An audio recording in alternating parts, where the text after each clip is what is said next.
Alright guys, welcome on in. Hope you guys are all doing well. Sadie, congrats on the first. Thank you so much for the hydrate. Thank you as well for contributions to both Jump King and the 10-hour Megalovania song. Hope you're well, hope everybody is doing well. Yo, alright. Hydrate requests, thank you. Alright, let's continue where we left off. Mystery Journey. So we finished the second case. Yeah, murder on the Thames.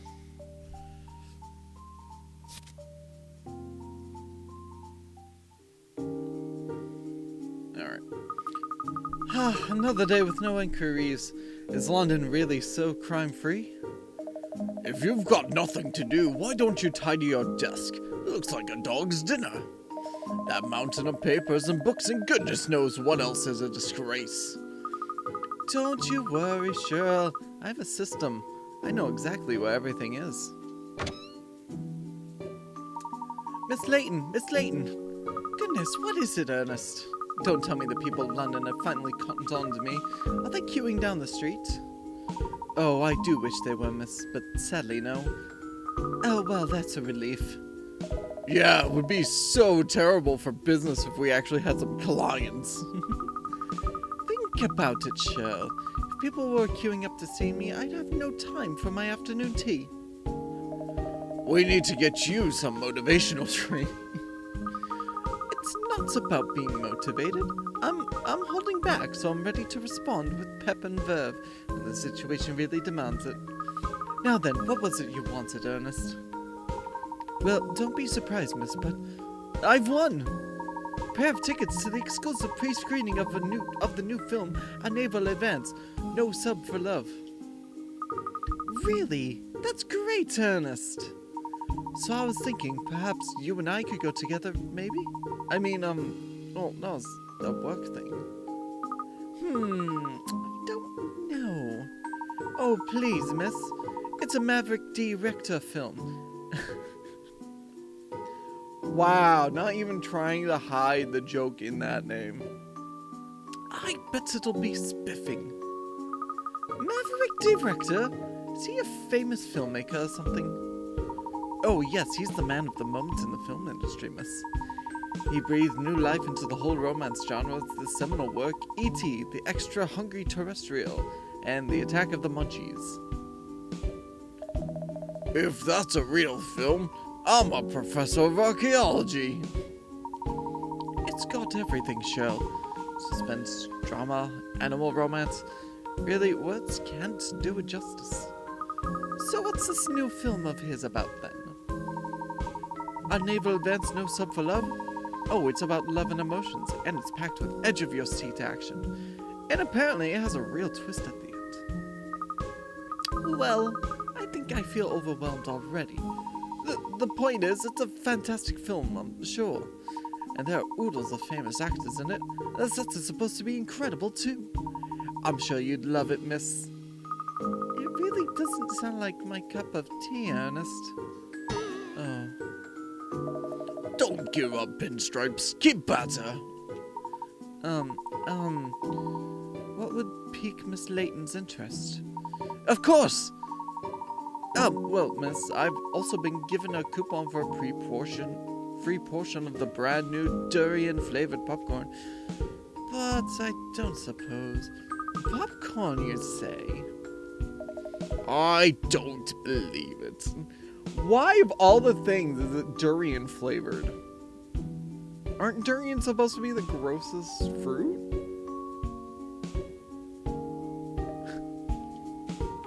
I'm in! That worked? Really? I'd be glad to go with you in that case, Ernest. What's the film showing? When do they leave? Now she's straining on the lead to get there. The preview is being shown at the Savoy. What's that, a famous cinema? Rather. The Savoy Theatre is known by film buffs all over the world. It used to just be a run-of-the-mill cinema, but about 10 years ago there was a huge renovation, and it was turned into a luxury theatre. Since then, it's attracted all manner of cultural figures and celebrities from London. It's considered the heart of British cinema now. Really? The cinema of choice for London's elite? Now I'm interested. The popcorn at such a famous cinema is surely going to be to die for. But the film is what's exciting, miss. Leave it, Pinstripes.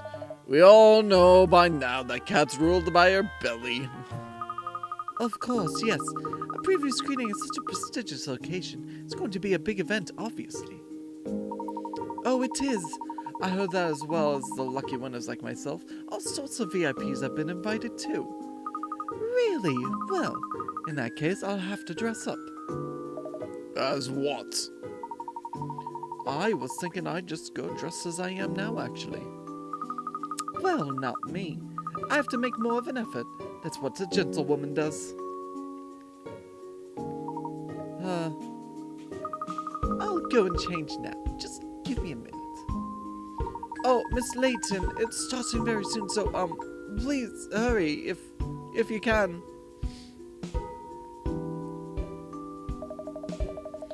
Just give me a minute, she says. I know human minutes are longer than dog minutes, but this takes the biscuit.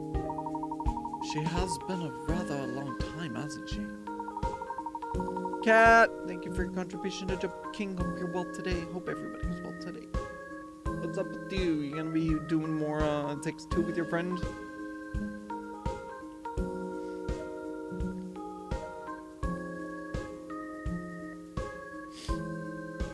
If we don't hurry now, we're going to miss the show. Here I am. Sorry to keep you waiting. How many outfits did you try on, Cat? I say, miss.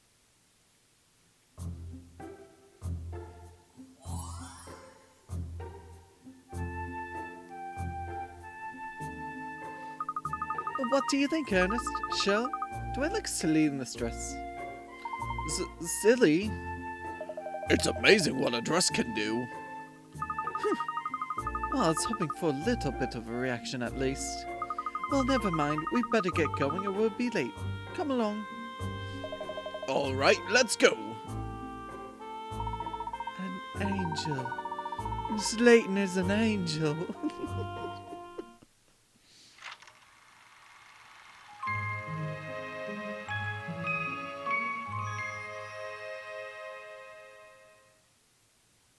Alright, the stolen kiss. Let's find out about the stolen kiss, why don't we?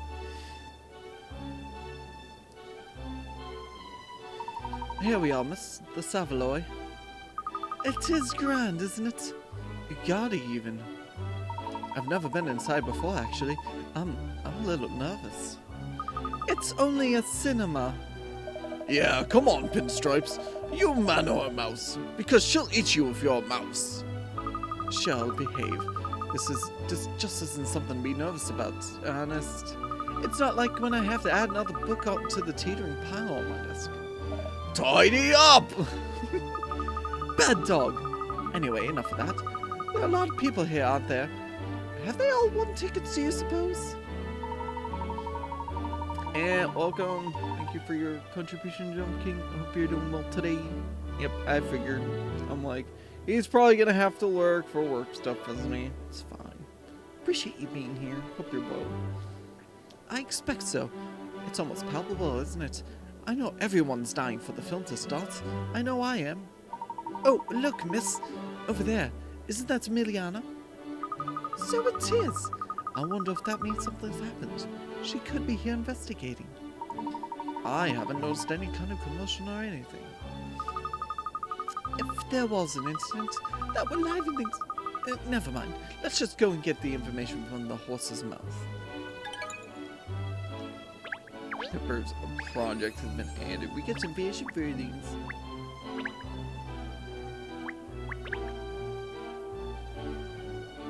We gotta look for stuff. Oh wait, that's the couple that was at the River Thames.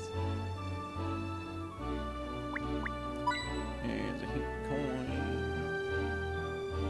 Oh, hint coins. Where are you? See, that's dude.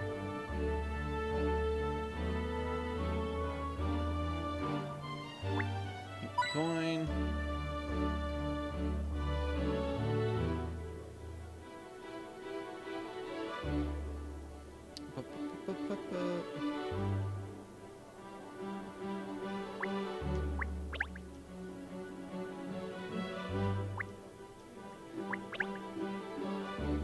No. There's gotta be one more spot for coin, right?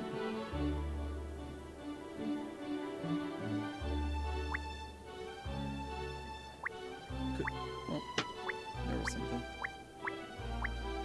Oh, no, it's a puzzle, I think. How interesting. There's a puzzle here by the poster. I expected some competition or other run by the theater, don't you think? I'm not sure that it is, actually. Well, no sense letting a good puzzle go to waste.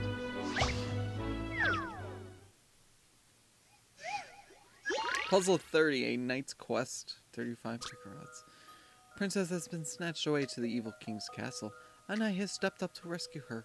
Unfortunately, the knight's beloved horse is a little skittish, so getting to the castle won't be easy. Work out a path to the evil king's castle.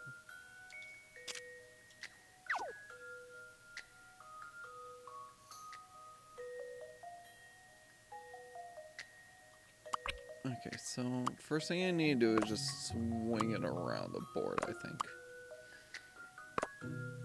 Right. That's not gonna do anything. Am I back to start with that? No.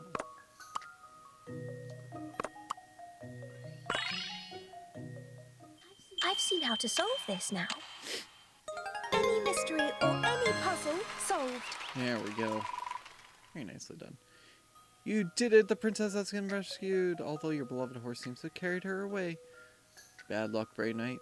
And keep up the good fight. See if you can complete the challenge in 6 steps. I took 2 extra moves. There! I solved it now.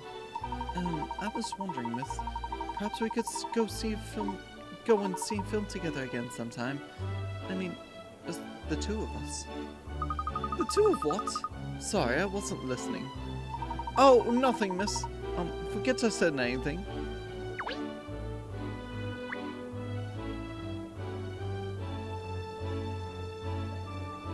I don't want to talk to nobody.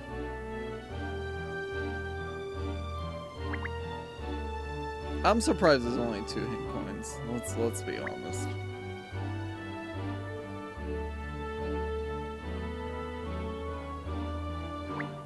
Like, there's definitely a 3rd hint coin somewhere. I swear there is. But there's not. I still can't believe it! Exclusive tickets to the preview of Maverick Director's latest film, and you won them! You're the best, Benji. No, you're the best. The best for believing in me and giving me the confidence to enter the prize draw in the first place. Oh, you're just the best. Your luck is the best. I'm so proud of you. You know, there's supposed to be the best kiss scene ever at the end of this film. I can't wait. Ken, did you know the Cephaloy is like one of the best cinemas in the whole of London? No porkies. We have to take a photograph outside together. Try and stop me. I want to capture every moment we spend together on film. Every single one.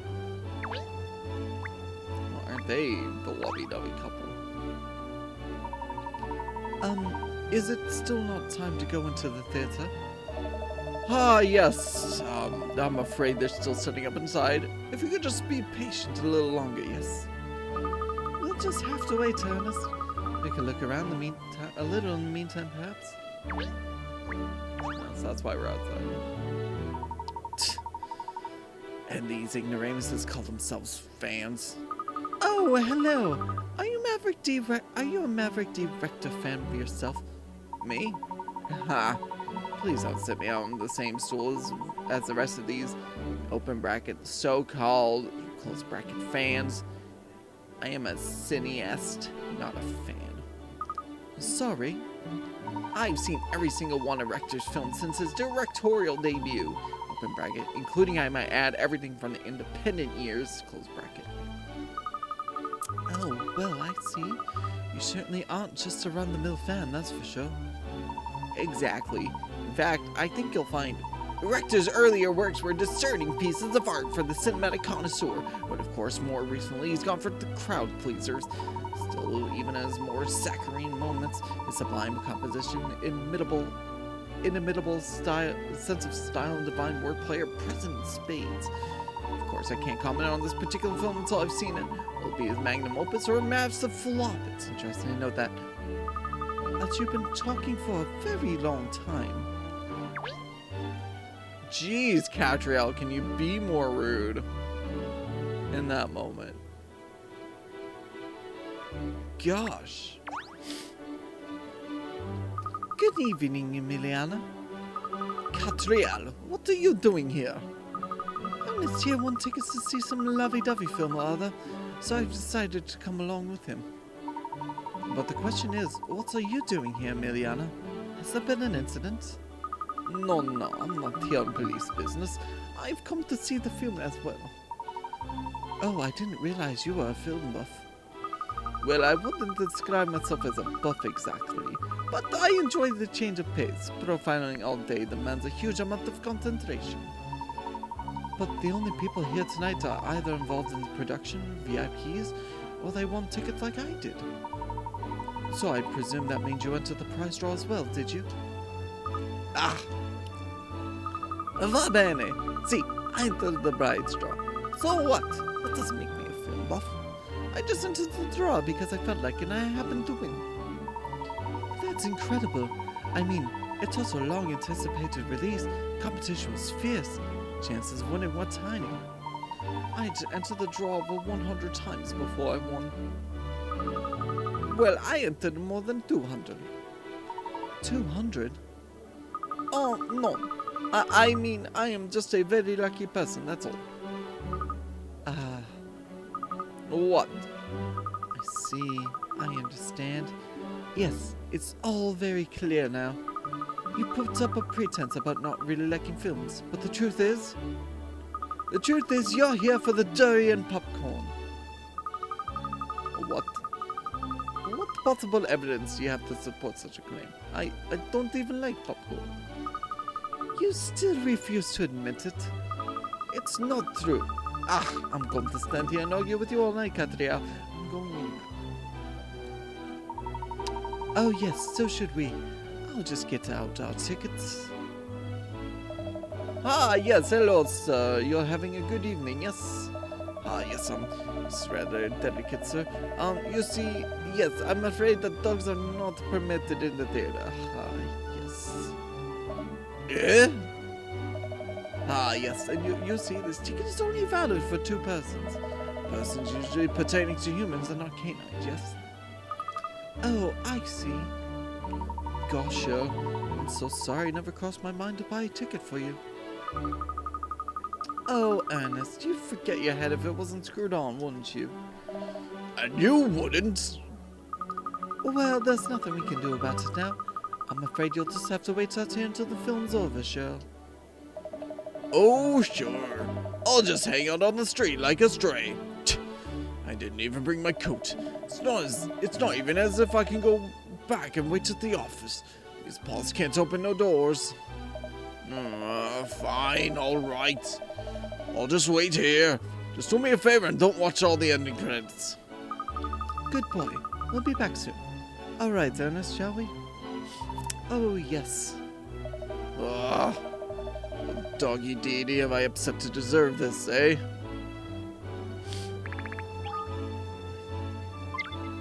Doggy deity has been upset.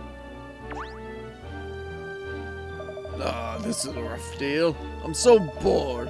Come on, Katniss. How long are you gonna leave me out here? At least they didn't tie me to a drain pipe. Imagine going to a movie and your dog can't go in, and so you just leave it outside without tying it up. Oh man, that would not work well. Yes, this is just gonna talk about the lighting or whatever. Oh man, we're in a famous theater. Yay! I'm surprised I only found 2 hink coins. Are there only 2 hink? There might only be 2. so it's fine. We're gonna go to the foyer.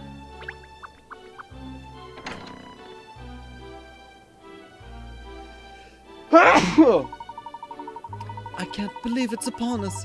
Maverick Director's latest masterpiece awaits. I'm beside myself with anticipation, Miss Layton. I really am. Ernest, this is no sub-for-love film. It's a romance story, is it? You've only just worked that out. Well, yes, it is a romance, but it's so much more than that, miss. Actually, you can't pigeonhole Rector's work. It transcends genres. You see, miss, Rector used to direct cult B movies. He had quite a following of die-hard fans even then. I think it must have been his attention to detail. I mean, really, he was a complete perfectionist. But he somehow never managed to appeal to Joe Public. Then, about 10 years ago, he started to move into more mainstream genres, romance stories, and so on.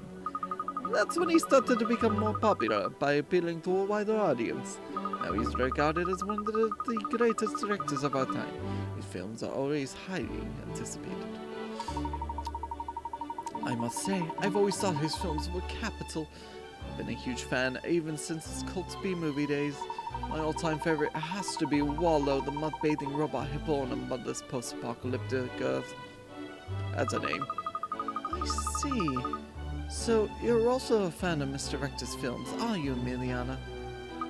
Well, of course. I think he is a fantastic director, but no, I'm more interested in the actors in this film. Oh, you mean Leonardo DiCaprio, the lead? I hear he's ever so popular with the ladies. Well, he is extremely good-looking, and an excellent actor, of course. After all the action roles he's played, I'm dying to see what he's like in a love story.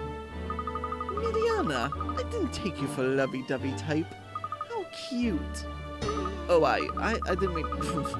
I'm not lovey-dovey. No. Anyway, when you finish teasing me, look. Seems the VIP guests have arrived. Oh? Oh yeah, look at all the VIPs. Including these guys. Oh, the mayor's here again. Hey, look! Wow! It's the dragons! Well, London's wealthiest would be at an event like this.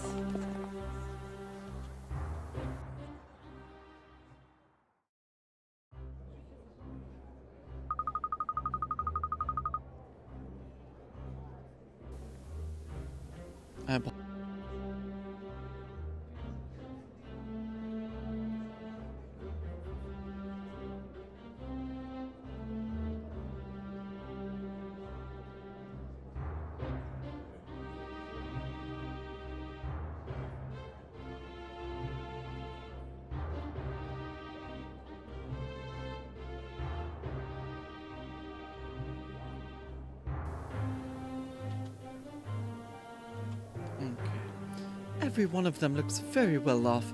Who are they all? You are very poorly informed, Katrielle. Everyone in London knows who they are. They're known as the Dragons. The 7 Dragons of London. 7 Dragons? Yes, some of London's wealthiest residents. Moguls in media, finance, transport. Between them, they really control the city's economy. Although some of them too come from wealthy families, it's really only in the last 10 years that they've become so well known. Oh, not very long then. Especially in a historic city like London. True. And of course it's not just the people here in London watching them. The whole world's eyes are trained on these 7 multi-millionaires. Well, they certainly do sound very influential. You know one of them already. Ah, yes. Mayor Loanita. So she's one of the 7, is she? Oh, we must go and say good day, Miss Layton. Yes, I think there's still time before the film starts. Let's go and say hello. Alright. So it's the poster. Yep, there's a hint coin.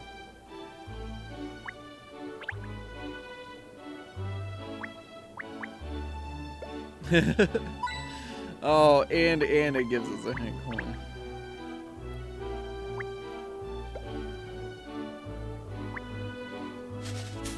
Oh, puzzle. Oh, there's something caught on this leaf here. What is it? It's a puzzle, miss. Oh, I say, I'd love to see you solve it.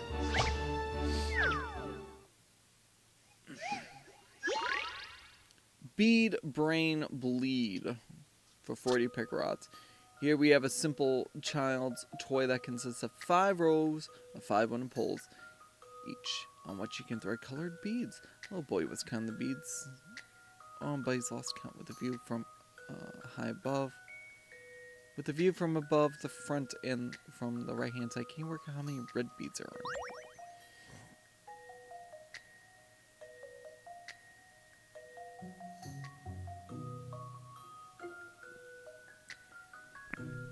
Oh, no. Okay.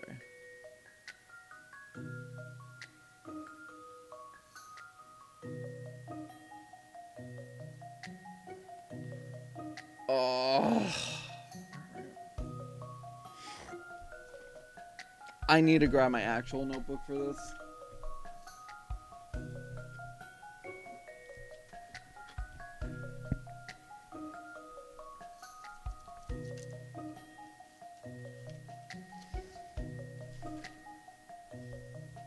I don't think I'm going to be able to solve this using my controller to try to... So it's a 5x5 in all senses of the thing. 2, 3, 4, 5.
So we got red, black.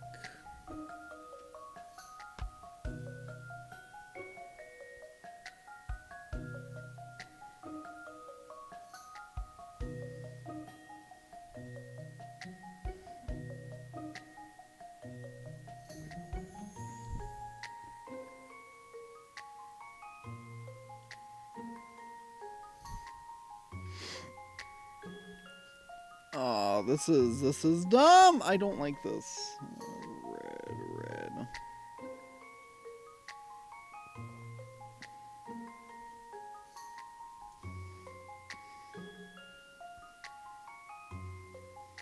So this is how you see that. This is how you see this.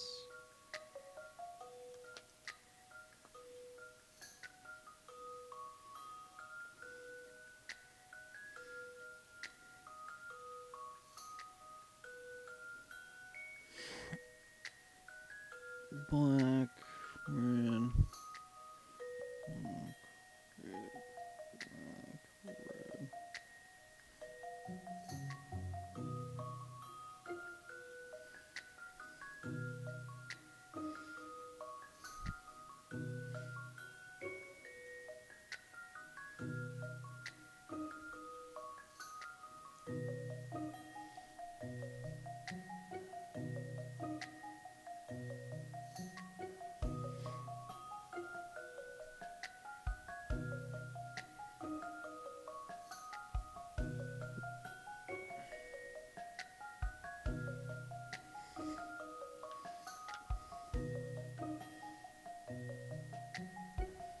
D.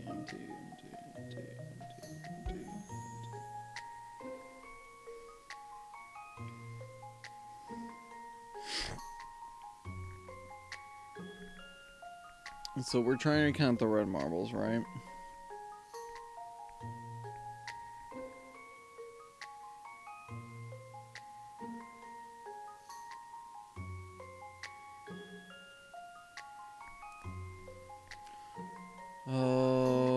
gosh. Okay.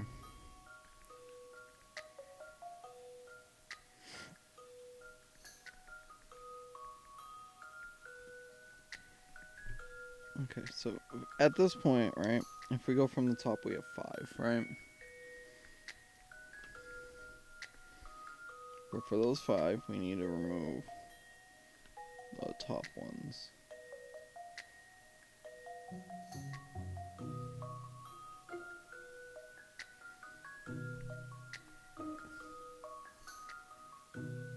Any and all top reds need to go.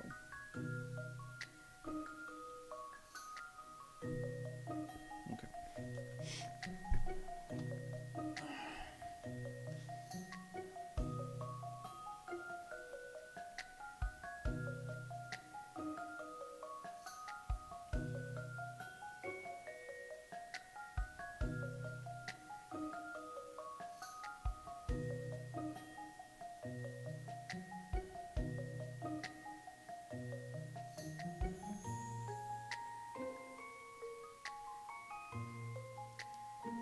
So really?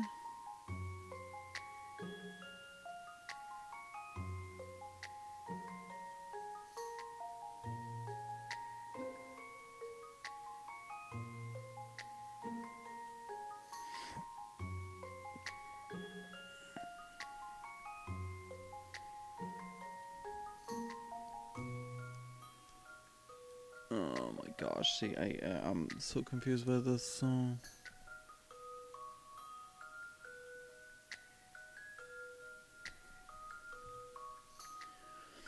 There has to be at least 8. 8 is the minimum. Because that's what we get from the right-hand view.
So this one will be red. 8.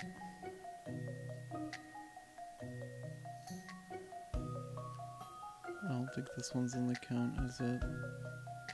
It's the black boxes, so that's 9.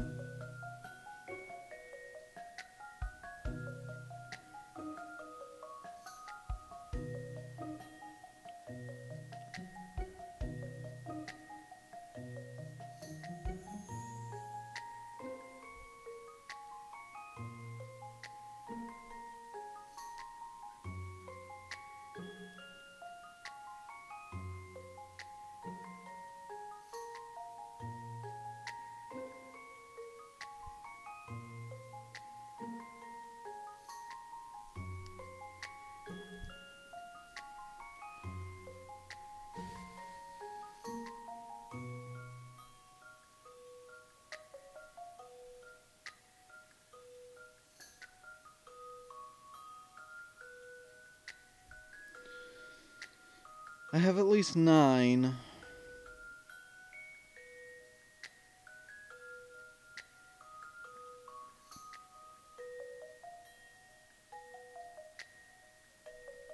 Is it 10 though?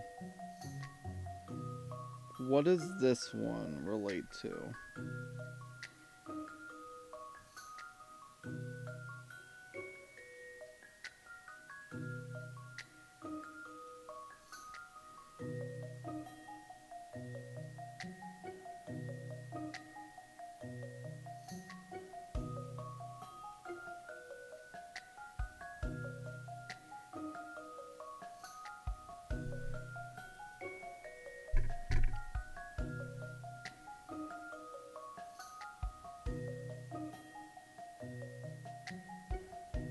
So the row 4 is only made up of 1s.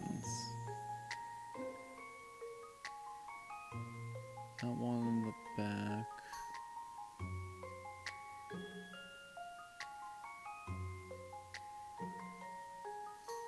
Just 2 blacks.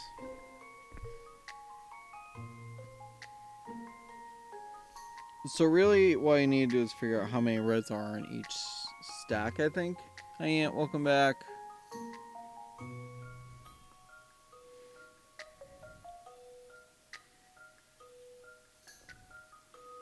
So it's 2 reds in the stack. But because this is... So 0, 0, it's 2 in that one. How many in this stack? It's only 1, because there's only 1 in those stacks. There's none in that, there's 1 in that. For this stack of reds, with the red on top, there's 3. And then this one with the black on top, there's only 1.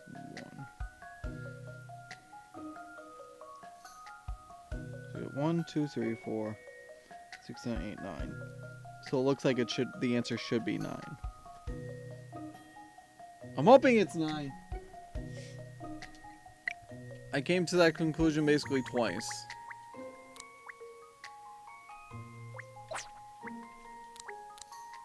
Welcome back, Aunt, by the way. I've seen how to solve this now. Hey. Any mystery or any puzzle, solved. I love when I overthink stuff. You did it. You really need to be able to visualize things in 3D dimensions to crack that puzzle, don't you? Yeah.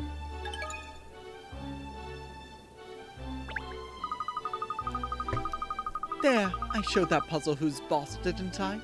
I must say, it's an unusual place to find one. Perhaps it's here to entertain people while they're waiting for their film to start. Could be.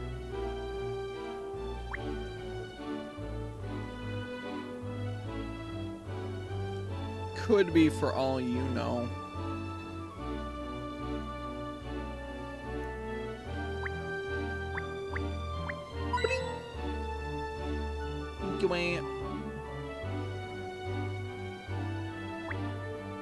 It's funny because the initial way I came to the conclusion was like totally different.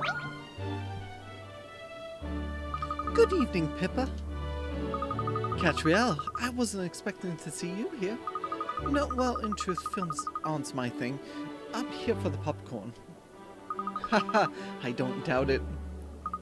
I didn't realize you were one of the 7 dragons of London. Oh, that's really my father's influence, but I don't think of myself as a millionaire. I think of myself as London's mayor, nothing more. No, I'm gonna extend it infinitely, Aunt, read the thing. I'm gonna just keep extending it. Shut. That's a very worthy title. Not everyone has what it takes to be a mayor in a city like this one. Haha, you're too kind, Katrielle. But it's always nice to receive a compliment. Now then, there's someone I'd like to introduce you to. This is a friend of mine, Mr. Phineas T. Barnum. Thank you for the contribution to the 10-hour Megalovania. Howdy, it's a real pleasure to meet you. So you're this Katrielle Layton I've been hearing about, eh? Ha! Ha! Ha! Pip has told me all kinds of story about you. All good. All good. Don't you worry. I've just been dying to meet you. Well, it's an honor to meet you too, Mr. Barnum. You're on the VIP guest list, I presume. Ha ha ha ha! VIP guest list? That's a good one. You'll be saying I want a ticket next. Oh, so in what capacity are you here then? I was under the impression you either had to win a ticket or be invited as special. He owns the place, you dummy. I'm sure he owns the place. Aha, you don't have a clue who I am, do ya? Well, I'll tell you what. I'll set you a little puzzle. If you can solve it, I'll fill you in. Solve the puzzle and I'll tell you how I relate to this movie. Fortune Teller Fiasco. Spacey Gracie! Hi! Welcome in. Hope you're well. You've decided to visit a fabulous fortune teller, but turns out you can decide your own fate with a little bit of brain power. If you can stack all the cards onto this card pile, you'll have good luck.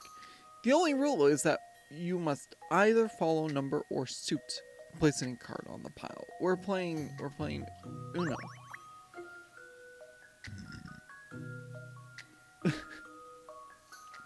Spacey Grace, thank you so much for the contribution to the Megalovania playthrough. Ant's new thing. Okay, so 3 to 7, 7 to 7. 4 cannot do anything, so I think it needs to end on that, right? 8, 6, 6, 3, 3, 7. Okay. This was definitely an easier one. This is an interesting one. Any mystery or any puzzle solved. Alright. Now he has to tell us that I'm sure he owns the theater. You did it! The swirling mists of your future are clearing, I see. Are clearing. I see a heart card. You are about to find love. Oh, yeah. Yeah. That's actually good. Man, it really is a fortune telling fiasco.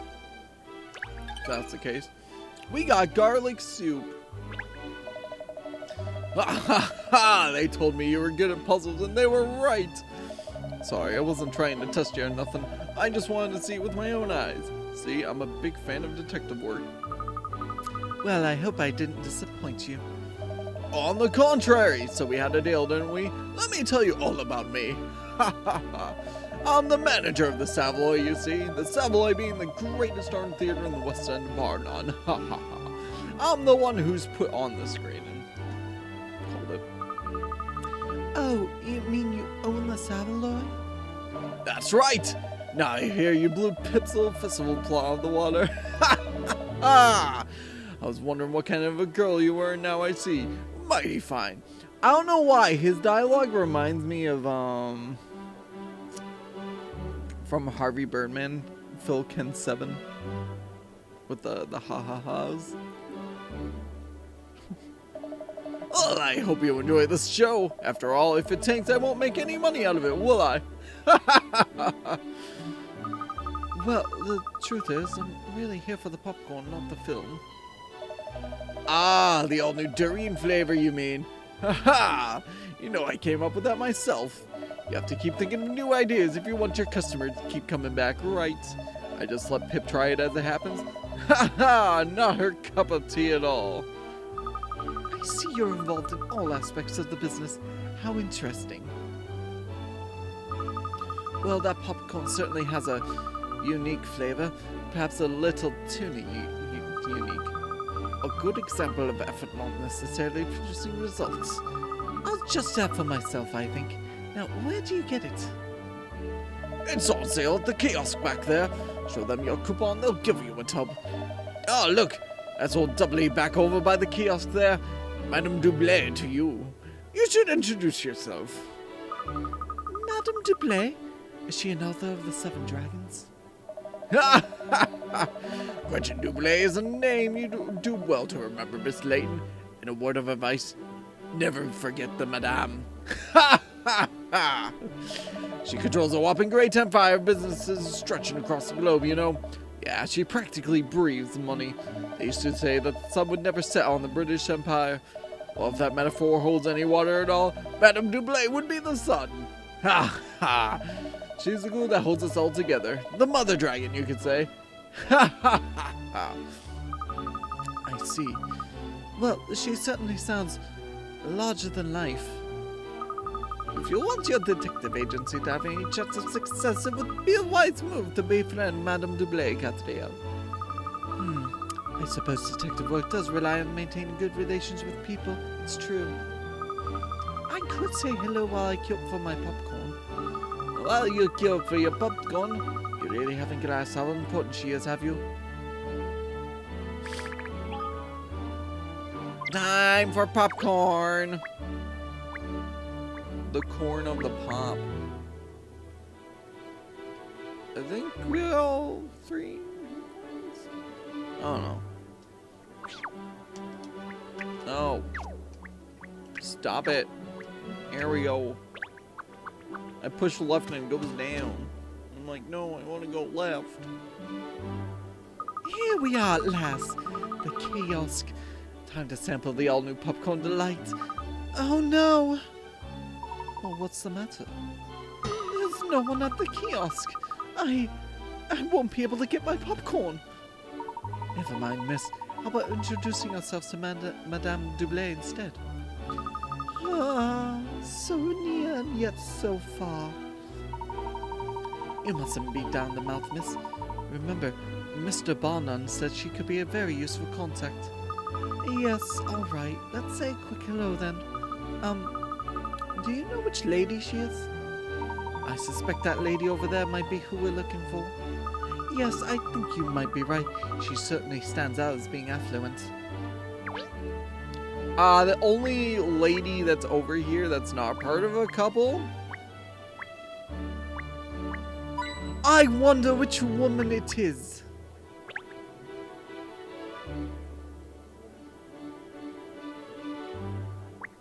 Oh.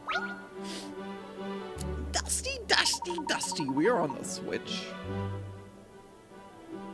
Layton games are notoriously Nintendo.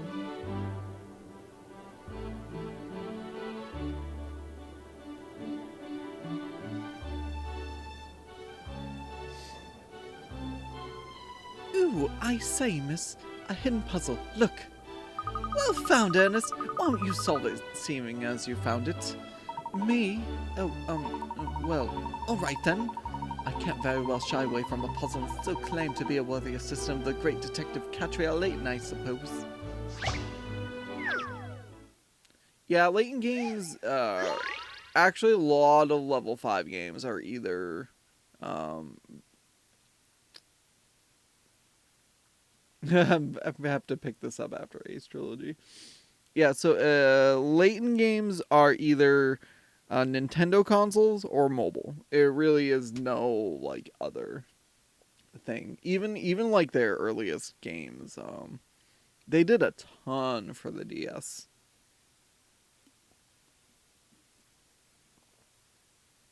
All right. Go with the flow for 35 picarats. Some juice vats are connected up as shown. There's a 2-liter, 3-liter, 4-liter, and 5-liter vat in the system.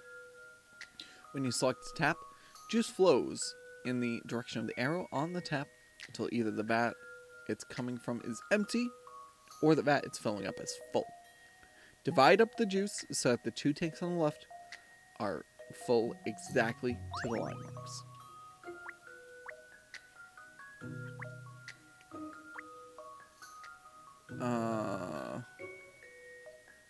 So we need 2 and 3.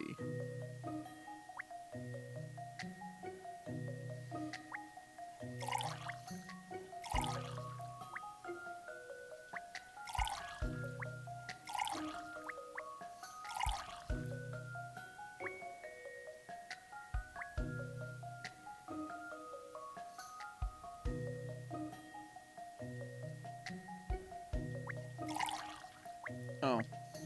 Yeah. There it is. If you'll entertain my idea here. And this is where my free Thank time would goodness I got be. that right. If I had some!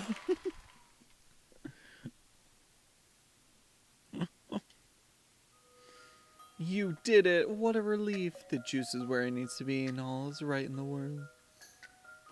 And this is where my free time would be. If I had any!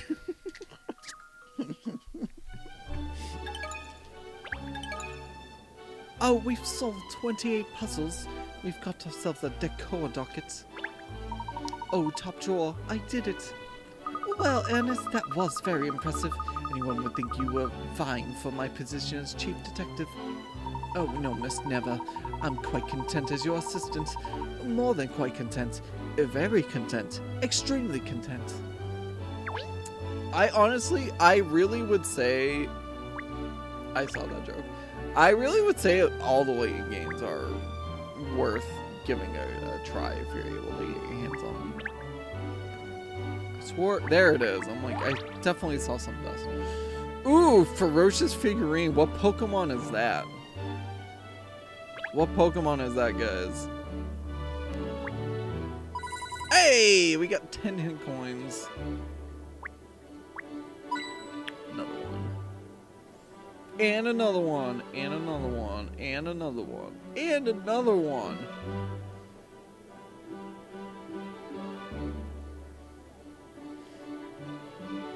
You're literally the only character I can even talk to.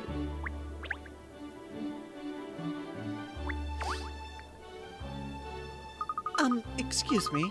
You wouldn't happen to be Madame D'Ablay, would you? Indeed I would. And you are? I'm Katrielle Layton from the Layton Detective Agency. It's a pleasure to meet you, Madame.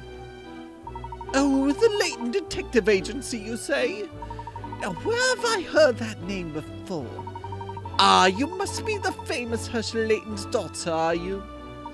How is the professor? Is he in good health? I think so. You think so? Well, no, I mean, he's very well, yes, thank you.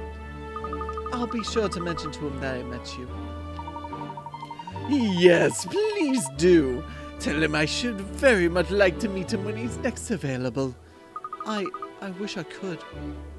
Goodness, it's nearly time for the show. I promised myself a little tipple before it begins.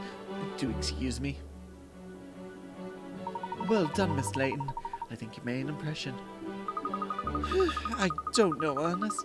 All this hobnobbing with the rich and famous, it's taking its toll on my nerves. Oh, I don't believe it. Over there, look, it's Maverick Director. Ladies and gentlemen, I am Maverick Director. Thank you all for coming to see the Okay, why is the tooth attached to his mustache? The tooth is attached to his mustache.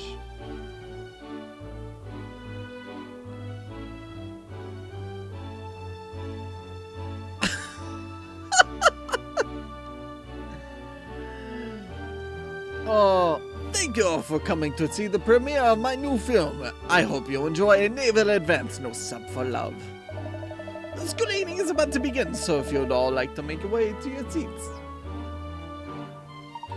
Oh, my giddy aunt. I can't believe it. It's the real Maverick Director, Miss Layton. I've never seen the real Maverick Director before. But you've seen the fake one? No, I didn't mean... Oh, there's no time for that. The film's about to start. We must take our seats. Aren't you forgetting something, Ernest? First, I have to redeem this coupon for my durian popcorn. Oh, and look! The kiosk attendant has returned. But what if the film starts while you're waiting for it? Everyone else is already inside. Quickly, miss, we must hurry. I know. It's such a weird design, man. Ah, yes, sorry for the wait, ma'am. We have a full house tonight with all the VIP guests demanding attention. It's been quite busy, I'm afraid. I see. Well, anyway, I believe this coupon entitles me to some free popcorn, the new durian flavor. Ah, yes, that's correct, ma'am. However, the feature is about to begin, I think, so yes, please take your seats immediately. I'm sorry, miss, but we really must go in now. Wow. How have you not gotten your popcorn yet? It's literally right there. Just take this one. Drop the coupon on the counter.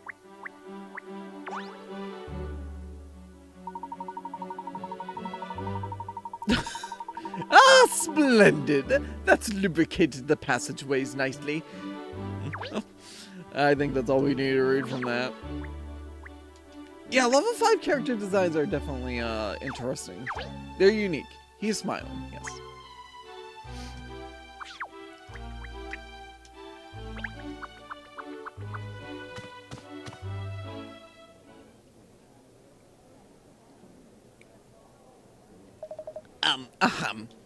Ladies and gentlemen, welcome. Welcome to the premiere screening of the latest work at Naval Advance No Sub for Love.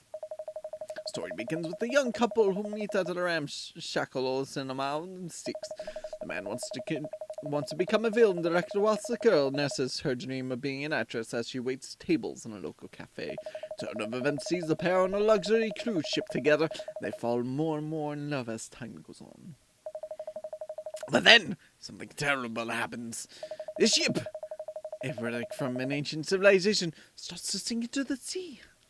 Situation is desperate. There seems to be no way out. The couple doing everything they can to survive. Larry the cucumber. Well, I think I'd better stop there. I don't want to spoil your enjoyment of the story after all. I'll just finish it by saying that this film is the culmination of years of work and marks, I believe, the pinnacle of my career. I'm sure you're all going to love it.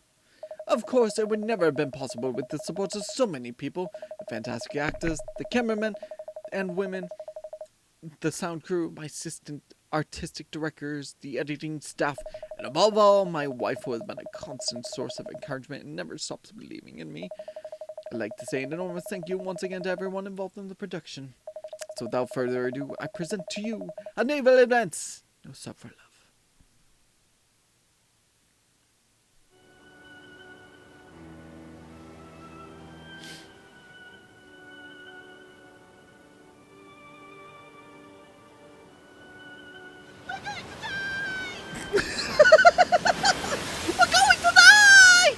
That's literally the first line of what we see.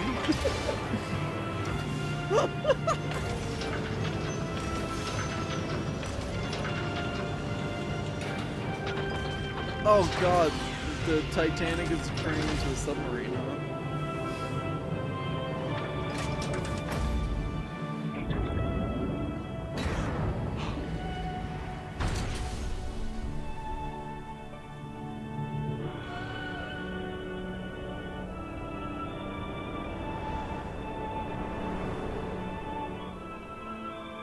Oh, now they're really going to die because they're not in the sub.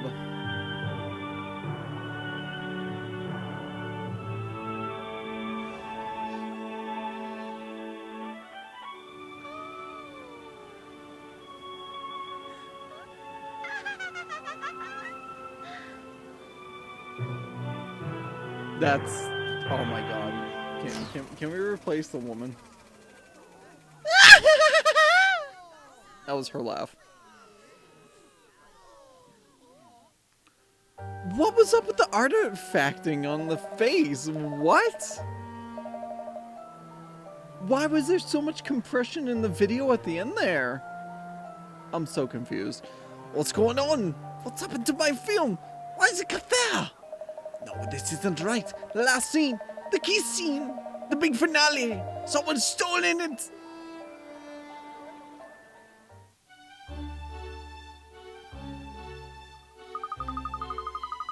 Excuse me, Mr. Barnum. Has everybody left now? Yup, that's the end of that. We've had to cancel the screening, so I sent everyone home. You're a friend of Miss Layton now, aren't you? Well, I'm not sure if friend is the right word, but, well, I'm Emiliano Perfetti. I'm a case analyst and profiler at Scotland Yard. The theft of the climactic scene of the film is a very serious offence. If you don't mind, I'd like to ask you some questions about it. Yes, could you tell us what you know about the event leading up to the discovery of the missing scene? Katrielle, what are you doing here? Why is that hound with you? Hey! Well, everyone has left now. Everyone else has left now, so I thought Shell could help sniff out clues. We don't need any sniffing around here. Keep your nose in your dog's nose. Ah, no, out of our business. But it does concern us. Mr. Barnum personally requested that I stay and help. You bet I did. Talk about luck having a Scotland Yard officer and a private eye on site. Ha ha ha! Anyway, I'd like to ask both of you to help figure out what happened here. Who the heck cut that kiss scene out of the film, huh? If anyone can solve this case, it's the woman who figured out the Riverside Festival shenanigans. Ha ha ha! Is that right, Katrielle? You'll take on the case, won't you? Well, I couldn't very well turn you down after that glowing craze, could I? Of course I'll take on the case. Any mystery solved, that's my motto. Mr. Bonon, please. I'm more than capable of handling the case. Leave it to the experts at Scotland Yard. Now, I'm not saying I don't think you're a talented detective as well, Ms. Perfetti. But a little competition to make you both work harder. Ah ha ha ha! Va bene. You'll soon see that I pinpoint the truth much more quickly than this so-called detective. Ha ha! That's the spirit. Good luck to the both of you. Well, don't just stand around here chatting to me. You better run along to get a statement from old Rector, hadn't you? Where is he now, do you know? Sure do. He's right over there, still totally dumbfounded. Poor guy. He put his heart and soul into that final kiss scene. It's kind of hard to understand why anyone would have done this, I must admit. Still, that's for you two ladies to figure out, isn't it? Ha ha ha ha! Dude, he's having an existential crisis.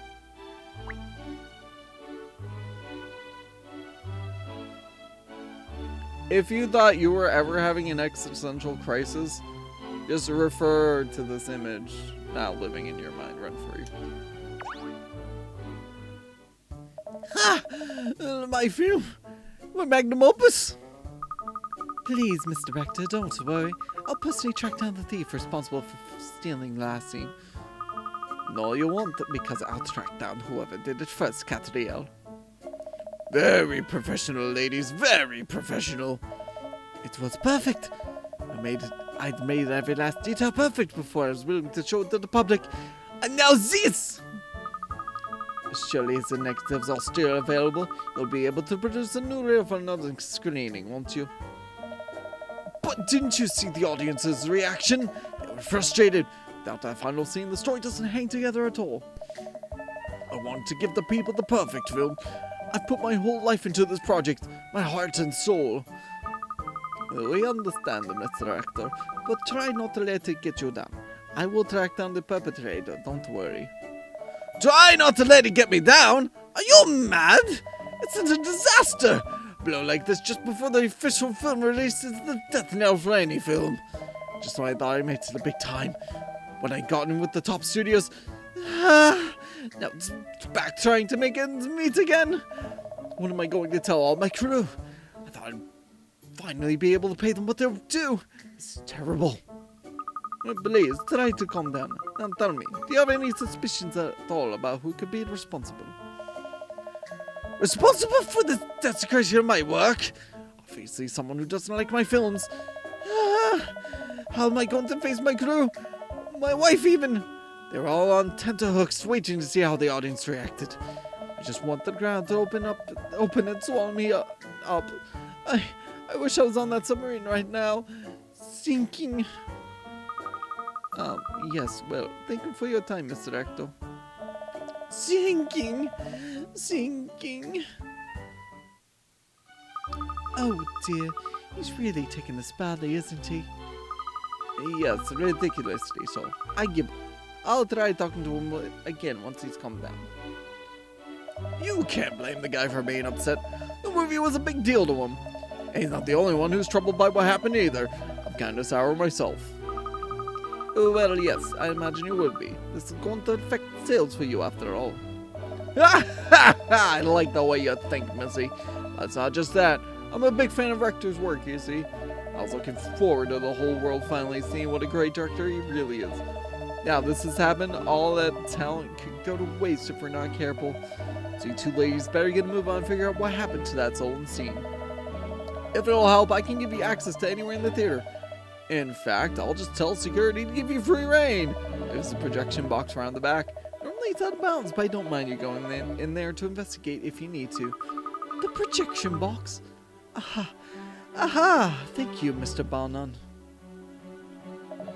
What are we waiting for? Let's hightail it over to the projection box then. Yes, I agree. We should start by investigating the film reel. Is there something wrong, Emiliana? I've come to expect irrational behavior from you, Katrielle, but really, talking to your dog? Yes, it's wonderfully therapeutic. You should really try it sometime. Anyway, are you coming with us to the projection box? No, I will be carrying out investigations elsewhere first. Amateurs tend to put me off, and I might miss something crucial. You see, Katrielle, every criminal, no matter how careful, leaves a trail of telltale signs following a crime. Only a skilled profiler like myself can read them, of course, which is why I will solve the case long before you do and prove the superiority of my methods. I look forward to it. Don't mock me, Benny. You'll see soon enough. I really wasn't mocking you. I am looking forward to it. Allora, until later, Katrielle. Just try not to disturb the scene too much, won't you?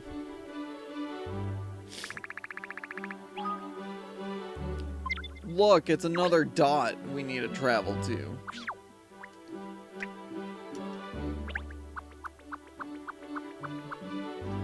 Look at how far she has to go. Va bene. So this is what the inside of a projection box looks like. What a lot of machinery. Now, excuse me. Authorized personnel only in here, please. I'll have to ask you to leave. I wonder what this machine does. Stop! Don't touch Albertina. Albertina? Yes, Albertina. She's brand new. If you touch her, you could put her totally out of alignment. She's very cranky. Not like old Rosalind next to her there. She's much better behaved. Bulletproof she is. Albertina is delicate. Uh-oh, wacko what? This nut job's named all his equipment. Albertina, Rosalind, what lovely names you've come up with for your machines. Don't touch! Please, I'm going to have to insist that you leave now. It's all right. Mr. Barnum gave us permission to investigate in here. Investigate? Sorry, I should have introduced myself. I'm Katrielle Layton of the Layton Detective Agency. These are my assistants Ernest and Cheryl. We're investigating the disappearance of the final scene of No Sub for Love. Would you mind telling us who you are? I presume you're a member of the technical staff here at the theater. Oh yes, I'm Seymour Flames. I'm the Savaloy's projectionist. I see. And what do you do?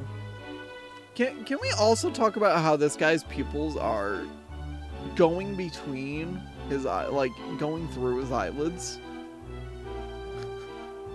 That's a new one. I see.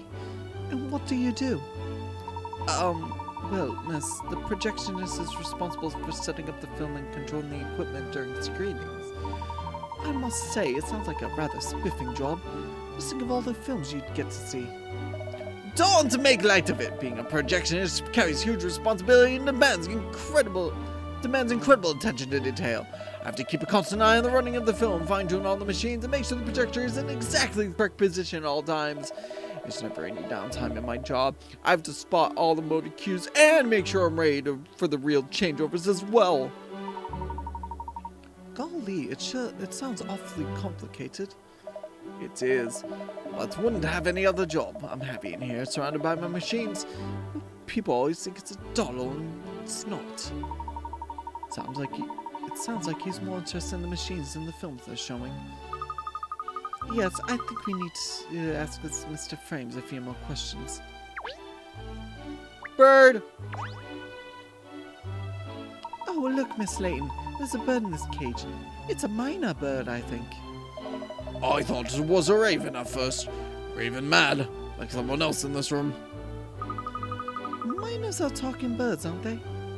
Yes, that's right. I bet he can say all kinds of things, can't he, Mr. Frames?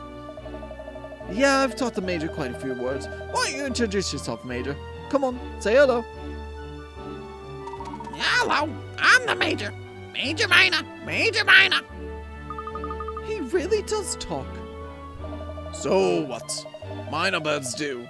Dogs, on the other hand, now that's something special. Would you mind if we tried to get him to say something? Sure, go ahead. He's pretty sharp. He'll probably talk for you. Oh, goody. Come along, miss. Let's try. This would be such a lark.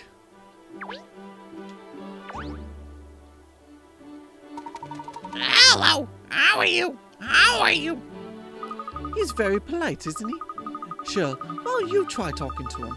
Perhaps you'll be able to understand each other. Can you speak Swahili just because you're human? I only speak dog, alright? Not bird. Oh, really? You never told me that before. You've never told me if you can speak Swahili. The point is, so far I've only met a few humans who can understand what I'm saying. Maybe there are some birds or cats out there who will understand me as well. But I've never met any of them if there are. I didn't realize there were all these limitations on what you can and can't do. What a disappointment. Oh, sure. I'm such a disappointment because the talking dog is so mundane. Oh, well, I suppose I'll just have to try to communicate with the bird myself. So, Major, did you see the film Thief? Saw the thief, saw the thief. Jeepers, really? Who did it? Who did it? Who did it? Yes, who did it? You did it, you did it. Of course I didn't do it. Didn't do it, didn't do it. Ha ha. Who's a pretty wally then? Who's a pretty wally then? Gosh, he even tells jokes. Amazing. Yeah, side splitting. I told you, the Major's very sharp. A genius, really. Alright then, Major. If you're so sharp, you'll understand when I explain what I'll do to you if you make fun of me again. Ah! Call the RSPB! Call the RSPB! Miss Layton, he is only a bird, remember? I know he talks like a human, but we really can't treat him like one. Major hunger! Major hunger! Popcorn! Popcorn! Sorry, Major, I'm all out of popcorn now. Oh, yes, of course. What is it, miss? Have you cracked it? Have you seen to the hearts of the case already? Oh, we're going to use our popcorn coupon for this, so Katrielle is not going to get our popcorn. No, this is far more important than that. Oh, really? I forgot all about the new durian popcorn I wanted to try. I knew it.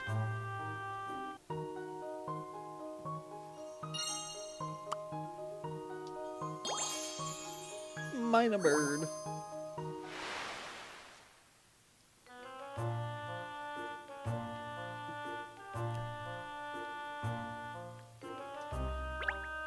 Alrighty.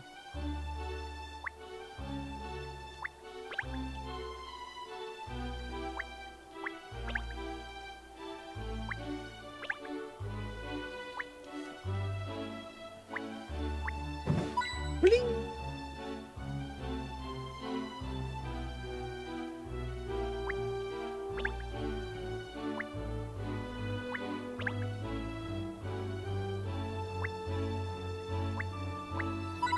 Ooh, we got fashion farthings that we're probably never gonna spend.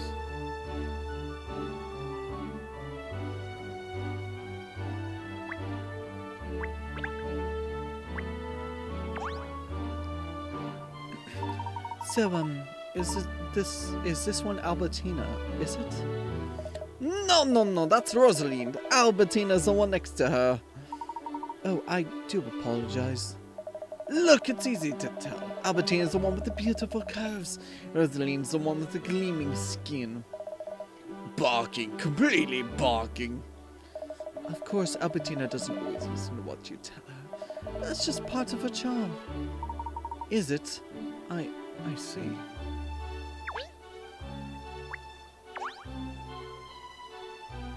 You really look after your machines, don't you, Mr. Frames? They're all gleaming. Of course I do. It's vital to ensure all the equipment in here is in perfect working order every single day. The Catherine sisters over there are no exception. The Catherine sisters? Assistants of yours, are they? I think, miss, that they're the names of the film reels. Oh, haha, yes, I can see that now. The Catherine reels. What's a good name for them? Do you think so? I'm afraid I don't see it. I don't get it either, don't worry. Oh, the crusty clapperboard. I love that it's crusty. The crusty clap pizza. Yeah, you're a cutie, Albertina.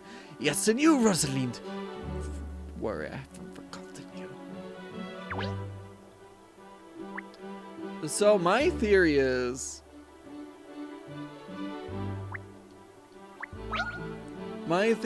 that it wasn't actually stolen, but for some reason the reel got cut off in the machine and just snapped. Ah, a ceiling hatch. That certainly deserves investigation. Have you noticed something, Ernest? I knew it. There's a puzzle hiding here, miss. Look!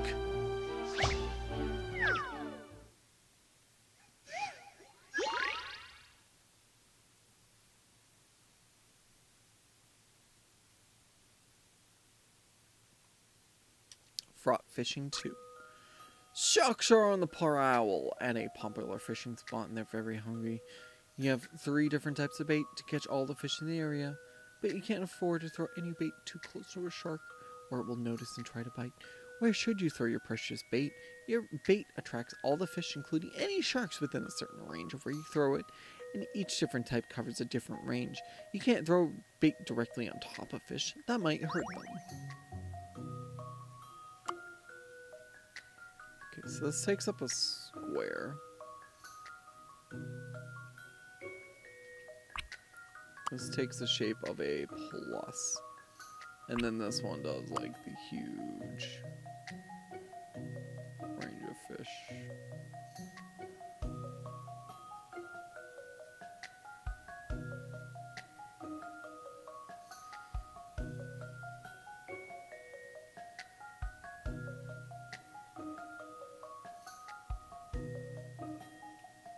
Okay. Straight square, that's a plus.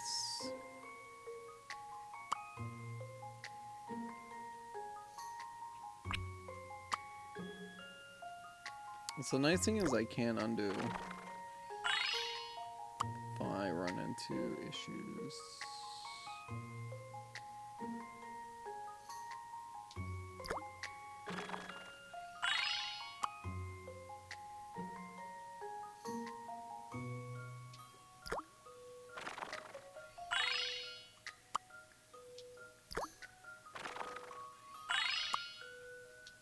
There we go. This should do it, I think. Should do it, I think. And that's how it's done. You did it! You caught loads of fish. That's tonight's dinner taken care of then. Just need to find somewhere selling chips with a healthy sprinkle of salt and vinegar to go with the fish. Wait, healthy? The wait healthy at the end is hilarious. Oh, jolly good, miss. That was inspiring to watch. The puzzle is solved, but the mystery of what lies behind that hatch remains. Okay, I need to run to the restroom. I'll be back. I do apologize for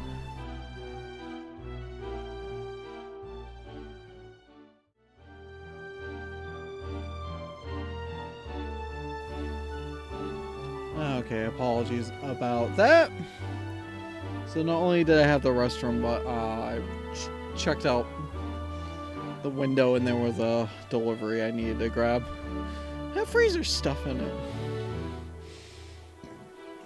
So now I got a fog machine going in my room because they package it with a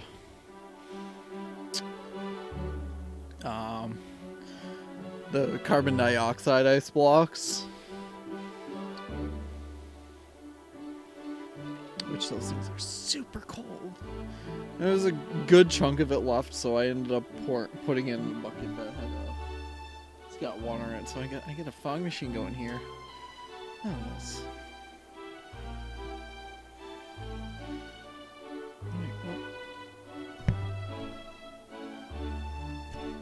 I don't know how well you guys can actually like see that though. It's so funny because the bottom of this bucket is so cold now. This is so cool. Hold on. Can I?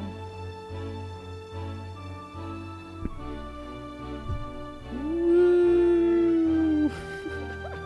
It's so cool. Love it.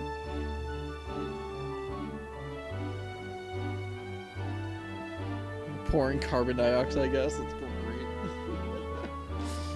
Alright, now that we're done with our science lesson.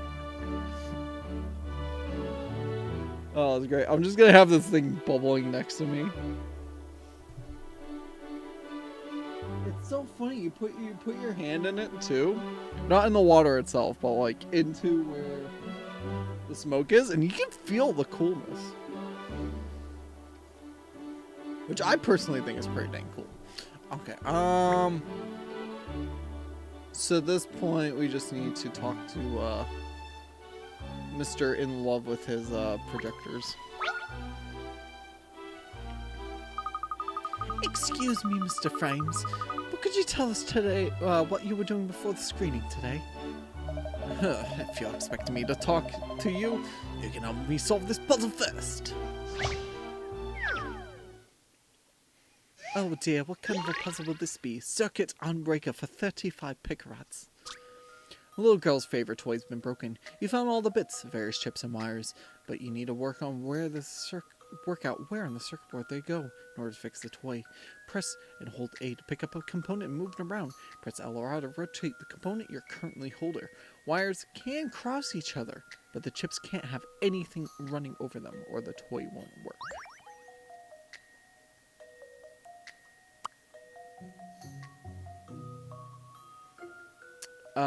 I see. So that piece probably works the best there.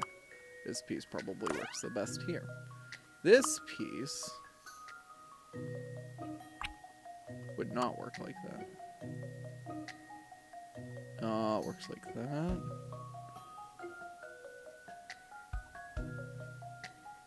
Is that the only spot that can work in? If that's true, right? There's literally no other spot it can go.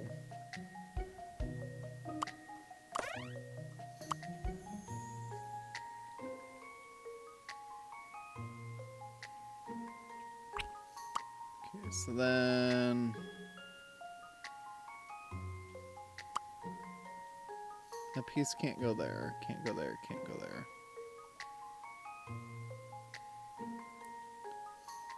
Okay, hold on. I thought we can spin pieces.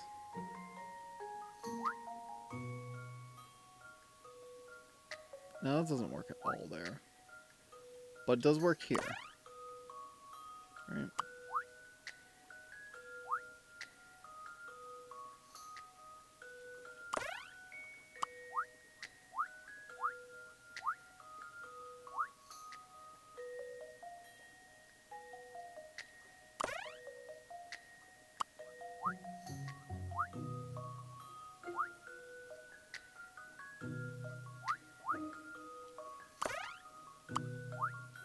There we go.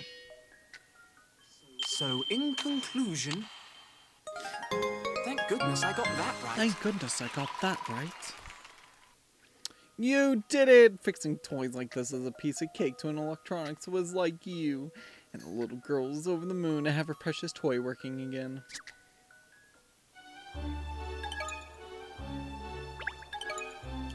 Oh, we got coddled eggs with truffle butter. Okay, that was pretty impressive. So, you'll talk to us now? I'd like to know what you were doing before the screening today. Fine, alright then.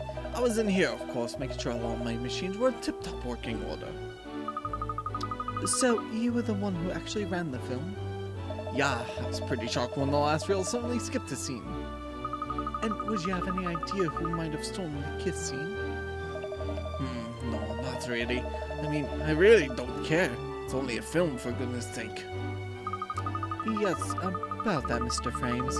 Even though you work in a cinema, you give the impression you really don't like films. Is that right? Obviously. It's the machines I love. Give me Albertina and Rosaline here over a stupid film any day. Oh, that reminds me. I've got to get Belinda cleaned up. You just can't let the spare equipment get dirty just because you're not using it. This chap certainly does love his machines. Machine freak.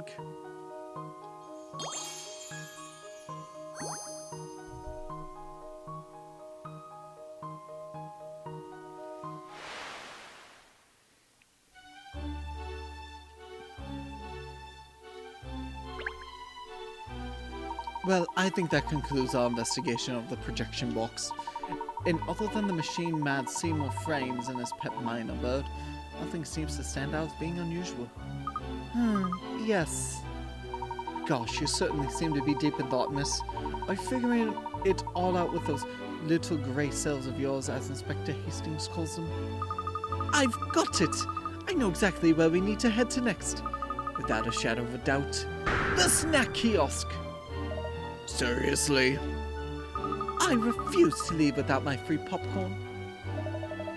I can practically see the little kernels of corn popping around inside your head at the moment. Miss, we have to focus on the case. The head of the great Layton Detective Agency, with all its proud history and tradition, can't be distracted by such things. What history and tradition? Can't only just set the place up. Well, alright, but it will have a proud history and tradition in the future, if we can just get our heads off popcorn. A long way in the future. As it stands, we have no leads at all. I think we should investigate other parts of the theatre. The pub's got a point! Snooping before snacks! Come on! Well, if the two of you don't want to come with me, I'll go on my own. Like a dog with a bone as usual. Let's turn our attention back to the case. Presumably there's an editor here as well, wouldn't you think? We should see if we can interview him, or her. Quick thinking, go faster, Pinstripes. So how do we go about finding the editor? Well, I suppose we could ask Mr. Frames. Pardon me, Mr. Frames. We'd like to talk to whoever's in charge of editing the premiere. You mean editor? He's the editing technician. Rector's famous editing assistant. Yeah, he's one of the most senior members of Rector's crew. He was here for the screening today. Well, given that it's an editor's job to cut and splice the film, I think we should speak with him. He may well know something about the missing kiss scene. Where can we find him? Good question. I don't know where he disappeared to after the screening. Perhaps he's still in the theatre. Let's go and ask around if anyone's seen him, miss. Alright. As soon as I've got my popcorn, we'll go on a hunt for Mr. Torre. Let it go, Cat! Maybe we'll be quick in the long run if we just go to the snack kiosk now and get it out of the way. Very well, miss. You win. Let's head for the kiosk. And just like that, we lose the fight. We've got to fight for our right, for popcorn. You got any more smoke? It's almost done, so.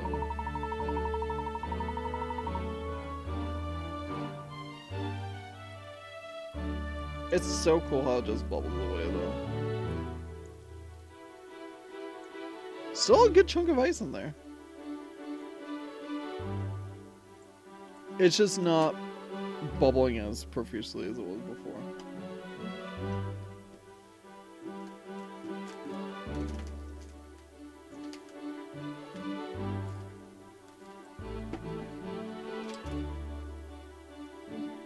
Alright, now let's start again.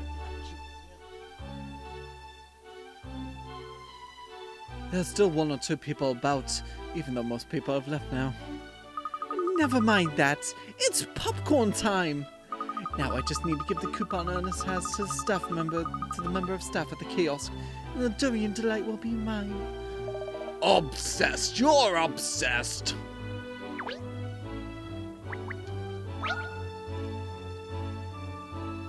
Ah, yes. What can I do for you? Oh, aren't you the chap who showed us into the theater before? Ah, yes. All the other staff members were individually assigned to take care of our VIP guests. So, yes, we are a little short of hands for the usual running of the theater. Haha, yes. I'm having to do everything myself. Greeting theatergoers, showing them to the seats, and the snack kiosk, cleaning. Ah, yes, I can't be in enough places at once. Gosh, you sound awfully overworked. Like someone else I could mention. Answering the phone, making tea, cleaning the office, helping with investigations. Sound familiar, pinstripes? Oh, I don't mind. I'm very proud to be able to help such an esteemed detective as Miss Layton. You are? Well, I'm sorry to trouble you when you're obviously so busy, but I'd like some durian popcorn, please. Here's my coupon. Ah, yes, of course. I'd be delighted to serve you. Except that I'm terribly sorry, but I can't. You see, yes, I'm afraid the daily special popcorn is all sold out, yes. I knew I should have come earlier. It was always going to go quickly. Such a knockout flavor. Oh, yeah, anyone could have predicted that. However, yes, I do have something else I could offer you instead. A puzzle.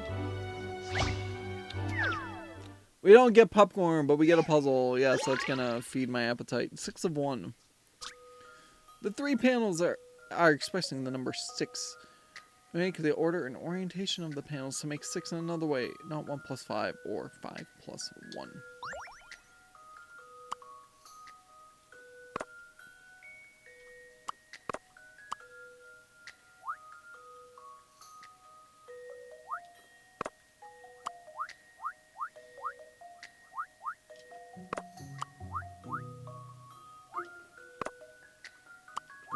I see it. 6. I eat puzzles like this for breakfast. That was too Literally, it's the word 6. You did it! The answer was to represent 6 in letters. Oh, it's super bubbling again now. Ha! I do hope that satisfied your appetite for something unusual, yes? Oh, well, I suppose I'll just have to give up on the popcorn now and get on with solving this case. Finally, we can put all that popcorn nonsense behind us. Isn't it funny that the major, you know, that minor bird, you know the word popcorn?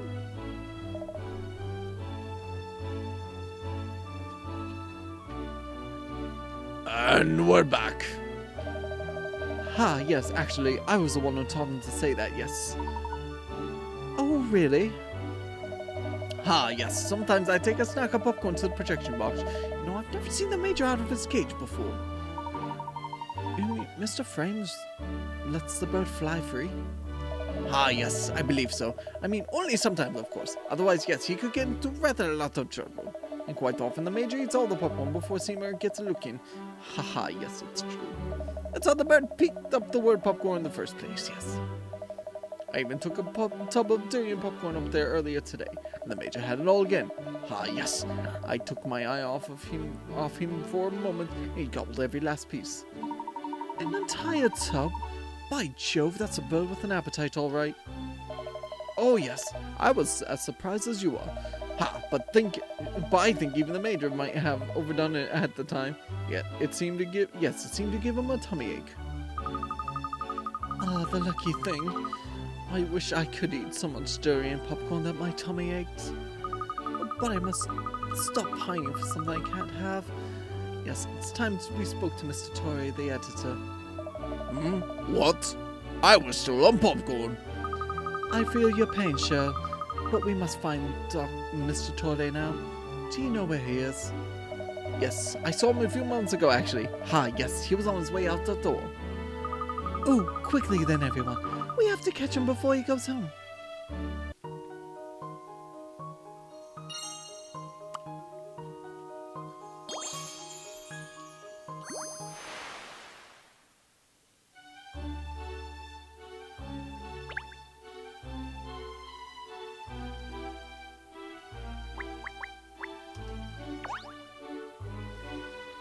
Oh, hello, Katrielle. What a terrible thing to have happened.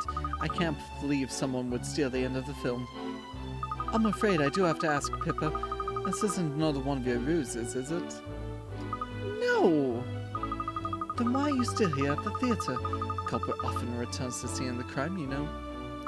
No, I felt it my duty as a mayor to see if there was anything I could do to help smooth things over after all the hullabaloo before. But we already know that you enjoy a good hullabaloo, don't we? Like the hullabaloo of a festival, for example. No.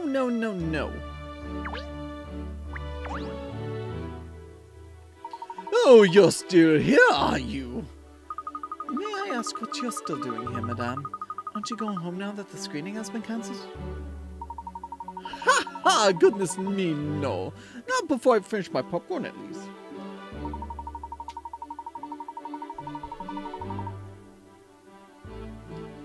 That rich, buttery aroma and that deep, invasive scent of durian that wafts out from deep inside the tub. I've stumbled dishes from all over the world, but even I find myself taken back by this culinary masterstroke. A deep, invasive scent?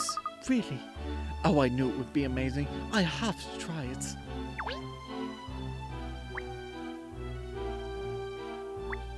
Alright, we need to catch Mr. Torrey.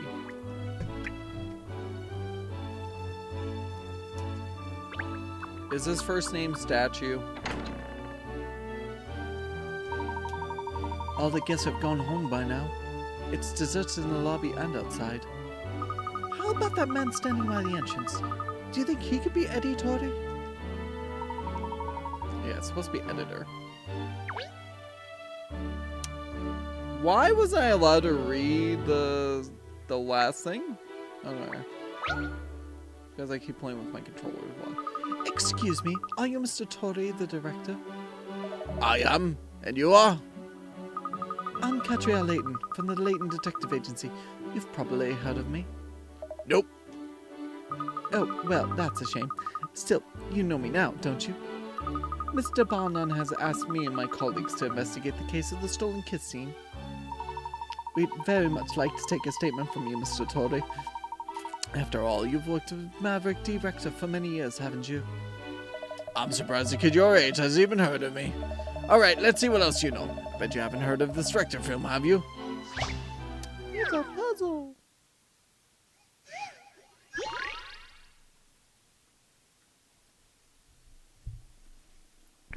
Oh, that's weird. So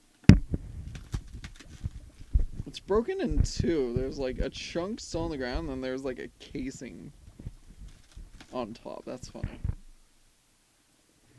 I'm like doing a science experiment as I do this game. It's fine. It sounds so cool. Let's do it. I don't know. I'm enjoying this.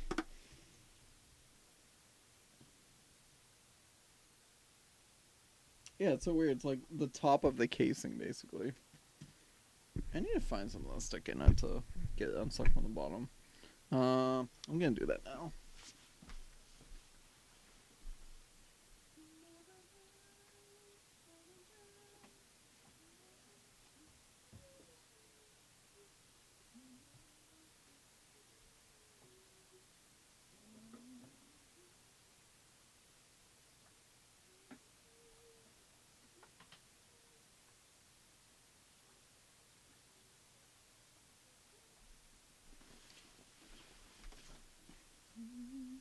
Dry ice, that's the term.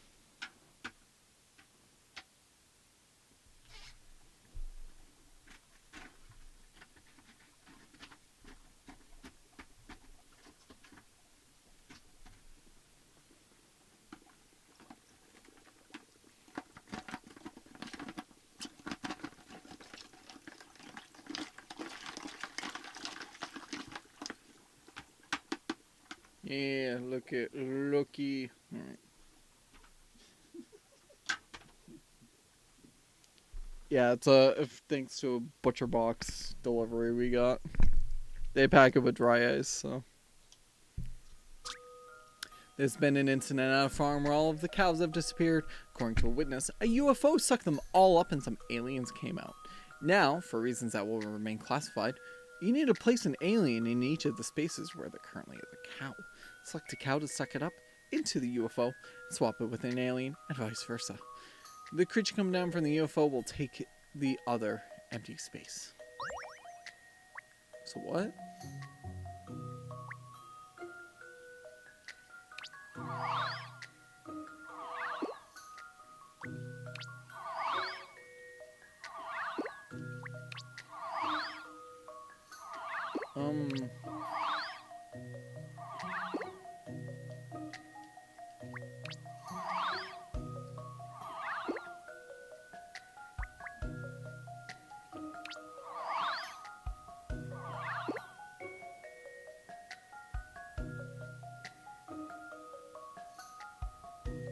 Oh, I get it.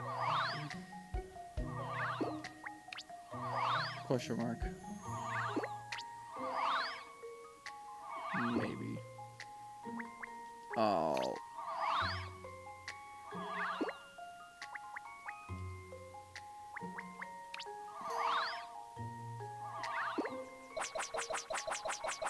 Okay.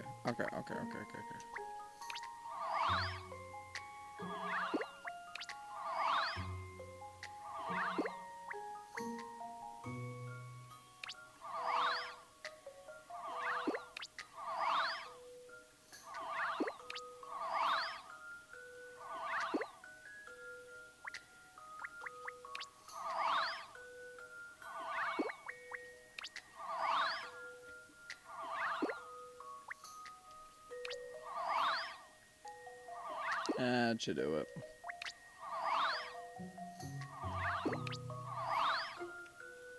There we go. I have a feeling that perhaps...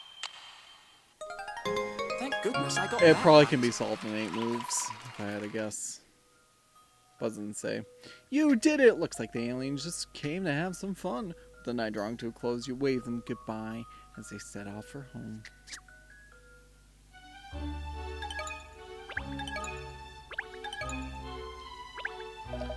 How did you find it? Not a bad action thriller, eh? Oh, I'll say, UFOs and aliens always make for a jolly good tale. I know what film it is. It's the rarely seen signs, close equations of the third kind. Alright, now I'm impressed. Rector was still a newcomer, so the film had a cast of total unknowns, and it quickly disappeared from the big screen. And the production company went bankrupt as well, so it's never been reshown.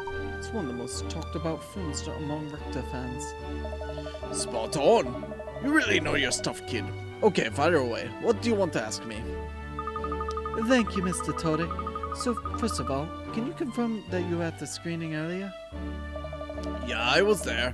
I wanted to see everyone's reactions to our latest film. But, to be honest, then that happened. It's unbelievable. You know, I've worked very closely with Maverick for a very long time now. Never experienced something like this before. It's my job to cut Maverick's films, and my job alone. Can I ask where you were immediately before the screening today, Mr. Torre? I was with Maverick. We were checking over the film together. Needless to say, there was nothing wrong then, other than us arguing again. Arguing? What about? Well, you probably don't know, but Maverick's films used to be a lot more fringe, a lot more edgy. It's that kind of work that attracted me to Maverick's direction in the first place. I've stuck with him ever since.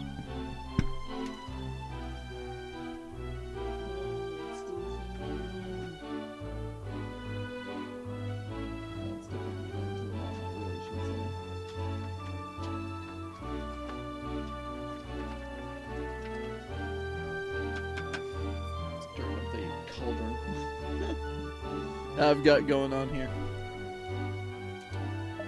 But in recent years, he's gone for the popular vote.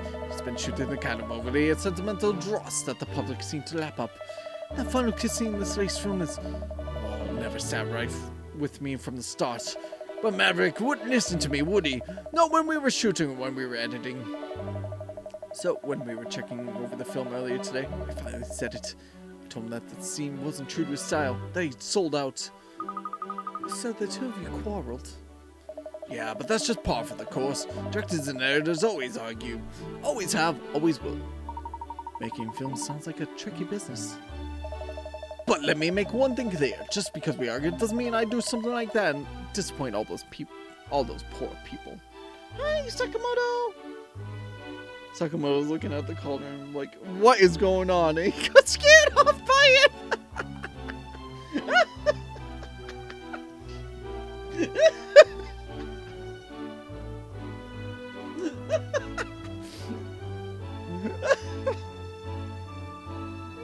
took one look and was like, nope, and just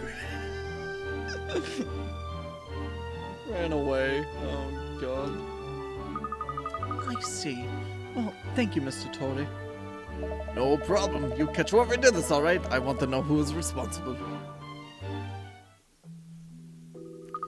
Well, I think we've spoken to everyone now. Unsurprisingly, no one stands out as being the guilty party at this stage. Maybe it wasn't an inside job. Maybe we should start thinking along different lines. No, I don't think so. I'm still not sure exactly when the scene was cut from the film, but one thing seems fairly certain. It wouldn't have been easy for an outsider to gain access to the film reels in the time window we're looking at. Not to mention the fact that only randomly selected guests and VIPs were allowed entry into the theater at all today. Yes, everyone was carefully checked at the door, weren't they? It certainly wouldn't have been easy for anyone else to slip in. And both Rector and Tori say there was nothing wrong with the film they checked when they checked it just before the screening. So even if someone had managed to slip into the theater unnoticed, they wouldn't have been able to get to the film reels between then and the start of screening. My thoughts exactly, Ernest. If the kiss scene was indeed stolen, it has to have been by a member of the theater staff or the production team. I think you're right. Let's not forget there's someone we haven't managed to speak to properly yet. That's true. Let's find Mr. Rector and see if he can answer some questions this time. I just hope he's calmed down a little now. Yes, so do I. I wonder if he's still in the lobby. Romance. Oh boy, we're missing 2 more pieces, guys.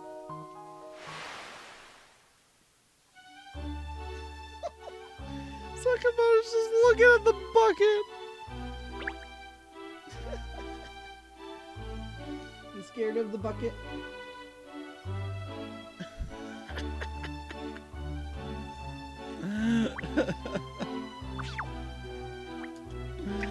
Oh, it's so good. Dude, he hears all the noises that's coming out of the bucket. It's just like, well, what is going on? No, Director. But there's Emiliana, look. Perhaps she'll know where we can find him. Yes, let's go and ask her. And we can find out how her profiling is going at the same time.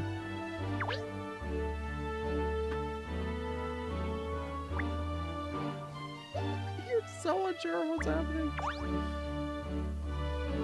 This is your time to shine now, Katrielle. Let's see what you're made of. Oh, still here, pretending to do real detective work? If I were that good at pretending, I could pretend to like you. So, how are you getting on? Don't be so catty. Not that you fit a brick wall, so you've come to see if you can glean anything from me. Not at all. I was just curious to know how your profiling is going. Very well, I'll tell you. Perhaps hearing some genuine deduction will make you realize how unsophisticated your own efforts are. A taste of cutting-edge profiling work could do wonders for your future investigations. Well, we can dream, can't we? You know, this lady always makes me want to scratch. be quiet, Hound. Don't interrupt me with your meaningless yapping. Yeah, bow wow, as in bow wow, you're annoying. So, having spoken to everyone involved, I built up a detailed profile of the kiss. The only person who was unhappy about the final kiss scene was the editor, Eddie Torre. In other words, he's the only one with the motive. He had complained to the director that the stolen scene was inappropriate for the film. However, Torre has an alibi. On the other hand, Seymour Frames, known in the projection boss, had the opportunity to commit the crime, but there is no clear motive. Frames is crazy about his machines, but had little or no interest in the films he shows using them, therefore he had no reason to commit the crime. The logical conclusion of all this is that the real culprit is someone else, someone we have yet to investigate. But who could that be? The only other person with access to the film reels who has not been investigated thoroughly until now is Detective Maverick D. Rector. Rector? But why? Rector is a renowned perfectionist. His attention to detail is well known. How meticulous he is about such minutiae as the shape of the clouds in the sky or the sound of the waves. And it would appear that the final scene in this latest film of his had been troubling him for some time. The perfectionist in him just couldn't decide if the scene was up to scratch, if it was worthy of inclusion in his magnum opus. He agonized over this right until the premiere screening today, when finally he made up his mind. The scene had to go. With no time to lose, he cut the scene from the reel and either hid or disposed of it, all for the sake of the perfect film. That is the outcome of my analysis of all the available evidence. Very interesting. It's certainly a plausible theory, Emiliana. Oh, I wasn't expecting you to accept it so graciously, but something about it just doesn't sit right with me. What? Do you have a problem with my profiling? It's not exactly a problem, no. It's just something I can't quite put my finger on. Miss Layton's deductions go beyond logic and reason, you see, Emiliana. They have a magic all their own. Ha! Magic has no place in case solving, Ernest. Katrielle's working on a hunch, nothing more. And hunches are unreliable. Well, anyway, I think we should have another chat with Mr. Rector. He was too upset before to give us any useful information.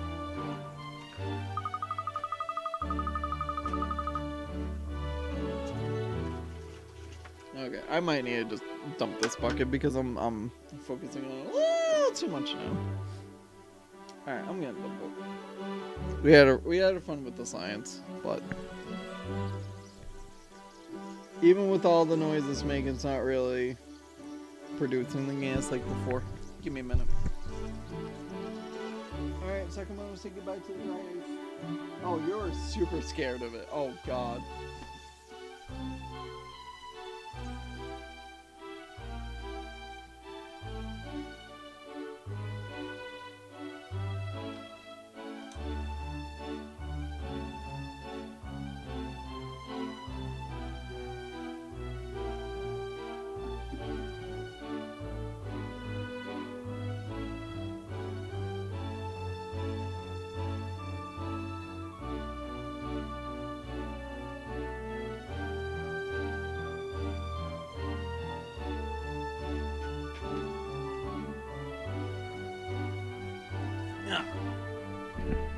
It's officially gone, no more playing. Well, that is certainly true, and the more information we can gather, the better. Ah, that talk of the devil, that's him over there, isn't it? Oh, yes, I was with Mr. Torre, it seems. It looks like something is going on between the two of them. Eddie, there you are. Have you got a minute? Sure, actually, there's something I need to talk to you about too. But not here. Can't we go somewhere a little more private? How about in the auditorium? It's probably empty now. We should have the place to ourselves. Suits me fine. Did you see that, Miss Layton? They disappeared into the auditorium together. Yes, this is an interesting development. We must sneak in there as well.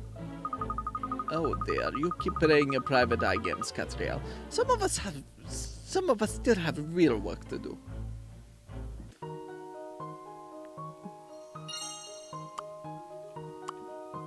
1 piece to go.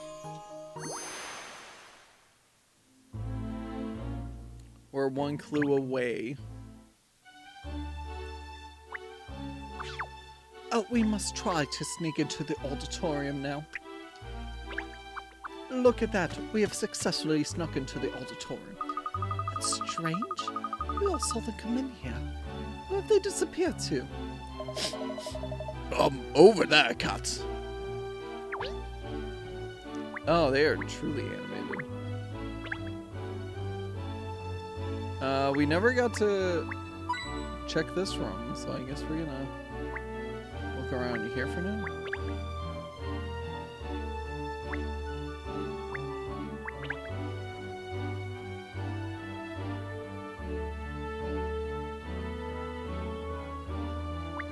That's a coin.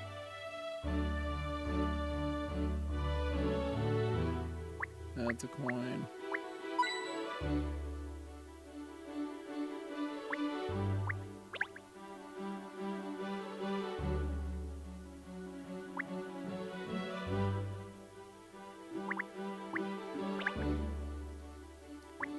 That's probably it for the hint coins, right?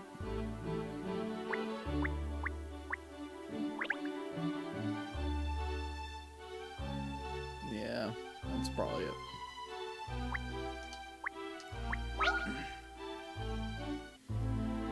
Alright then, Eddie, why don't you just admit it? You're the one who got that scene, aren't you? You've never liked it. You've had a problem with it from the first day of shooting. Yeah, and you knew that, but you refused to cut it yourself, you stubborn old fool. Who's the director here, eh? Me! I am! If I say a scene stays in, it stays in! Or did I misunderstand the meaning of director somewhere? If you got a problem with the way I make decisions, then this partnership of ours is over. As of now.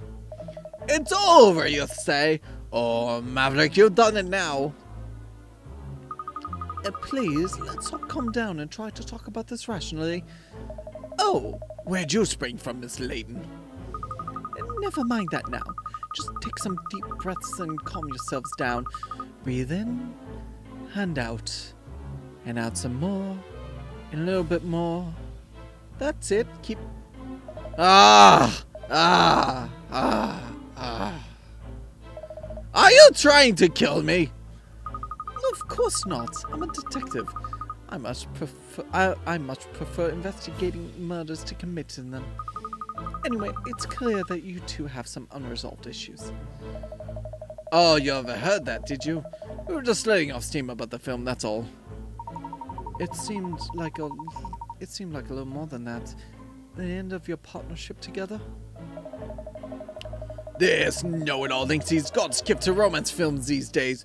But his love scenes have always been a total disaster. It's only my editing that's saved them all these years. It's thanks to me he's produced so many hits. But does that mean anything to him now? Not a jot. Well, he might have chosen to forget, but mark my words, I haven't. I mean, what about this love scene, Ew. You get to direct a love scene. The perplexed partner for 40 picarats. A romantic Romeo has come to take his sweetheart to a delightful dinner. To add a little excitement, instead of telling him her room number directory, this playful partner took photographs of every junction along the route to the room and sent them to him. The photos aren't in any particular order, but by studying them carefully, you should be able to work out which of the rooms A to E is the correct one. In puzzles where there are two different images to consult, one at the bottom left and the bigger one on the right, you can toggle between the two using L and R.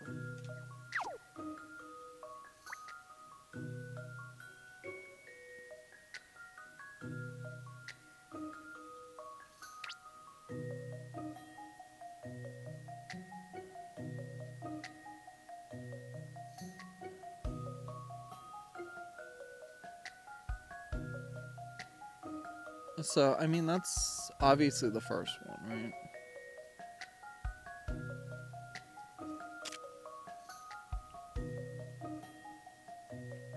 First junction here.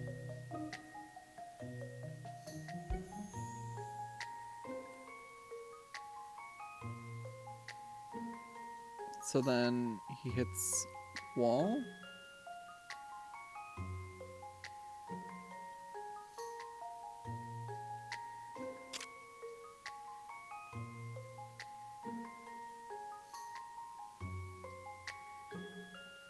He's probably going to D if I... Okay,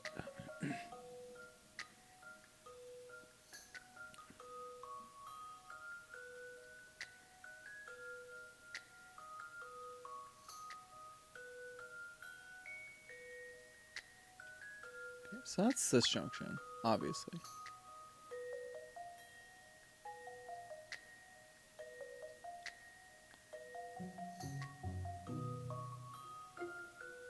And the thing is, that's taking a left. So is it actually E after all that? Four-way junction. Three-way junction. Another four-way junction.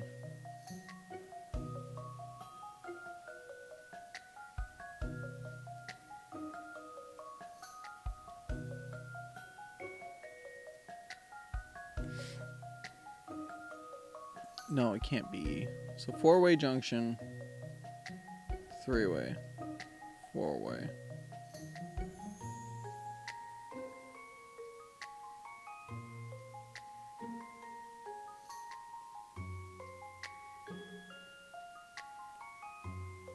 See, the problem is we need this one included.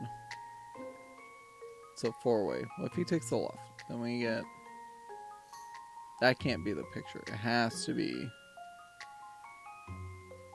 It's only a left and a straight, huh?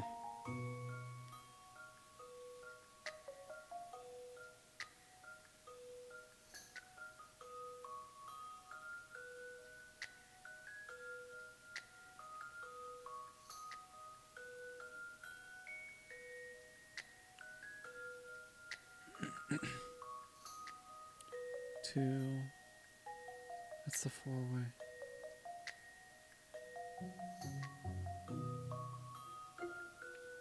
Two four-way junctions, two G junctions, and a corner. This is obviously the first four-way junction.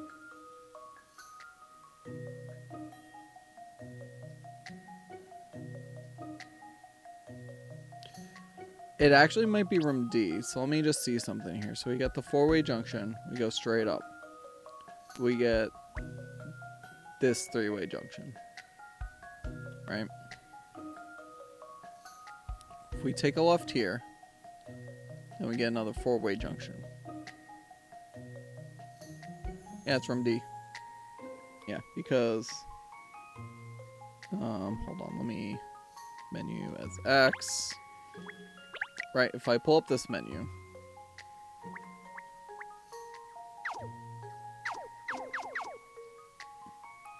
So 1. Then he goes into this one 2. And he sees this one for 3. And this one is 4. Oh, no, it's not. This one is 4. And this one is 5, right? What an amazing 5. It's gotta be D. I've seen how to solve this now. And that's how it's done. You did it! Lucky you found the room on time. Otherwise, the couple's dinner date would have been ruined.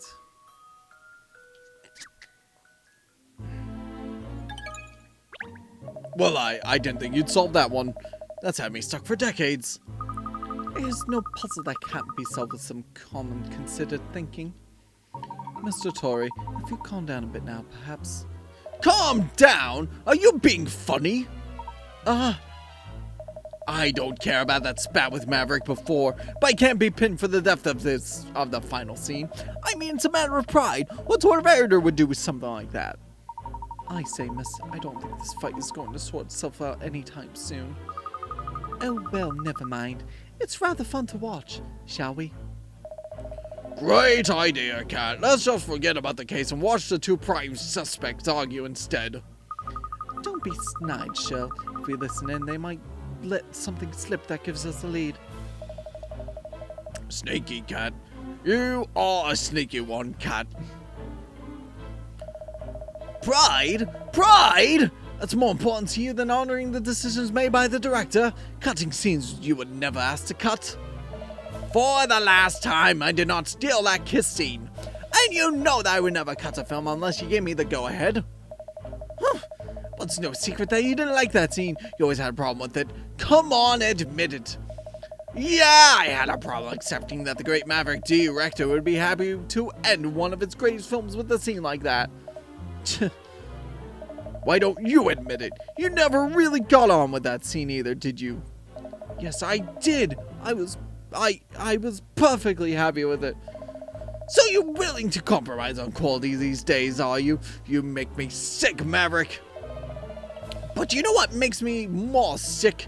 The fact that someone other than me cut one of your films. Alright then, Eddie. If it wasn't you, then who was it? Tell me that. If you ask me, it was you. Listening to your conscience before it got corrupted by fame. How dare you? Back in the old days, you wouldn't have stopped shooting until you got a scene you were 100% happy with. But now, well, those days are gone. Yes, the days when my films made no money. Look, if I change my directing style, it's for you and the rest of the crew. We're grateful for that. We all appreciate actually getting paid, don't get me wrong. But does that mean you have to make such huge compromises to the production? Doesn't mean you can't be true to yourself anymore. Look, I know I said I love you. I said your love scenes were rubbish, but the truth is, you have shot some good stuff in the past, haven't you? Maybe, but that was a long time ago now. Anyway, Eddie, being too realistic doesn't pay the bills, does it? That's the bottom line. Fine. If that's your take on it, there's nothing more to say. Goodbye, Maverick.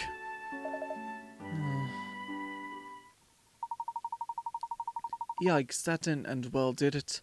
Mr. Torres walked out. This could be our chance to get some important information out of Mr. Rector. Come on, Ernest. And you, Shell? Mr. Rector, I'd like to ask you a few more questions if you don't mind. I'm not really in the mood at the moment, but alright. If it'll help to get this whole thing cleared up quicker. That was a rather heated argument you and Mr. Torres had just had. Are such disagreements between the two of you of regular occurrence? Eddie and I have been a team for a very long time, since long before I made it, so we've had more than a few fights over the years, yes.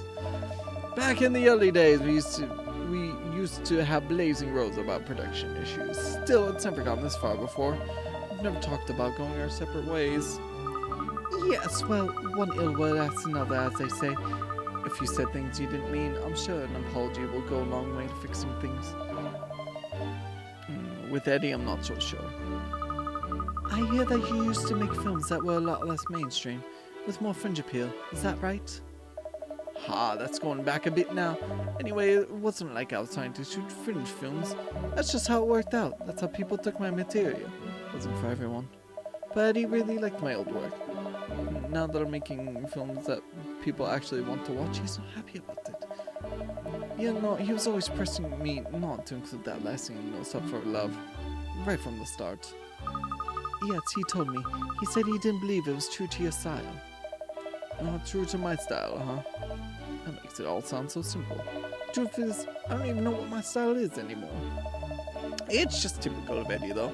He never had any hesitation telling me what was wrong with my films.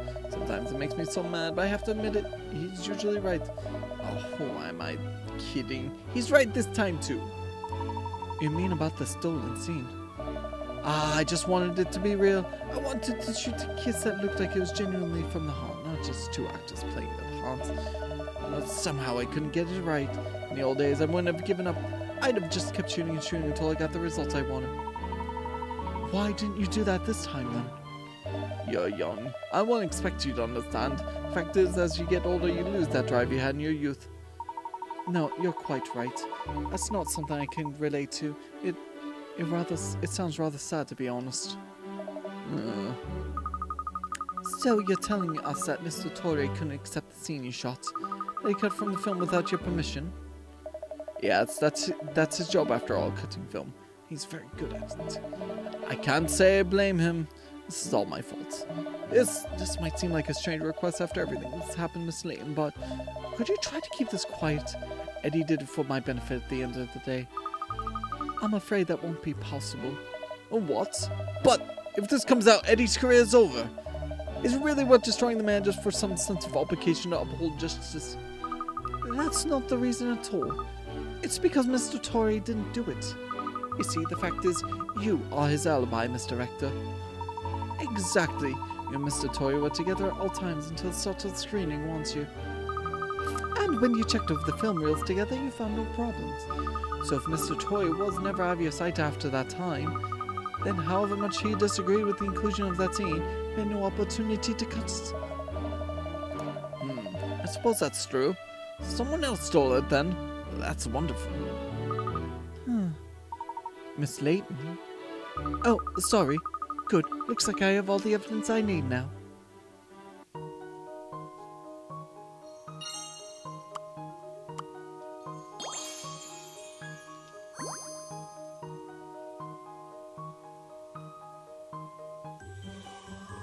We got the case solved.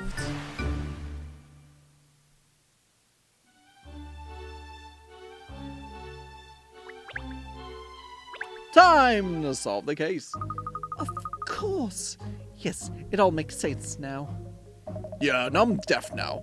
That was right down my ear, Cat. Miss Layton, have you solved it? Yes, Ernest, I believe I have. Just as every film has a final scene, every case has a truth to glean. And now I've uncovered both. Oh, well done, Miss Layton. Brava. And what a spiffing verse that was. Ernest, summon the suspects. Gladly, miss, gladly.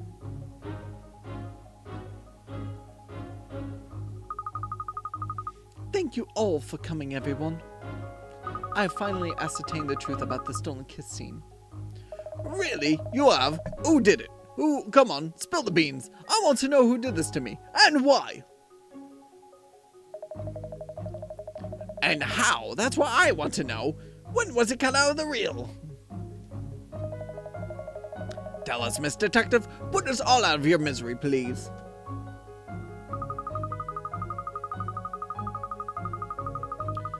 Un momento, Katrielle. Why have you got so many people here? It's clearly obvious that most of them couldn't possibly have been involved. Oh, it's much more fun this way. The more people, the more tension. Ah ha ha! I agree with Miss Layton. She's a poor performer, that woman. Oh, this is so exciting. I couldn't miss a show like this. I mean, as mayor, I have a vested interest in the truth. As the head of the 7 dragons, I feel obliged to see this case through to its conclusion. Don't need me, don't need me. Minor role, minor role. I really don't care what happened to that scene. Can't I just go? Come along, Miss Layton. We're all dying to hear the truth about this case and who the culprit is. Let's not rush. This is a detective's moment of glory, after all. True. If this were a film, I'd be having a good suspense track running in the background and really draw it out to build up the tension. Exactly. Now, let's get to the case. This was an extremely strange affair from the outset. A final scene stolen from a film on the very day of its debut screening. So, what could be the truth behind it? No doubt you all have your own theories and ideas, but I'm not exaggerating when I tell you that the real truth will make even the most outlandish theory of yours seem tame. Because you see, the truth is always stranger than fiction. Okay, Kat. This is just a shaggy dog story. Or do you actually know who did it? All right. You couldn't let me milk it, could you? If I had to identify one culprit in this case, it would be you over there.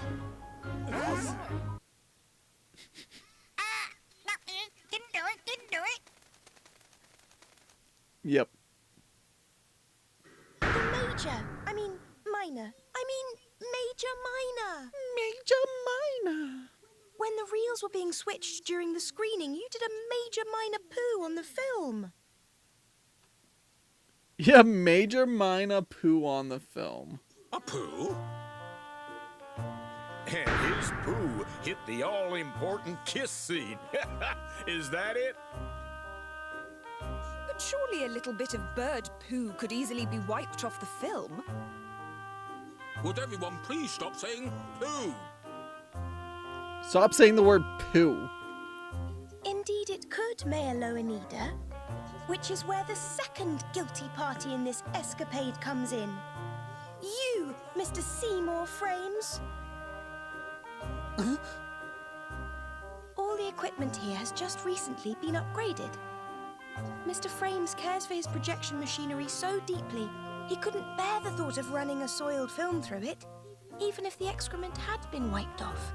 So he cut the infected scene out of the reel altogether. So it's his doing then? Yes, but with the Major resolutely denying everything, it's going to be hard to make it stick. Oh, poo. No poo.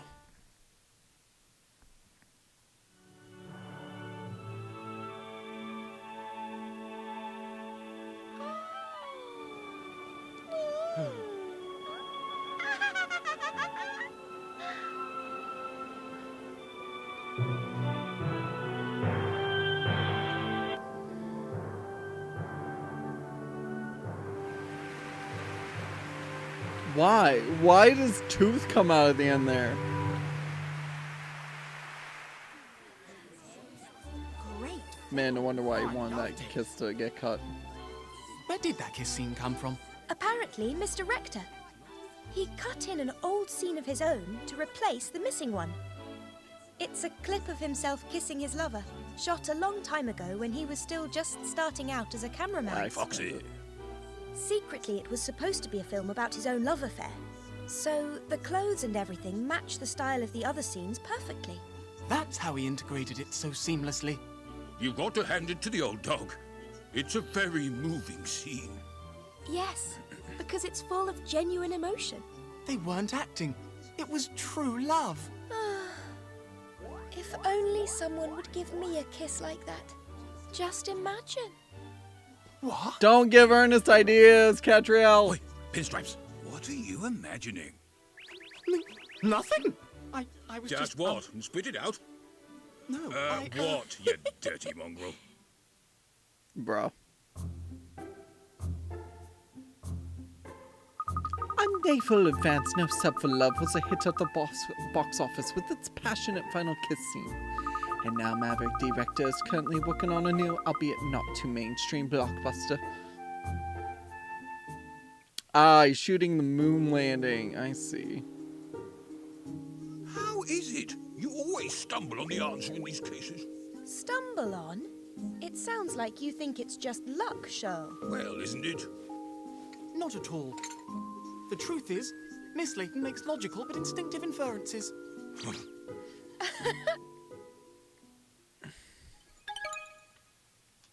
We're gonna save our progress. Yes.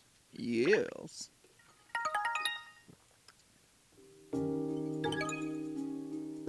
Oh, we got a new case code, the minor miscommunication. A new diner for an ideal meal. Move the magnifying glass and investigate the pinboard to choose which ongoing case to tackle. Touch the feng shui chair icon at the bottom right of the screen, or press Y if you'd like to rearrange the furniture or redecorate the office. Oh, we got a new case pinned on the office board now. Yeah.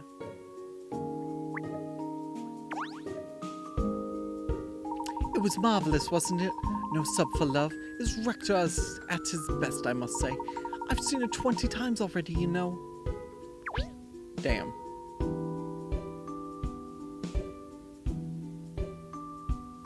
The kid likes his Mr. D. Rector. Any hint coins around here before I take a break? Of course, there's no hint coins in the office. Why would there be? That was just on the board. Okay. Oh, poo.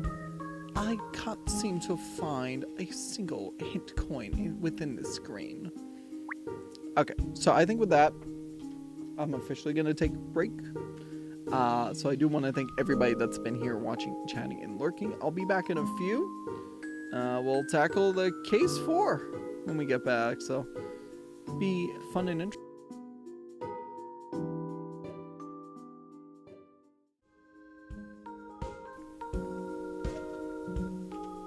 Alrighty, let's continue on. I was trying to find a quick snack and I really couldn't, so I'm starting to get really hungry. I got a thing of Pocky, at least, so it's something,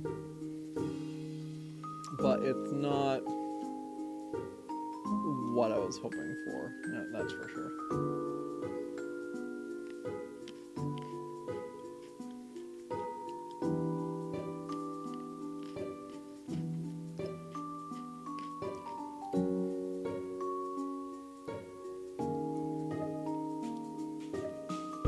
Oh my gosh, dude.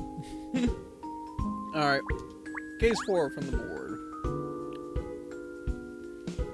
Cases you're working on and any you've solved already are on the pin board in the agency office. Press A or the investigate button to start playing the case you currently have highlighted. As you solve each case, new cases will arrive to keep you busy. These cases appear with the word new in their top left corner. Cases that you've started but not yet solved are marked under investigation. Cases that you've already unraveled are marked solved. You can still investigate cases you've already solved. You return to the point just before you solve the case and play from there. For cases you've already cracked, the number of coins found and puzzles solved in that case will be displayed. When you return to old cases, you may find there are more puzzles hiding around the place than there were originally. So we're missing 2, we're missing 3, we're missing 2. Why is his right eye? Like, why is he winking? Missing 2 hint coins. We're missing a ton of hint coins there.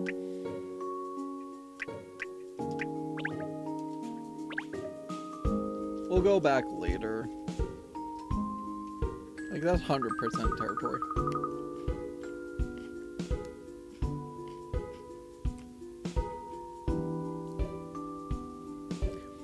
Ernest, that book you lent me the other day. Oh, have you read it, miss? Did you enjoy it? I thought it was a real page-turner. Yes, well, I did turn the pages, certainly. Although that's true of any book, of course.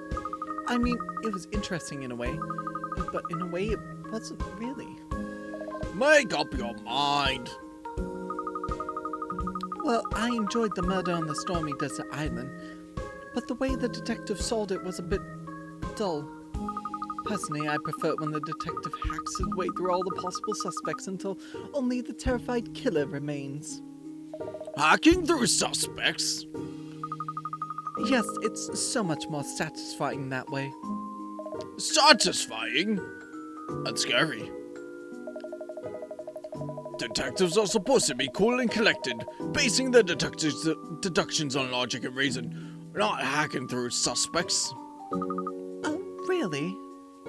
Yes, detectives do traditionally have that image, don't they? Of being systematic and lucid. But Miss Layton's inimitable style turns all that on its head. I think it's capital. You mean she relies on her gut rather than her brains? I prefer to call it miraculous instinct, Cheryl, not gut. It is miraculous, that's true. Miraculous you solve anything. Well, it sounds as if you know lots about it. You're obviously a matter of logic and reason yourself. Sorry? I know. How about this? The next case we get, you can try to solve it. I'm not doing your job for you. Won't put your money where your mouth is. Oh, that's the phone. I'll get it. Perfect timing. No doubt it'll be someone with the case for us. No doubt it'll be a case of a wrong number. Who's Madame Dublé, miss? You mean the woman from the cinema? The matriarch of the 7 dragons? That's right. She said she had something she'd like your assistance with, and asked that you pay her a visit. Interesting. Perhaps she has a case for us. I really couldn't say. I will speak to the detective in person, she said. She was most insistent. I see. Well, I suppose we'd better go and visit her then. Come along. You do realize this could mean you'll actually have to do some work for once. Me? You mean you, Shirley? Why me? I want to see your famous logic and reasoning at work, of course. You're going to solve this case. I am. Wouldn't you like to see a Shirley solve a case, Ernest? Rather. That would be a jolly hoot. Well, at least that would... well, at least it would mean I wouldn't have to watch you bumbling together through another investigation. All right, you're on. Shirley's on the case. Excellent. Good luck, Agent Shell. Agent Shirley. I like the sound of that.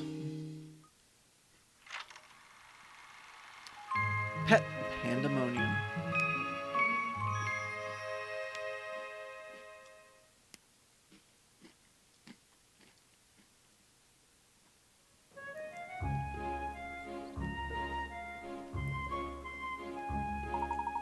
I believe Madame Dublay's residence is around here somewhere, miss. Didn't you ask her for directions, Ernest? I did, yes, but she won't give me a full address. She just told me we'd know when we were nearby. But this is Millionaires Row. All the houses here are enormous. It could take us ages to find it just walking around aimlessly. I think this is a job for Agent Sher. Lead us to Madame Dublay's residence using your razor-sharp reasoning to guide you, Detective. No. Wouldn't it be easier just to call her a passerby? Well, I suppose so, yes. All right, let's ask someone.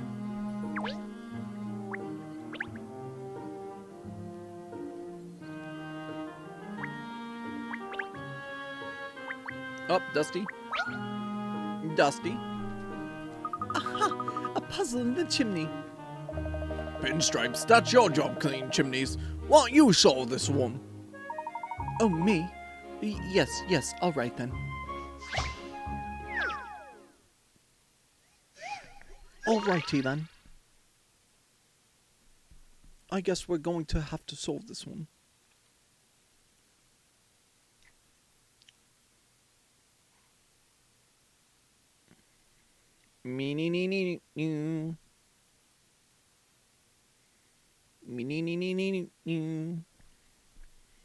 Oh, Christmas tree. For 40 pickerats! These folk need help putting up their Christmas tree decorations. They know how it goes every year. They do it every year, but they always forget how it goes together. Press and hold A to pick up the parts and move them so they fit in the frame. They make 3 perfect trees. Parts are not allowed to overlap. And these pieces, I'm assuming, do not rotate at all.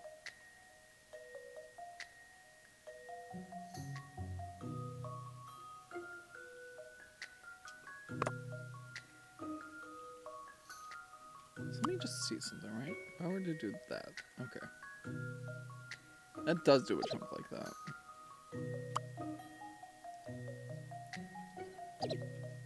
Oh, wait. The dots give us even more info.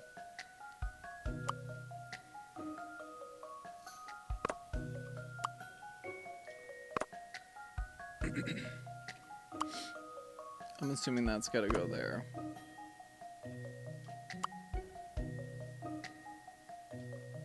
But you know what they say about assuming.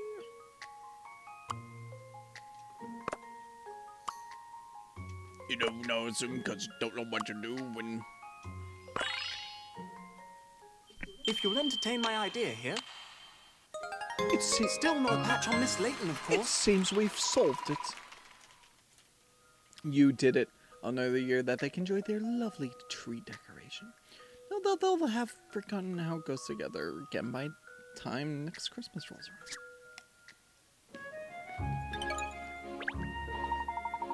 There, clear at last. Let's just stop the fire smoking in the grate below. Well Well done, Ernest. I'll send them an invoice.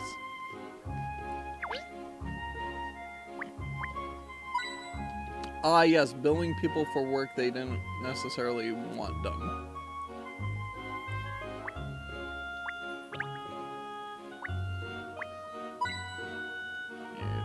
Coin. There's a hink coin. There's a hink coin. There's a hink coin.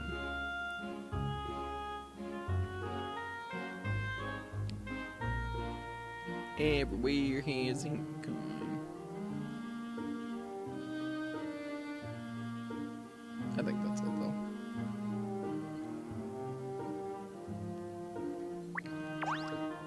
Hello, lady! Excuse me. I don't suppose you could tell us the way to Madame Gretchen Dublay's residence? Dearie me, you don't know Madame Dublay's house? No, I'm afraid not. We're not familiar with this area, you see. The Dublay residence is the largest building in the neighborhood. You can't miss it. Helpful. Well, let's see. Ah, perhaps that's it over there. Exactly. What did I tell you, Z? You can't miss it. So, you have some business with Madame Dublay, do you? She asked us to pay her a visit, yes. Really? Madame Dublay asked for you? Well, you must be more important than you appear. You're very fortunate. I should dearly love to receive an invitation. Madame Dublay is obviously a very influential and significant member of society, isn't she? Did you hear that, Jill? You won't want to let down someone so important now, will you? Oh, me? Come along then. We mustn't keep Madame waiting. No, I want to talk to the other guy. This guy. Hello, what have we here? This is the well-to-do part of town, you realize? I'm always on the beat around these streets, making sure there's no unscrupulous characters lurking. That's all you say, huh? Characters like me?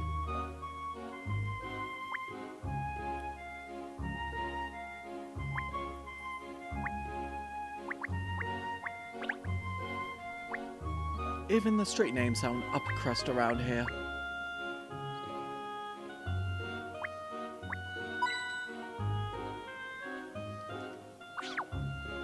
Even the pizza place is called upper crust. Ha! Oh, dearie me. Who to talk about this? That's the question. Someone looks like they've got a lot on their mind. Aha! What extraordinary timing. I was just wondering whose ear I could bend. It's my friend, you see. She just runs a little change of accessory shops, but I'm afraid business is rather slow. She's in a terrible fix. Could you talk to her, do you think? I mean, you're detectives, aren't you? You might be able to deduce what's wrong with the way she's managing the business. Accessory shop, you say? I'm intrigued. I'll do everything I can to assist, naturally. The passers-by accessory shop minigame has been added to Katrielle's bag. Range all the aims to sell as much stock as possible. Try to deduce the best route, based on your customers' personalities and their desire to accessorize. Can you complete every level and prove yourself to be an accessory ace?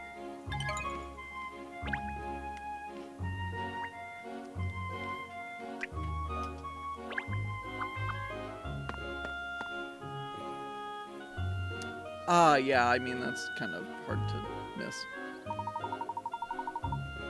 Gosh, so this is Madame Dublay's residence? What a magnificent mansion. Worthy of the leader of the Seven Dragons, the millionaire of millionaires. It looks like those big double gates are the way in. Oh gosh, the scale of this place, man. The gates are unlocked.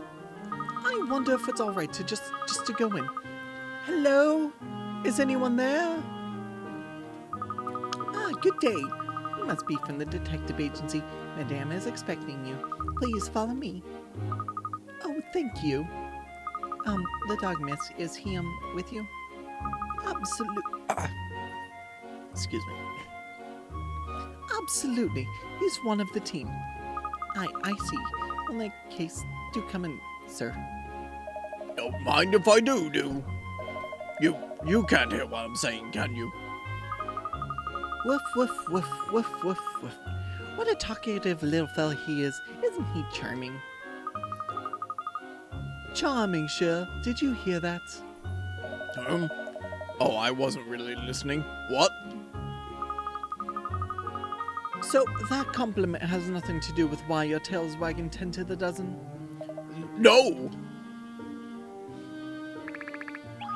We're not going inside yet. No, you can't make us.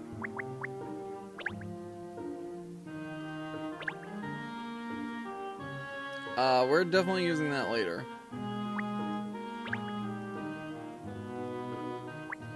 Ba-ding!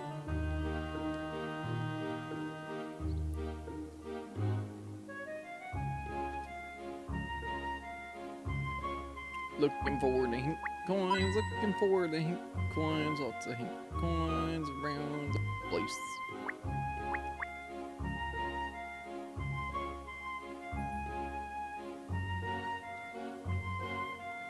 Coins, hink coins, looking for the hink coins.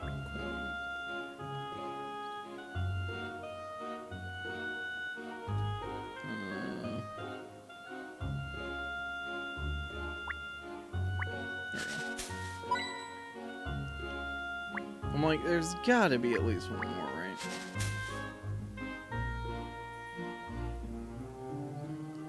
What are you doing here?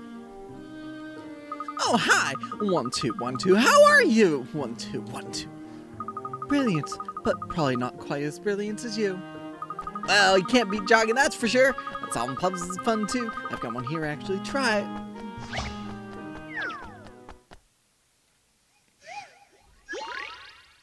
Weasel maths. Look closely at the weasels and the numbers, and try to figure out which number goes at the bottom. Select the frame to enter your answer.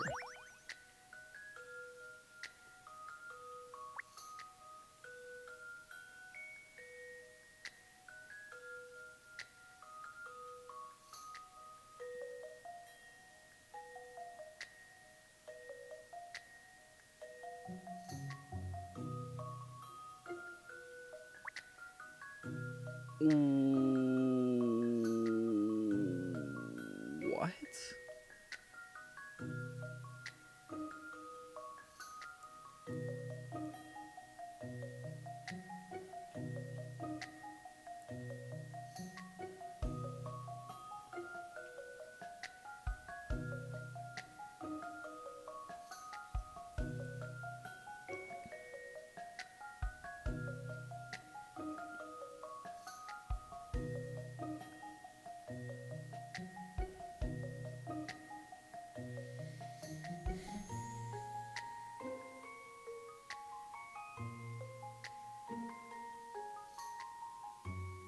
Is it gonna be 2?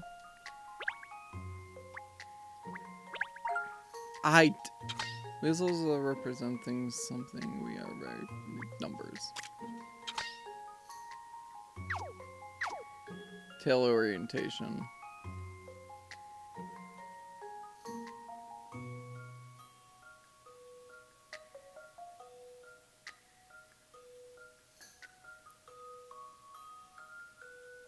Tato was good, hope you're well. So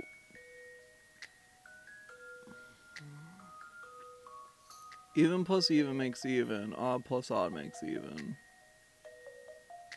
Odd plus even? Are they signifying odd and even numbers? I don't...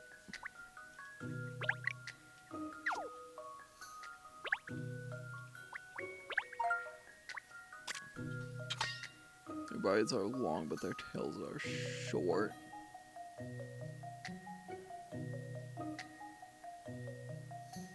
What?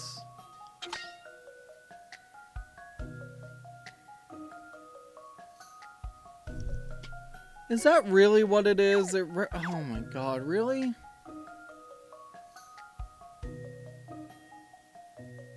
It is. Oh my god. So 10 o'clock.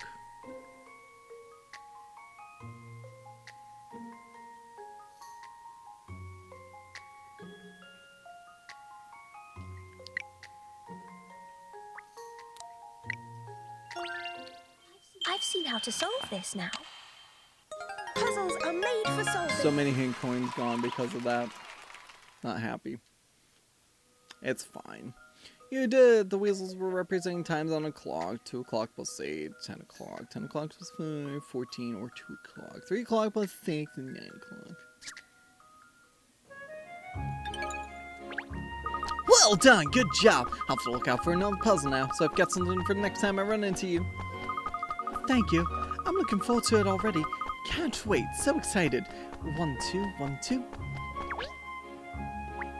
It's Alex. Is it? Yeah, Alex. Ah, hello. I didn't think to see you here. Ah, Alex, hello there. What are you doing in this part of town? Delivering order. One of my customers is having a party and he asked me to bake cake for them. Ah, yes, I'm sure the exclusive Lipsky cakes are in high demand around these parts. No, yes.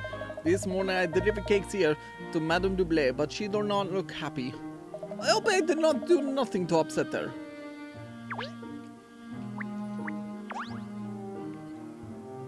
Please do go inside. I guess we're forced to go in now. I don't see anything else that's like flipping up or like causing dust or anything like that at all. So I guess yeah, we're officially going in. You got any good plans for today, Tato? Hope you're doing well in general.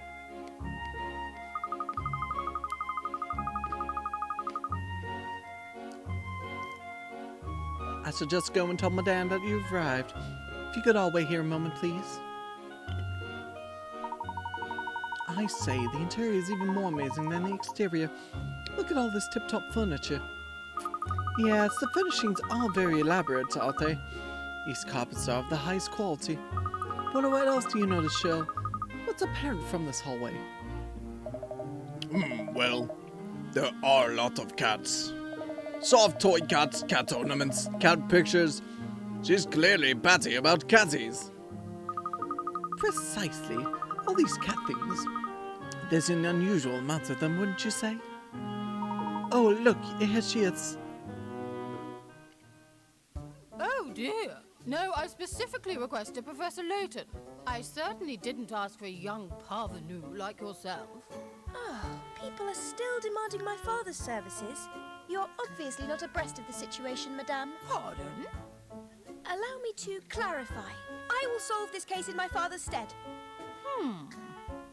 Very well, I suppose as long as it is solved. You must recover my dear lost Rexy Wexy post-haste. Rexy Wexy? Sorry? Oh, my precious Wexy Wexy! Where have you gone? Where? I'm so worried. I can't sleep at night. Yeah, no idea why Rexy Wexy would want to get away from that. I simply have to find my poor Rexy Wexy. But before I entrust you with the task, I must be sure. Sure? Of what, Madame? Of your abilities, darling. I don't permit any old riffraff in my employ, you know. I demand the best. Still, I imagine a daughter of a great Professor Layton would have no trouble with a conundrum such as this,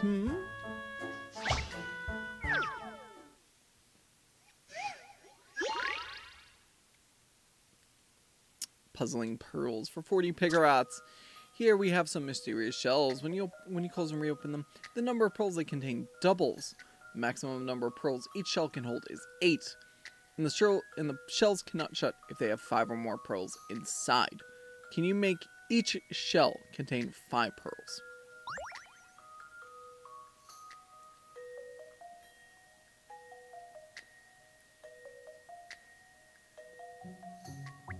Okay.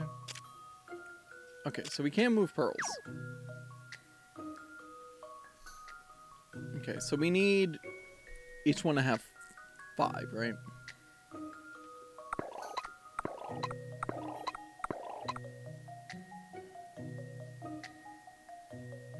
I just want to see 8, 15,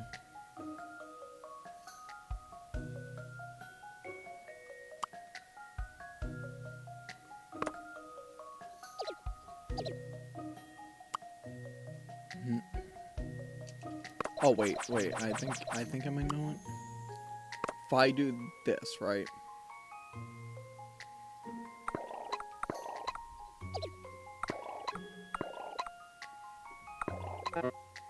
We're in an impasse. Okay.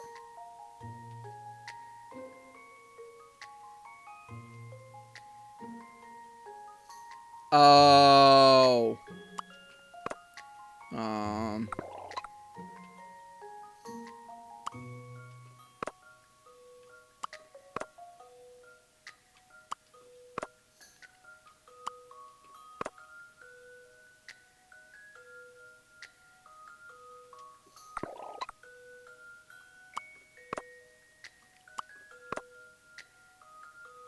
I assume one more pearl. Shoot.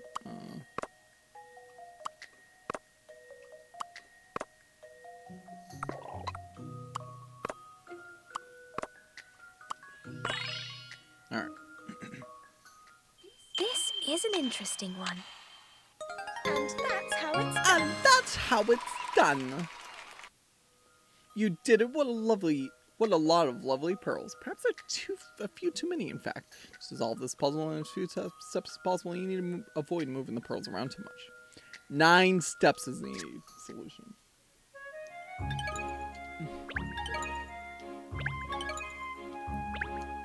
Are you sure now, Madame Doublé? Have I proved my abilities to you? Yes, that was most impressive. I feel quite reassured.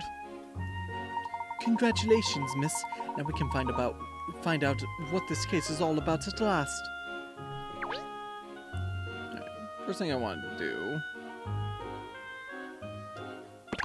Open the bag wardrobe.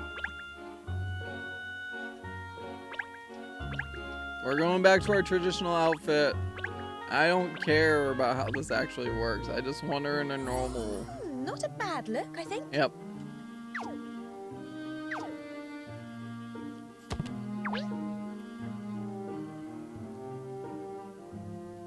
You're not a puzzle or anything?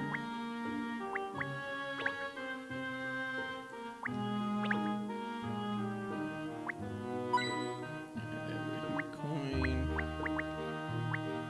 That's 2.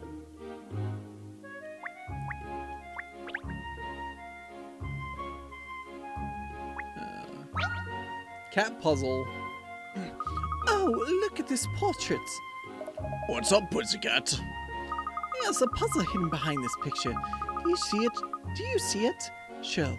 Why don't you try to pound out the answer?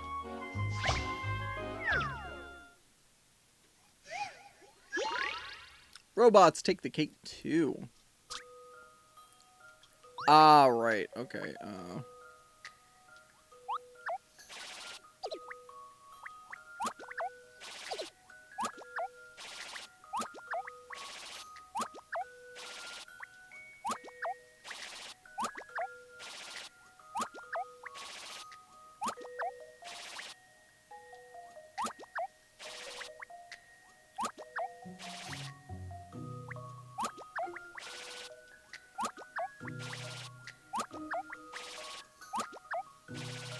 I'm at an impasse. No.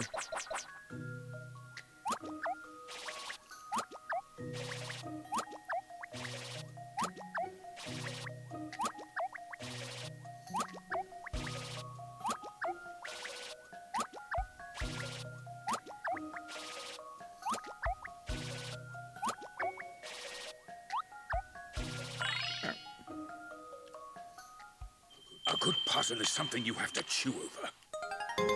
That was too easy. You sure you have to chew it? You did it. I bet Alex Lipsky wishes he had some robot help once in a while.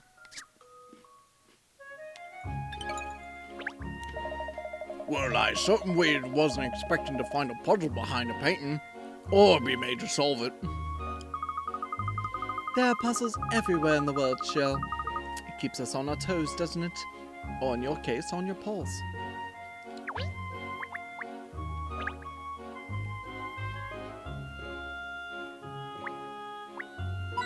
Here's a coin.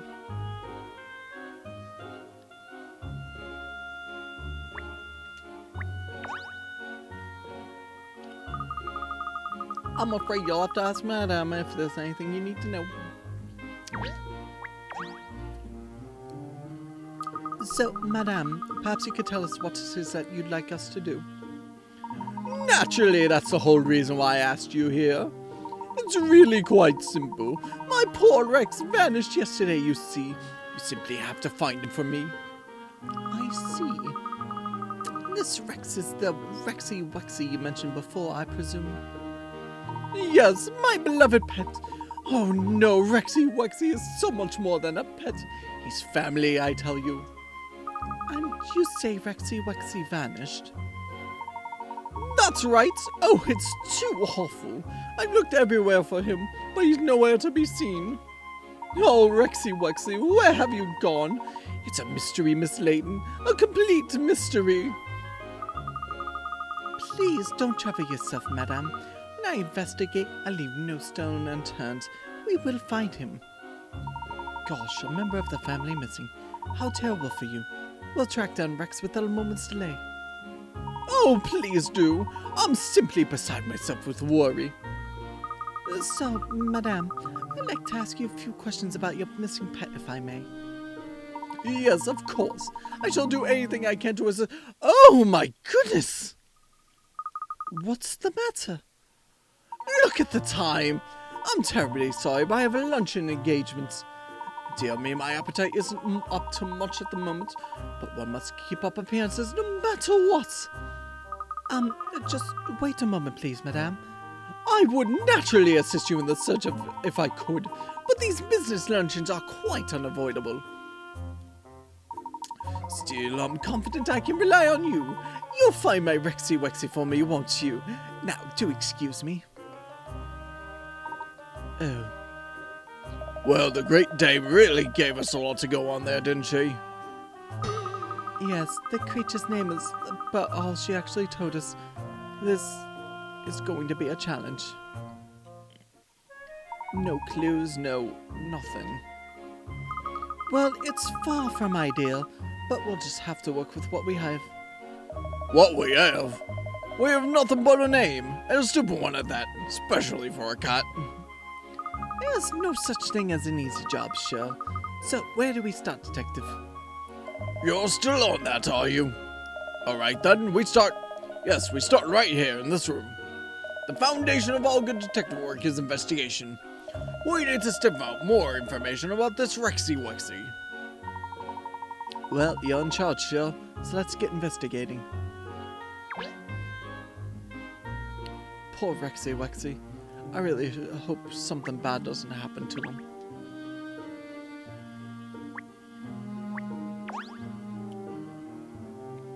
That desk looks like an antique. It's rather understated, but I expect it's worth a small fortune. And let's not forget the evidence. The whopping great stuffed cat sitting on it. It's cute, isn't it? I wish I had one. Cute? Really? I think so, don't you? Oh, yes, of course. Though can never rival you, miss, naturally. It's strange, though. Cats are usually very destructive creatures, but there are no signs of scratching or gnawing on any of the toys. No claw marks and no teeth marks. Aha! So Rexy Wexy is an upper crust kind of cat, scratching and gnawing on beneath him. Oh, jolly good, Shirl. You're like a real detective.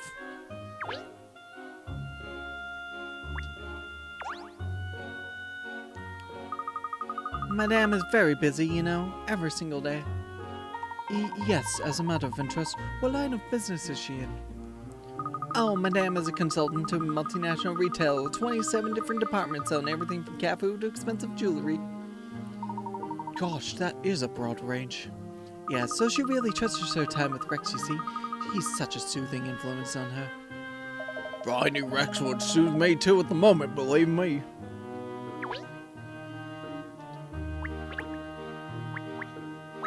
Huh? There's another cat toy here as well. They're everywhere. Ooh, that's reminded me of a puzzle I know about cats.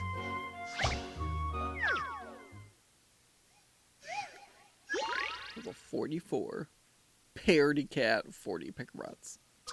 These 10 cats need to be divided up into pairs in accordance with the following rules. There should be 3 pairs of cats of the same type. In other words, the same shape and coloring. If a cat is wearing a ribbon, the other cat in the pair must also be wearing a ribbon. So the thing is, we've already got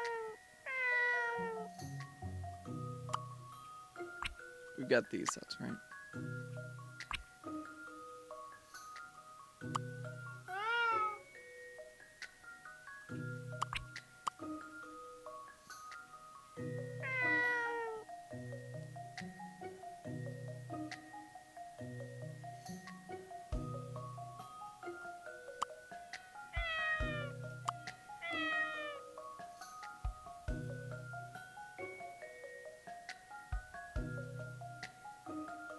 Is that it?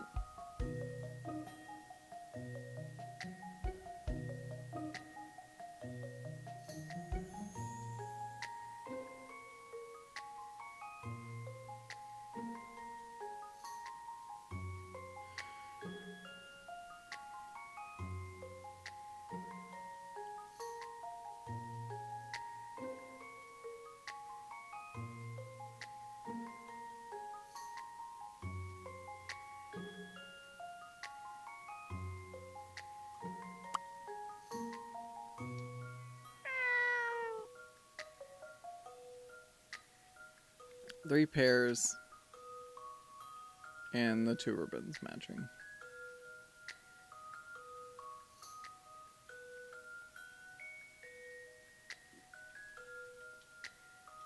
All I'm gonna do is I'm just gonna throw them like that. 1, 2, 3. Same type, same shape, same coloring. And then the 2 pairs with the ribbons. So this is the 1 pair that's just not. A good puzzle is something you have to chew over. That was too That easy. was too easy. You did it! They're all getting along perfectly. Pairing them up first by the ribbons and then by type makes it easy to see the solution.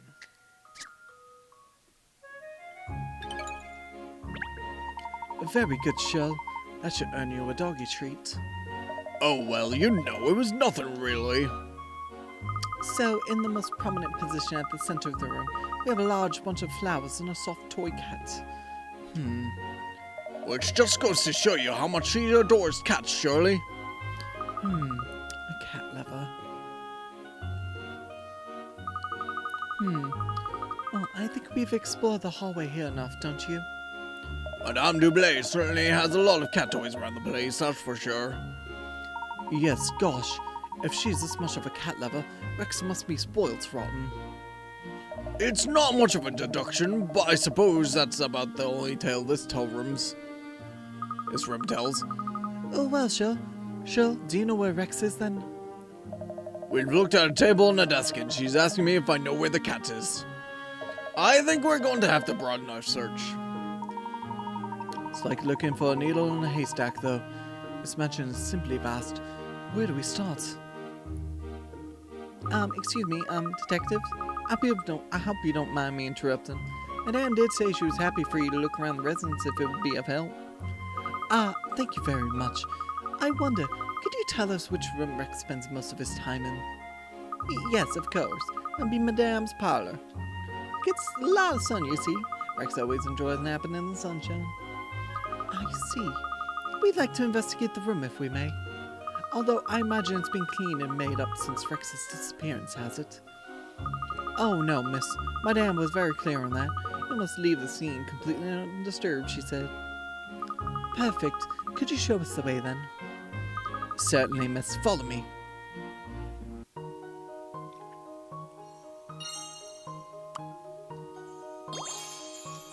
Cat toys and ornaments.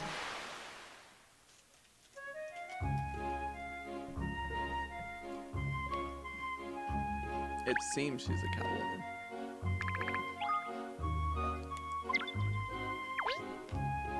Alright.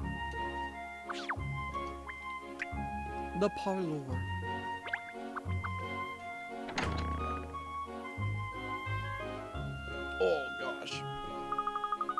This is Madame's parlor.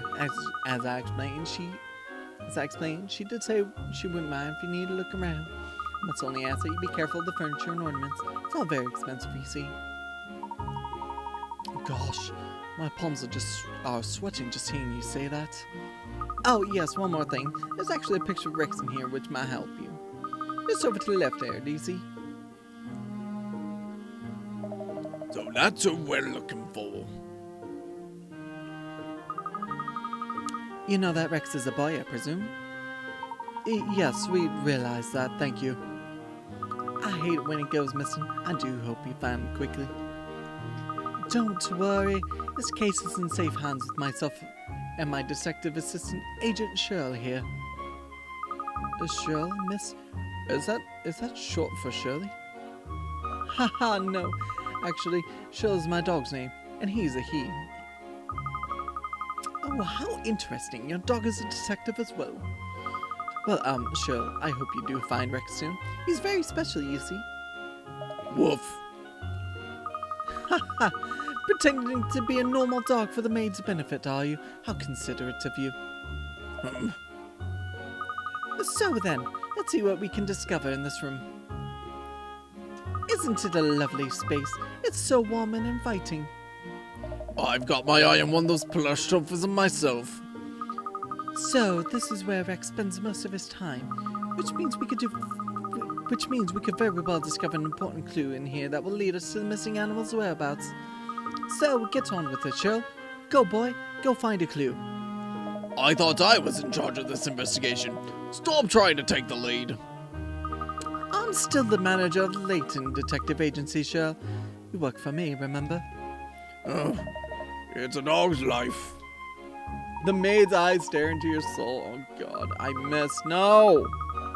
Come along, there's no time for sitting still. We need to have a good look around here. We can zoom in. There's bite marks. There's some rather exotic looking fruits here. Some appear to have been nibbled at. Presumably Rex is doing? Because cats are so well known for eating fruit, aren't they? Pinstripes. Maybe if it was a bowl of fish. Perhaps Madame Dublé was hungry and couldn't resist taking a bite. Because well-to-do ladies are so well known for their lousy manners. Come on, people. Well, can you be certain it wasn't her? Not certain, no, but I think it's safe to assume it wasn't her. I mean, I'm pretty sure. Probably.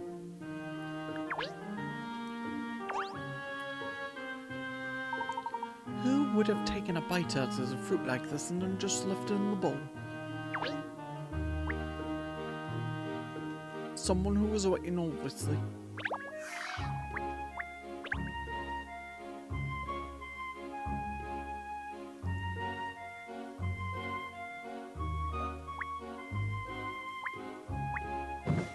Hit coin.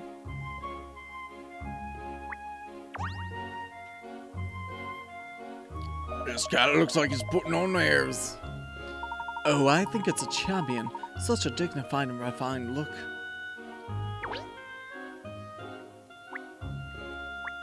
Dusty, dusty, dusty. Hey, the souvenir of somewhere.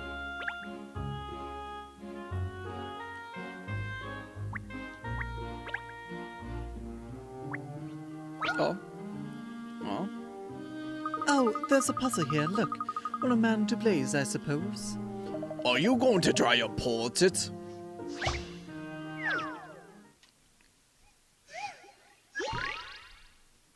Baffling bookcase. It's 50 picarots. There's a photograph of a strange bookcase where up and down don't seem to make sense. To arrange the books as in the picture, what is the minimum number that would need to be glued in the bookcase to keep them in position?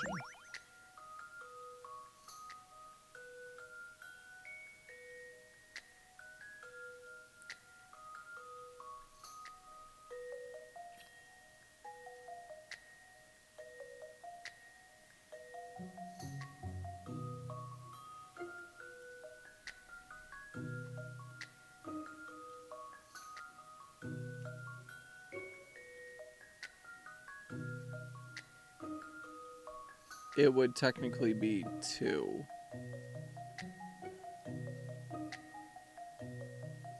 Because you can glue the books to the other books, and then just glue the one to the bookcase itself, right?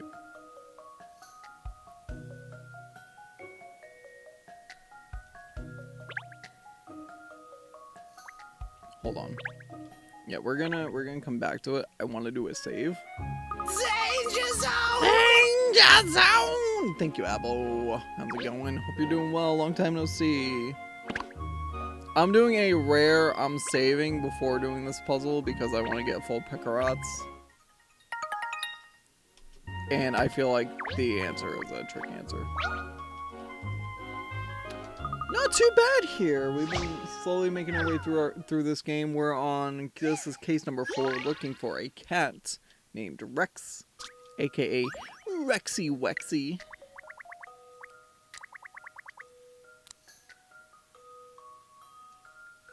I still think 2's the answer.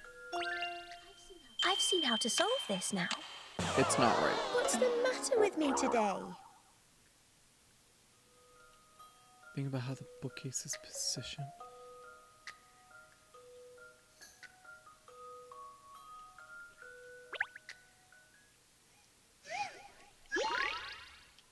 Oh, you know what?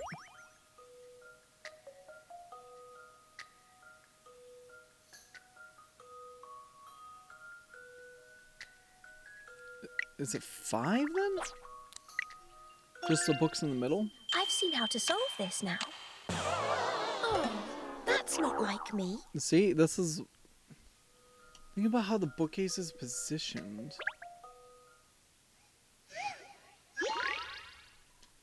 Oh, don't tell me it's 0 if it's on its back. It's on its back, isn't it?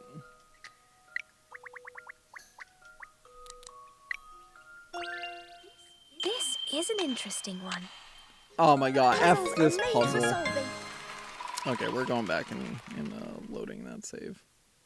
Yeah.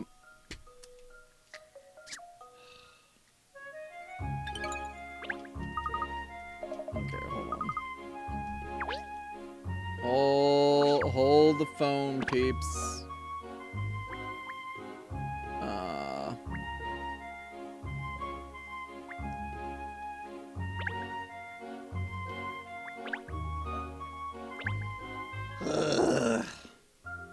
See, I knew that one had to be a trick question, man.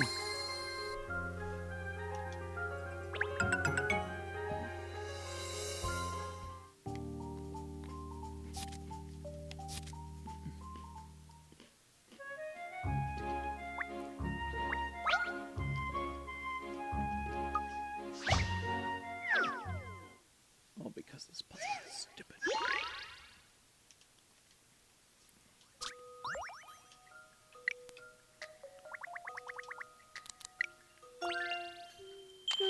This should do it, I think. Puzzles are made for solving. If you're talking about my cat, he's on the couch sleeping, napping. He was in here earlier when I was playing with some dry ice and water. He did not like it at all.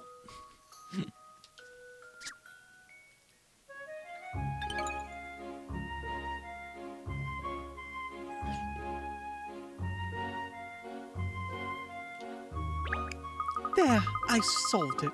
So I write the answer in this book here. Oh, yes, to face Madame Deblay's book. I'm sure she'd be delighted with that. You're right. Puzzles are no fun if you don't work out the answer for yourself. See?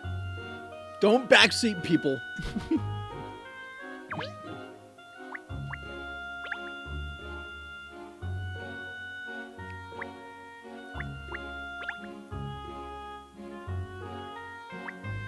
Oh. We know that the cat escaped through the window. It's so obvious. The window was left open, the cat ran, end of story.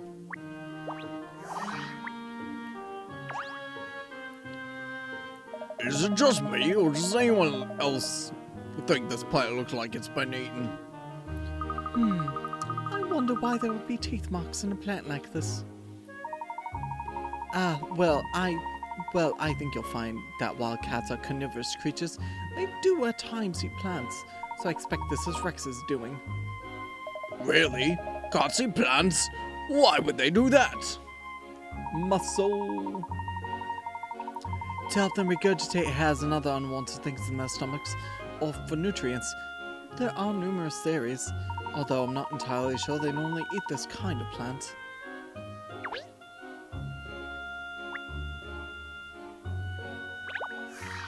Maid. She's not even staring at you. She's like looking here. She's looking at that chair.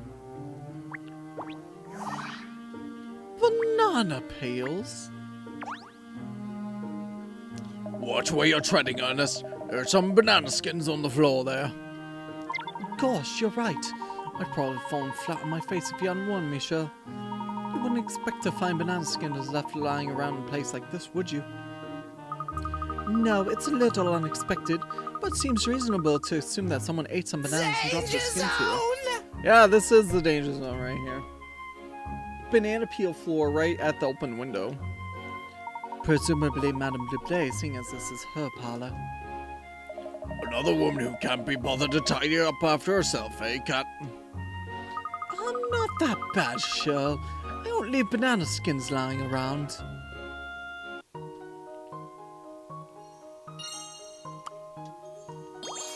Banana skins!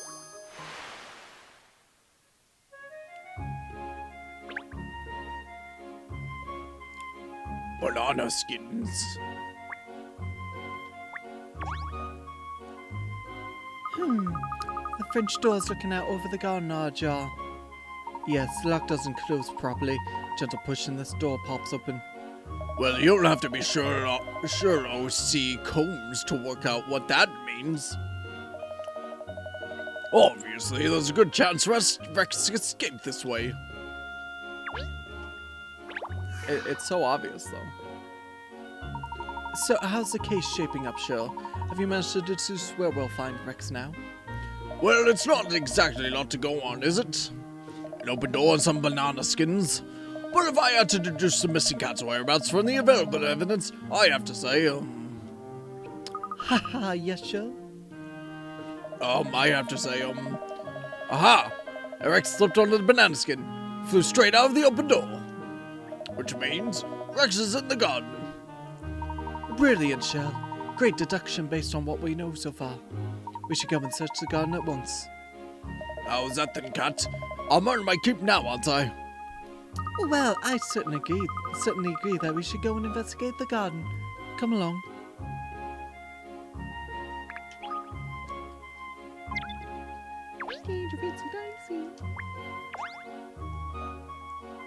Remember, if you'd like to see a picture of Rex, it's just over here.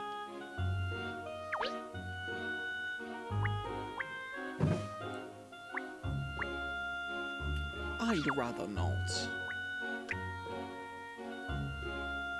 You broke it with the banana elbow. Can't believe it. Can't believe you'd do that. I say, what's a Baser garden? I've been for walks and parks more than this. Well, Rex could be hiding anywhere in here, so we'd better start looking. That's obviously something. What a wonderful array of different trees and plants. Oh dear, what am I treading on? Ah! Snake! Snake! Calm down, Ernest. It's just a skin. A snake skin? I hate snakes. I hate snakes! Oh, I feel sick. Haha, I'm not sure that it's a snake skin, actually. Oh no, miss. Please don't pick it up, even on a stick.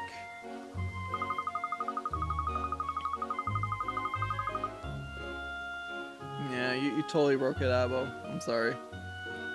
Why am I sorry? You should be the one that's sorry. It's my 8-ball that you broke. It's all parts of the investigating, Ernest. You can't be squeamish about these things. Now, let's have a look.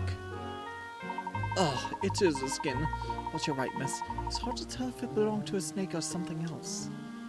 In a garden this size, there are bound to be one or two others. Sure, please. Oh dear, I hope we don't have to be here too long. Some kind of reptile skin.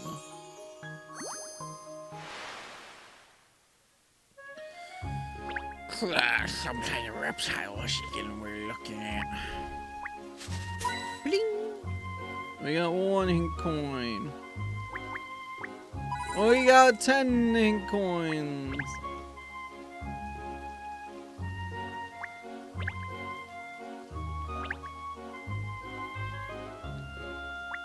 Oh. We got Royal Reserve Tea. Giant bird cage. Come on, Sean. Really? Really, dude? Oh, I say, miss, there's a puzzle hidden among these flowers here. What's a puzzle doing in a place like that? We may never know. That doesn't stop us trying to solve it. Ernest, would you do the honors? Yeah, see, even the ball is saying that you wrecked it. Shoe shuffle for 30 pickerots. The shoes by the front door are in a complete mess. Tying them up, all up so that they are in their correct pairs. Move the double-ended arrow between the various shoes, selecting the directional button, and select to switch the 2 shoes at either end of the arrow.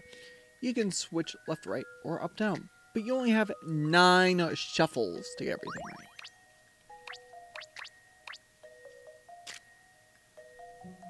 That's all I meant to do.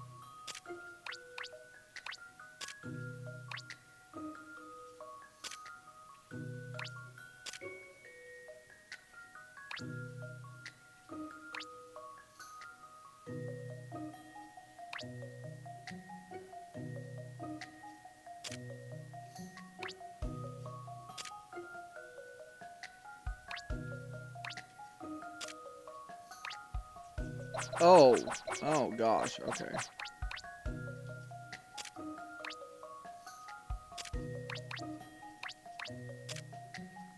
I see the conundrum we're having.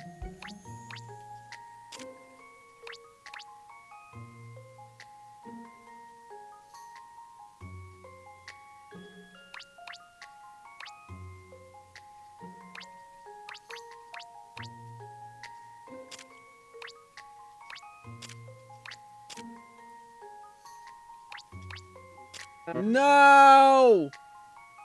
It's so close!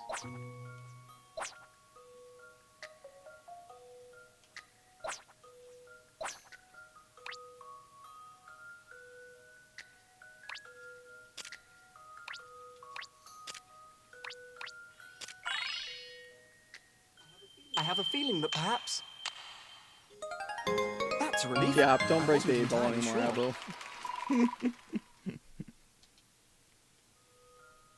You did it! See, with just a little effort, things can stay tidy around here.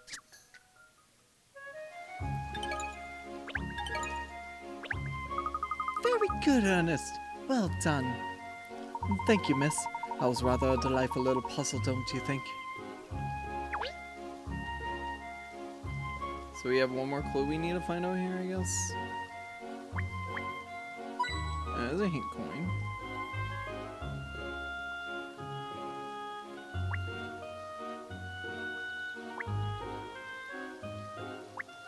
Ah, there it was.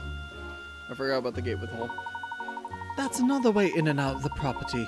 Not so grand as the gates we came through. Look, it's a bit broken at the bottom. You're right, Sho. Perhaps it took a blow from a football or something when children were playing out on the streets. I imagine it's hard to stay on top of repairs with the property of this size. Well, we've conducted a thorough search of the garden now, but still no wrecks. Where could that cat have got to? Ah, I see Agent Shell's thinking. Well, what have you deduced? I'm forming a picture of what might have happened here based on the evidence here in the garden. Really? Where's your job, Sure? Ooh, this is exciting. Do tell us, Mr. Combs. Well, as we know, Rex slipped on the banana skin and shot out of the open French doors. Then in the garden he encountered a snake. The shark made him flee from the garden through the broken side gate. How's that for detective work? You mean Rex isn't even in the grounds anymore? That would be the general idea, Pinstripes, yeah. We have looked high and low and found nothing. Gosh, that's going to make tracking him down rather more of a sticky wicket. Well, we can't give up just because it's sticky or wickety. If Rex has left the grounds, then we must follow. Alright then, let's head back out onto the street. If the cat isn't used to leaving the property, it's probably not too far away. Excuse me. Yes, I suppose you're right. Well then, let's see what we can find out on the streets.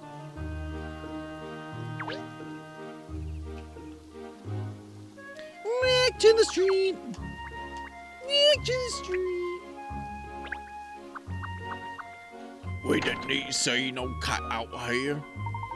No cats that look like Rex out here. Rex! Your mummy's worried about you. Come home. Mummy? Madame Dublé. She's human. Rex is a cat. Does that mean she can't be his mother?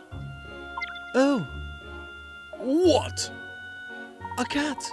Over there! Look! Do you see, miss? That's not the cat we need!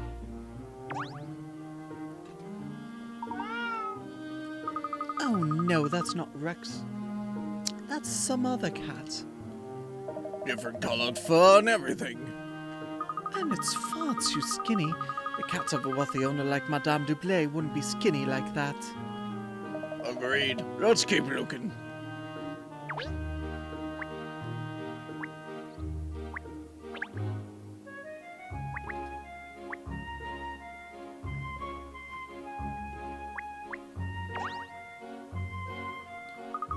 Do you want to run together? We could just start either with the 20k, with an easy 20k, if you want to break yourself in easily. Break myself in? I think I'd just break myself.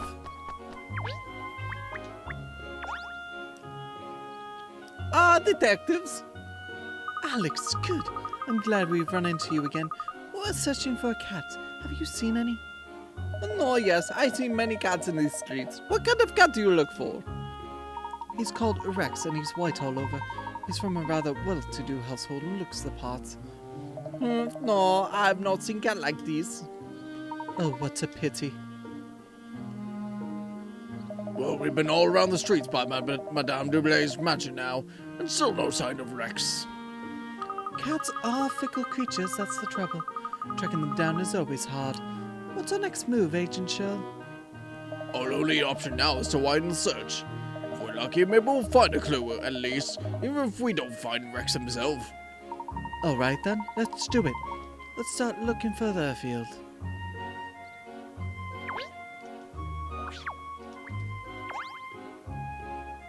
Hiya, how are you? Oh, hello. Yes, fine, thanks.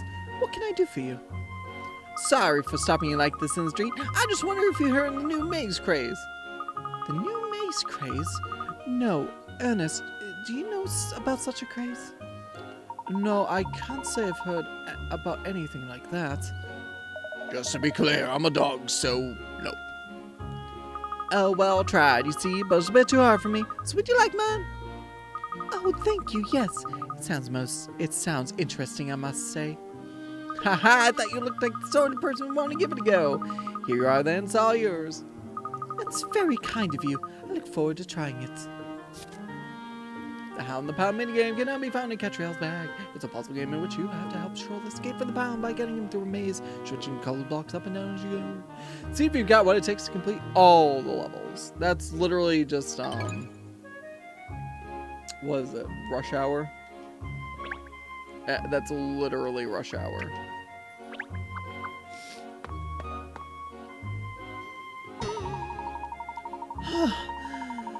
We've looked all over the place now, and still not a whiff of Rex, or any clues as to his whereabouts. We need to try to think where we'd go if we were cats. Agreed, but I am a cat, and I don't know. Well, I think they generally like small enclosed spaces and high up vantage points. But there are hundreds of places like that around here. No point sticking our tail between our legs and giving up. Let's take another look around. Hey, it's that girl with the Hey Arnold head. Ah, there's a van parked up there. Look. It would appear to be delivering something.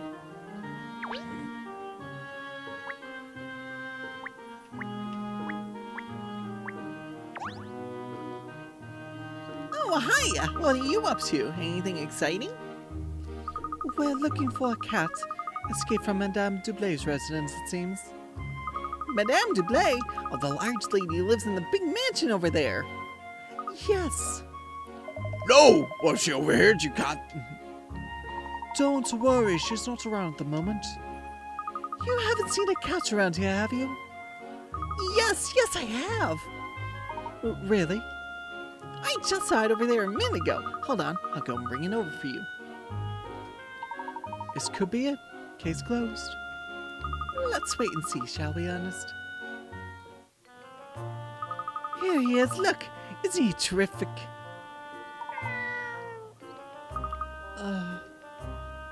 This could be the one not to push. Sort of looks like the cat in the picture, doesn't it? Wishful thinking, Shirl, wishful thinking. No, sadly, this isn't Rex. It's very good of you to try to help, but unfortunately, this isn't the cat we're looking for. Oh well, so Kitty, what do you want to do? Come home with me? Hey, where are you going, Kitty? I ran straight over to that van. Perhaps the van's carrying something the cat likes the smell of.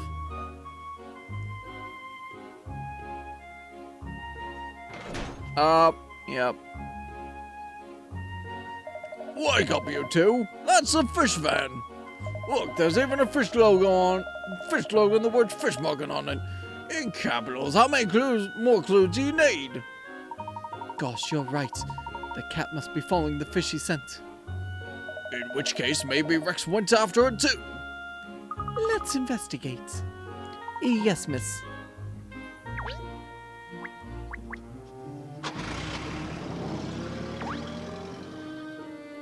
Oh, there it goes. The van. Wait, please. Wait! It's driven off. Come on, we'll have to chase it on foot. We'll never be able to catch a vehicle, Miss Layton. Says who?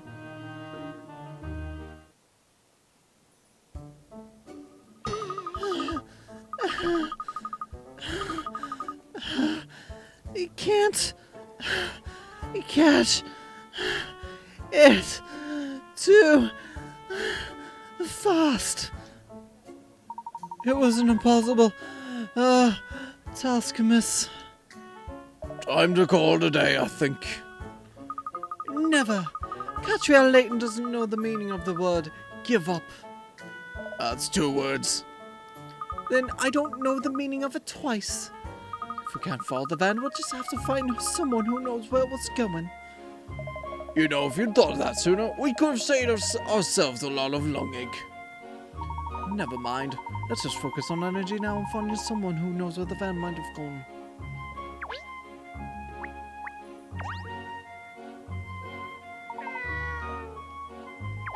I honestly was hoping the cat would know. The cat doesn't. The van that was just parked here delivers fresh fish to the kitchens of all these well-to-do residences, you know. It's here at the same time every day, give or take, and it makes all the same stops. So it would have been here yesterday. Do you know where it comes from? Dear me, I'm afraid not. I'd love to know, of course, but there are some things that even I don't manage to get wind of. More's the pity. I'm sorry I can't be more helpful. I'll tell you what, I'll give you my favorite fish recipe and make up for it. How about that? I recommend herring, and a pie is simply divine. Really? Well, thank you very much for the valuable information. We'll have a herring pie for dinner tonight. A recipe for dinner? What every detective is dying to uncover.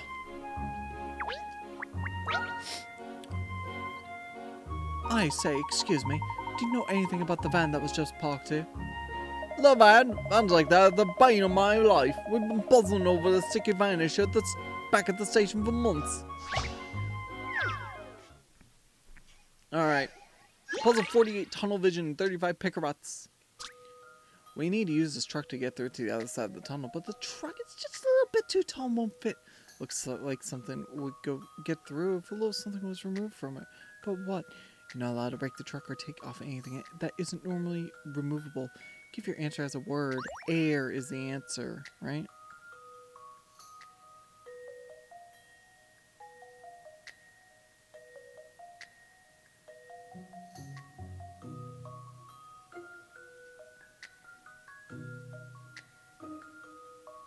Would it be tires?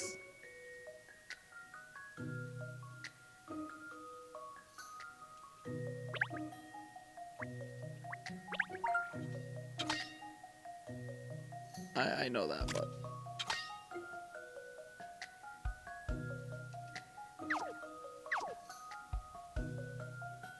it's gotta be the tires, right?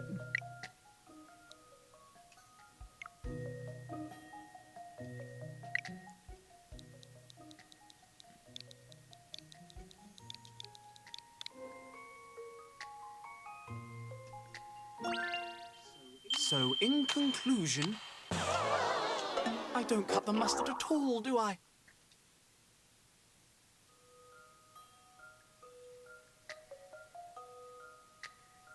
That wasn't it, huh?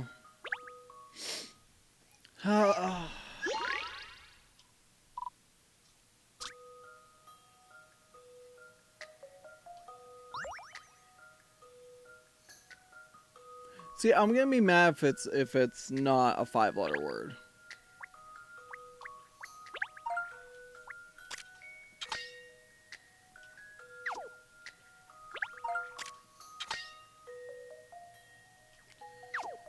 I swear to God.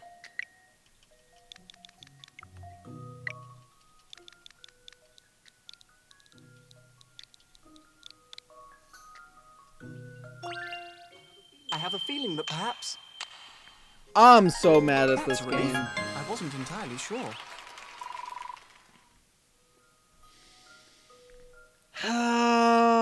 And I knew that was the answer, but I hate how it's so misleading with that, honestly.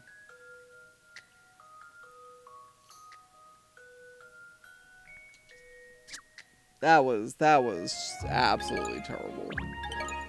I don't like that. Oh, that's smashing that is. Well done. Now I can finally get me mind back on the job. Now then, Constable, do you think we could get back to the matter at hand?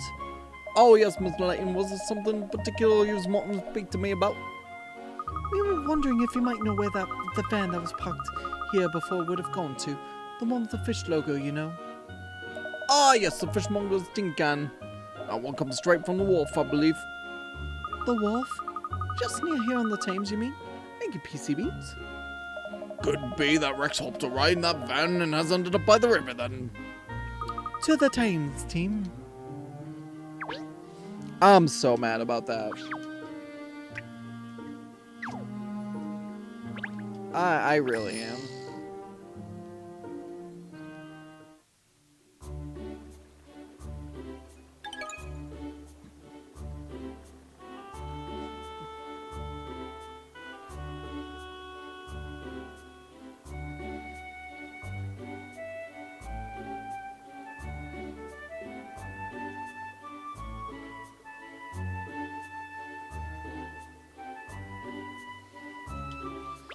Alright, well, we're at the wharf. Here we are. Look, this is the wharf. Gosh, look at all the boats coming and going. If we weren't investigating a case, it'd be a lovely spot to sit and watch all the activity on the river, but... Aha! Look, over there. That's our van. By golly, you're right, miss. What a piece of luck finding it straight away like that. Let's investigate while we have the chance. It could drive off again at any moment. Oh yes, of course. I often see vans driving themselves. We got the money. The money of the camp.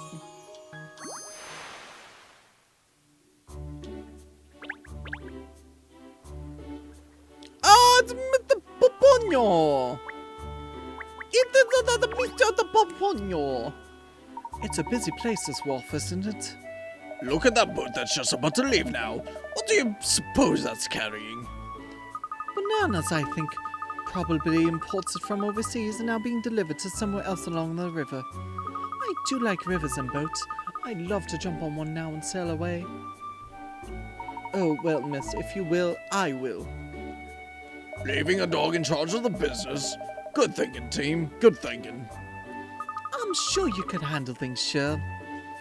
Well, obviously I could. In fact, the Sherlock Holmes Detective Consultancy. That almost sounds believable. You'd have to move the office to Barker Street, though. Are you mocking me? Yes, actually, they were mocking me. Pink coin.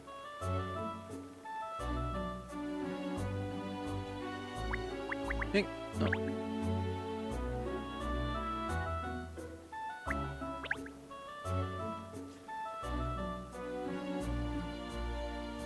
Oh. The strongman statue. Oh boy, I really hope the strongman statue doesn't get ruined. No. Pink coin. No. See.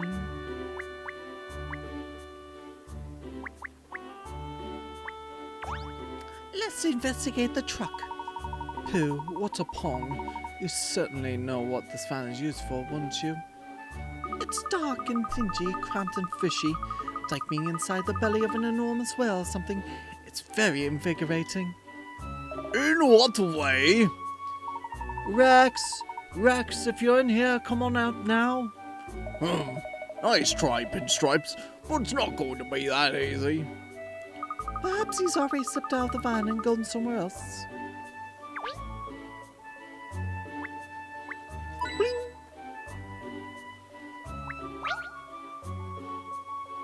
Hello, Poponio. Hello, I'm very sorry, but I'm not interested in buying a Poponio. Okay, no problem. Be like this cute bunny puzzle instead. We get a Yumizu puzzle. We get a Bunizu puzzle. Happy bunnies. Some rabbits are playing in the field. The rule is that they have to go between the two other rabbits whenever they move. And it looks like they all want to end up on a patch of flowers. Hope all the rabbits find their way to some flowers. Alright.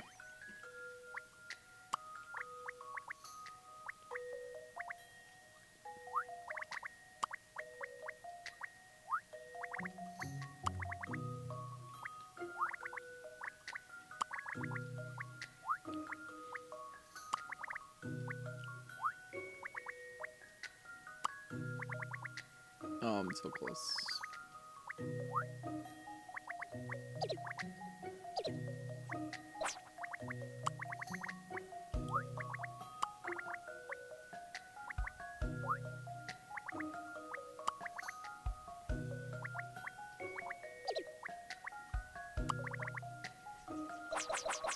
Alright, let's just go back from the start. So, one of those has to be my first move, right?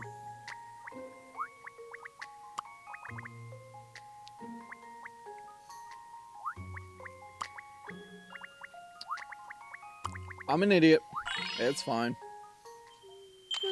This should do it, I think. Any mystery or any puzzle Mystery solved. or any puzzle solved. You did it. The bunnies look happy now. And that's exactly how I did it.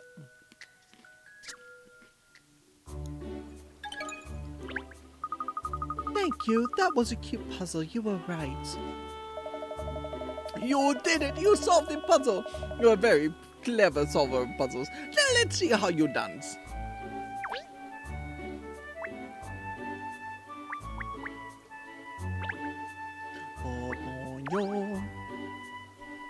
Arr, what a grand waste of time. Oh, has there been some kind of incident here? Oh, no, I wouldn't be calling it an incident now. All that happened was I was after loading everything onto that ship back there when the snowy white cat jumped out at me from the hold. A snowy white cat? That's what I said. Jumped out like a tiger, so it did. Anyway, now they're thinking there could be more cats hiding on board, so they're doing a full-blown search. It'll be getting late. It'll be late getting away, I tell you. What happened to the cat that jumped out at you? I'm blessed if I know. The daft ting bolted off at a feral speed, so it did. I see. Well, thank you. You've been very helpful.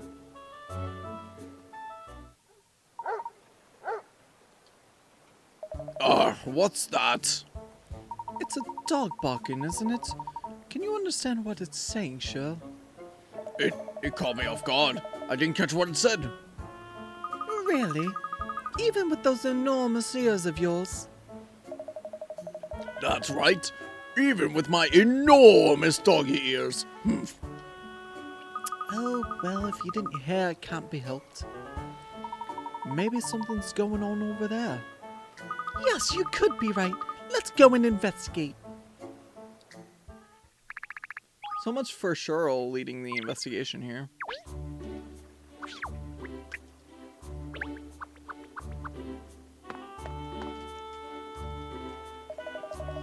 We met before, I think, haven't we? Or haven't we? Or no, maybe not, actually. Maybe. Yes, we have met.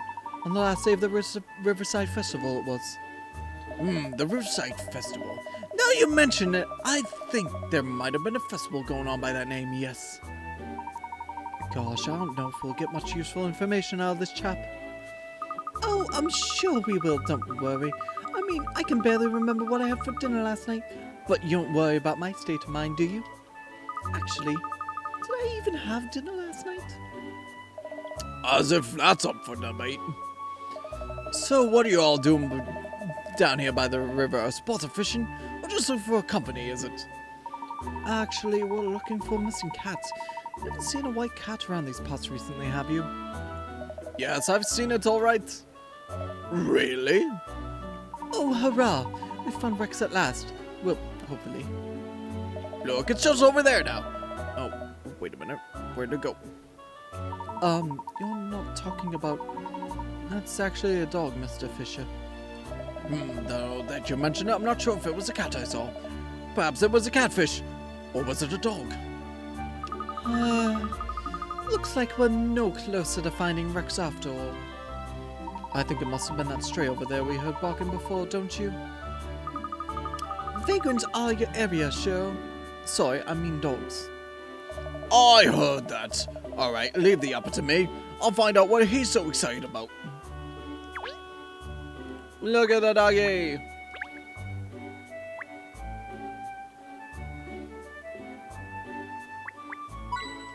Look at the doggy! We can't pet the doggy though.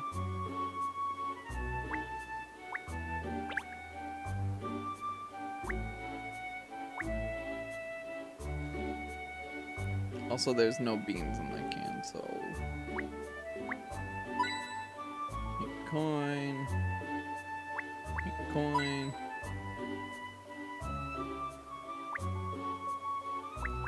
That's a good time you made the bridge. Because London Bridge is falling down. Not really.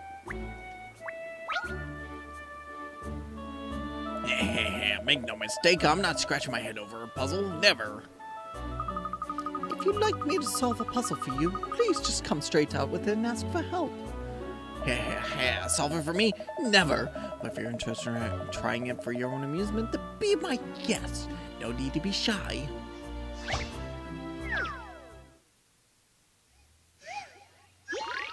Hem and the hamsters. Here we have 11 hamsters. If they're all left together when the cage is being cleaned, they start to fight with each other, so they must be separated into their own individual spaces using just 3 enclosures. Oh gosh, we need, so... Oh, good lord.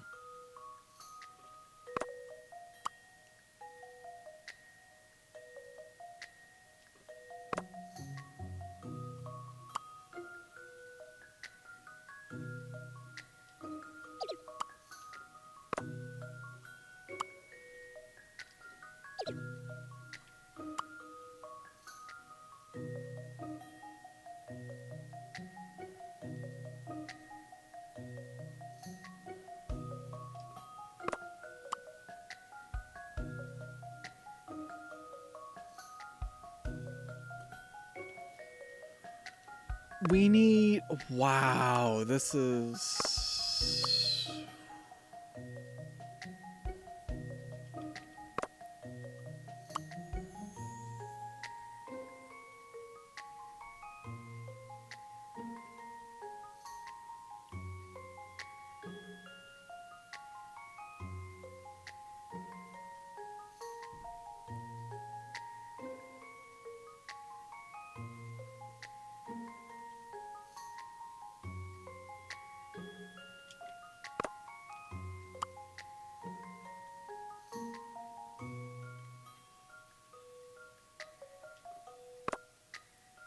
But that's obviously not right.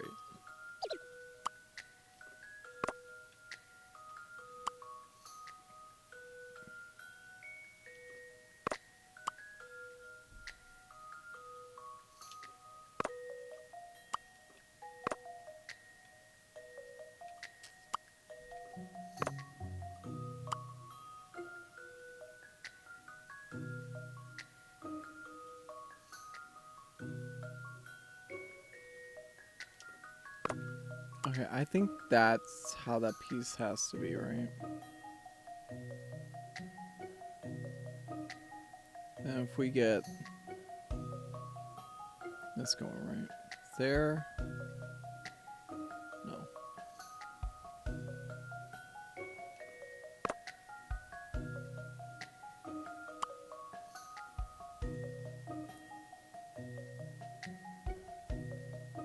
But now these,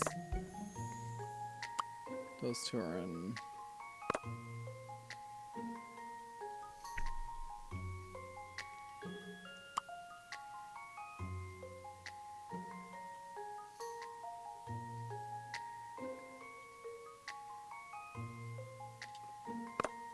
That's close.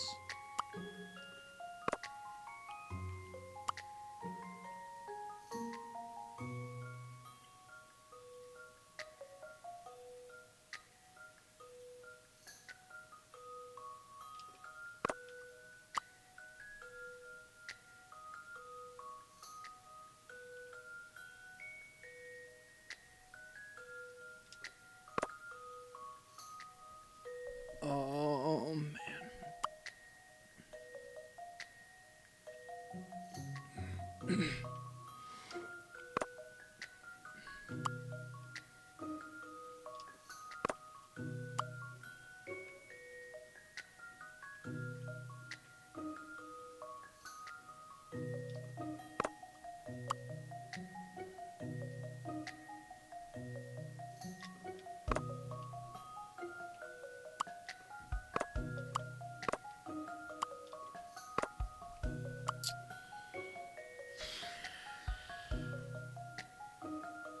This is literally just gonna be trial and error.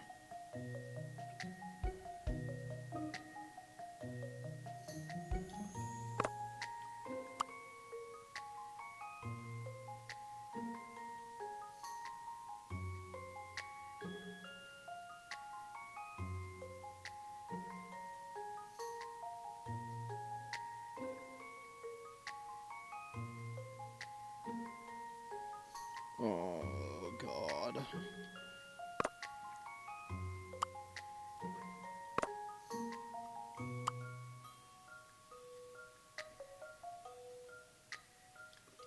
Thing is, I can go up to that high.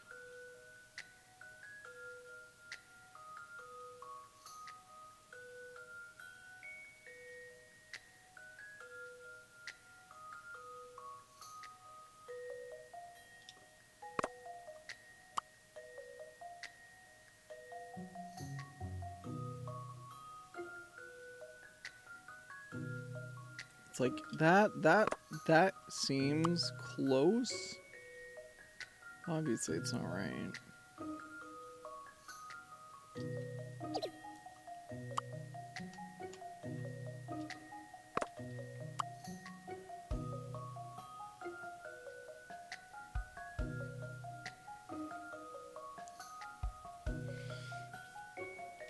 Oh God, okay.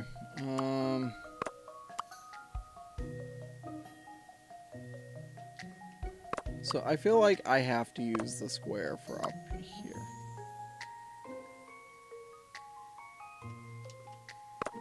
Oh, that works there, actually.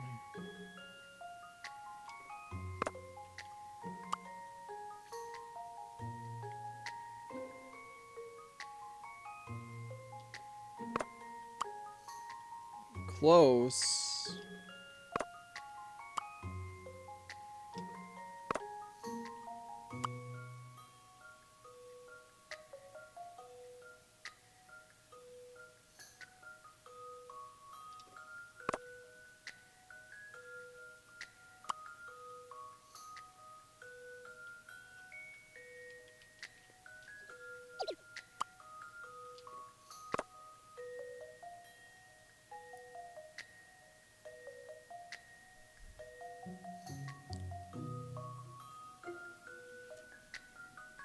So these two are in a spot and these three are in a spot.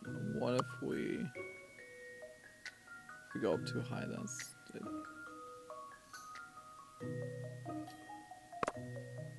It's still missing.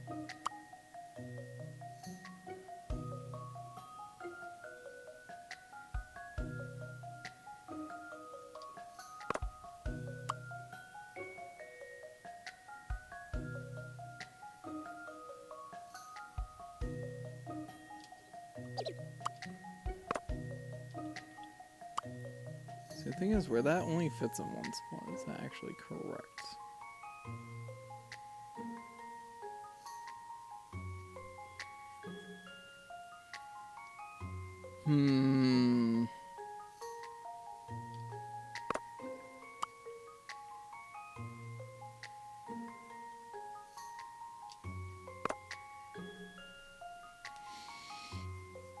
We can separate all of these hamsters, huh?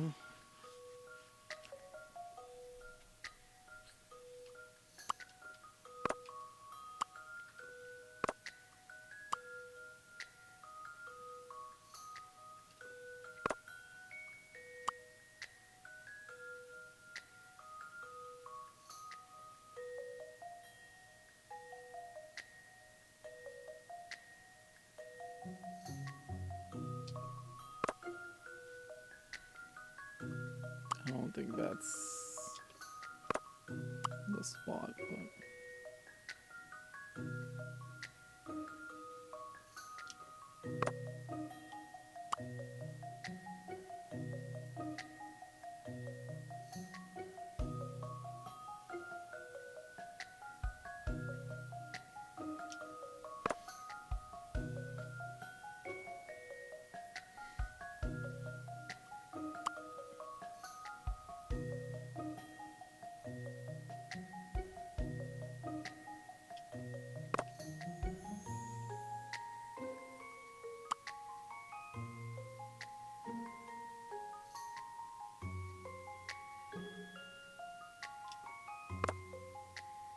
See, I don't think the square goes, oh, the diamond goes down that low. Oh, God. Somebody help me! Oh,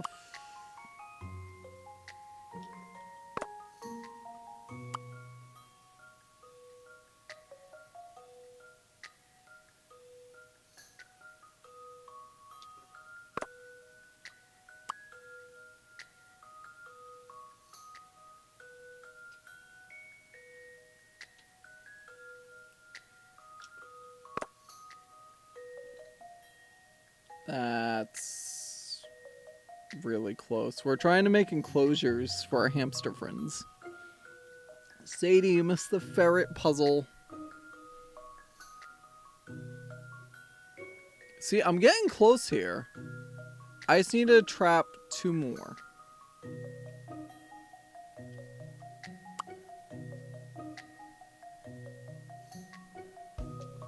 Which one would be like that?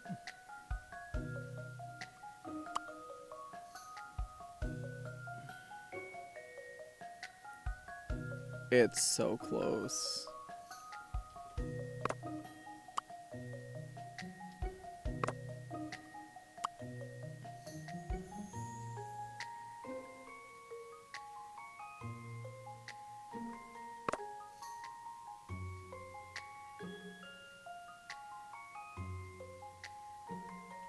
Wait.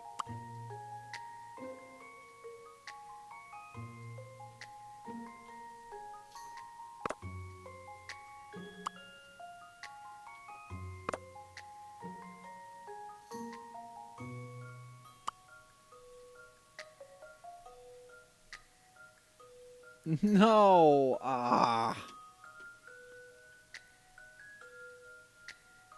The fair puzzle wasn't that good.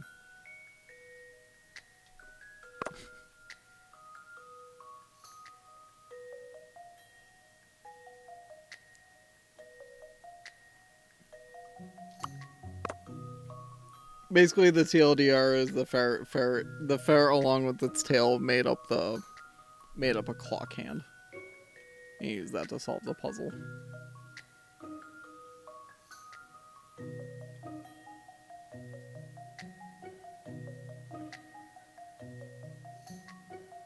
I feel I'm really close with this.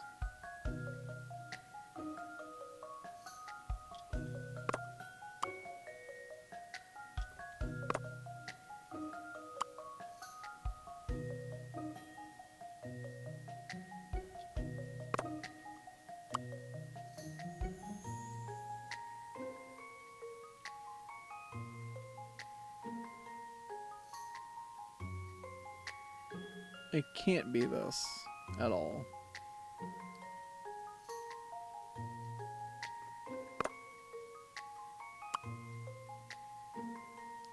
So basically, we need to encapsulate all these dots. Which, first of all, that's a rough task. And then second of all,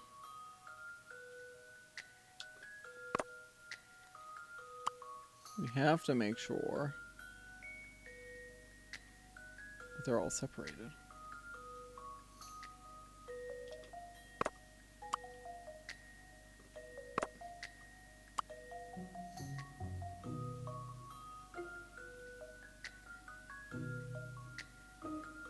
It's so close, man.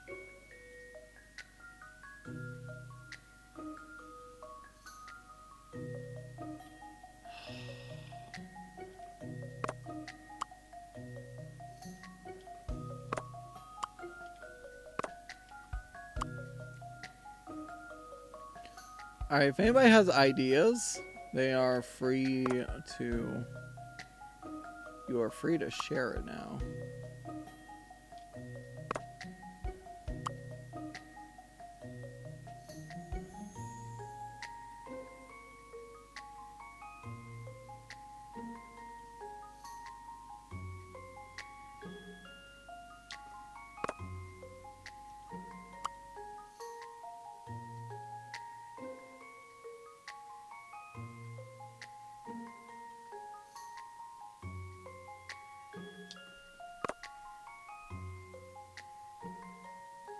Not really.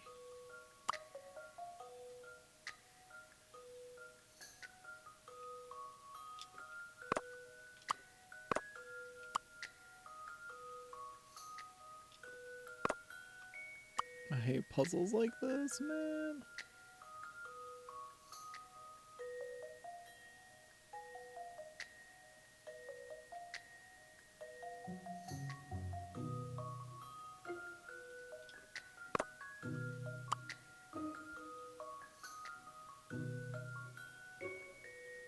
There's no way for me to even get all three of those. Okay, so I think the circle needs to be in the center. Connecting as many pieces together, right?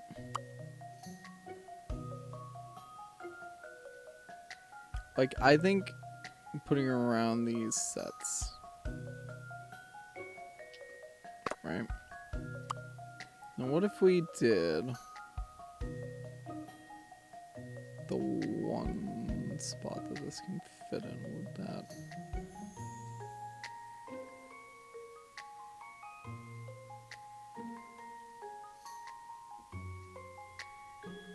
Leo, thank you for your contribution to Jump King playthrough. Hope you're well. I thought you already did that today. That's why I was confused to see it.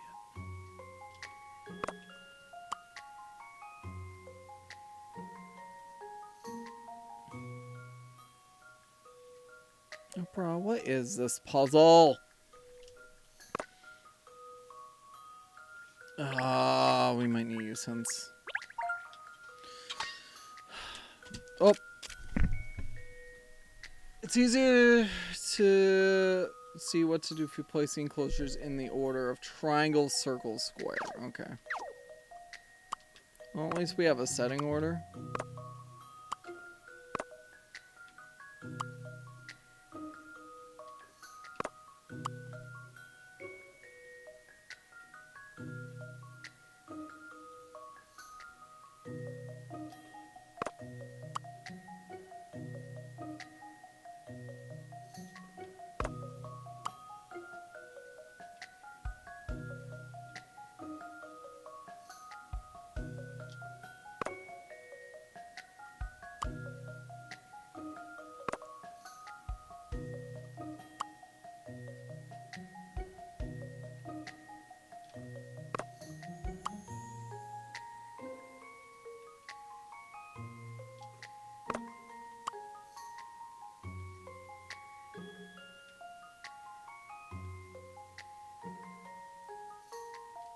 Oh yeah, it's so much easier to see what I'm doing. I love the hints for puzzles like these. Oh yeah, if you do it in this order, it'll be so much clearer. Not really, but you know, thanks for.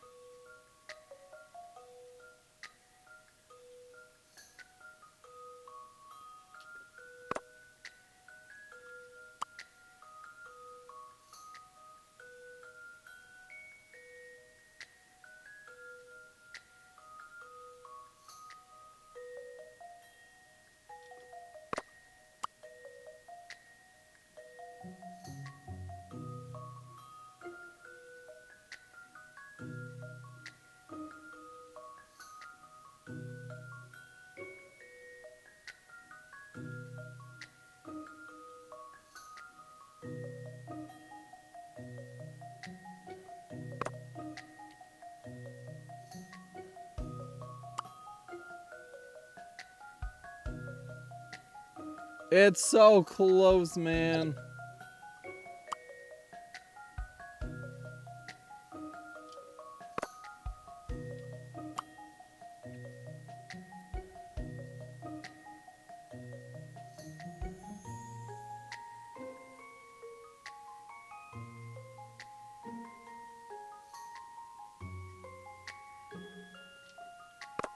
Wait.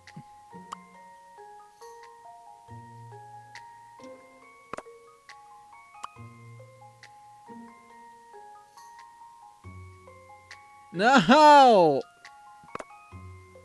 Bruh! Ah.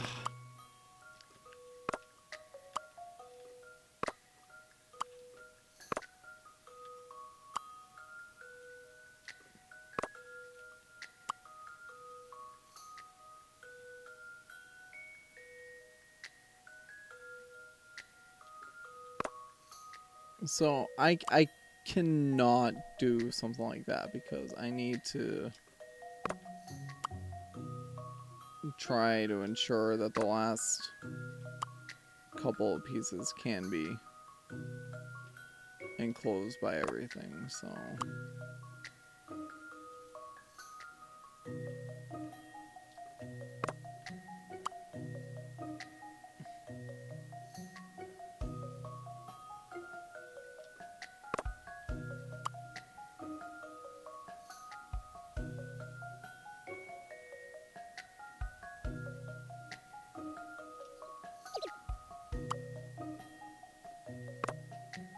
I'm like, I don't think it ever could be this.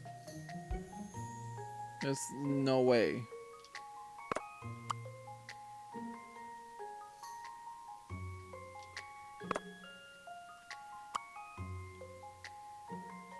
Yeah, if any of you guys see a possible solution, feel free to jump on in.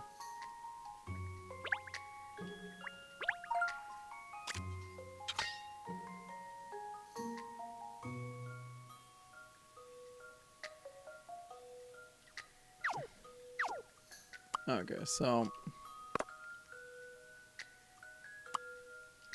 Appears as if our triangle friend is here.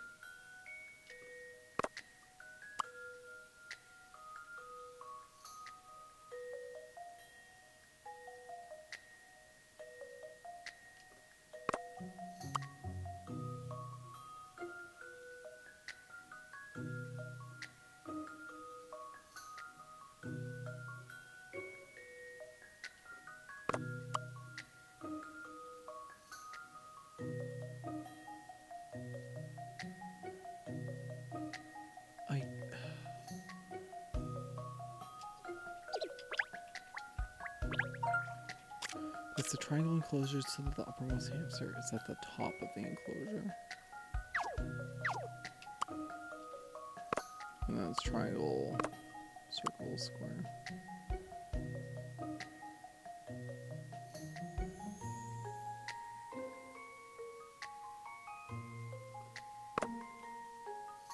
Leo, like, come on.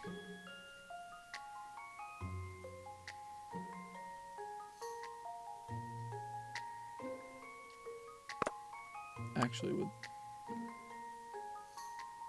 No. I can't get both of those. I've been using hints.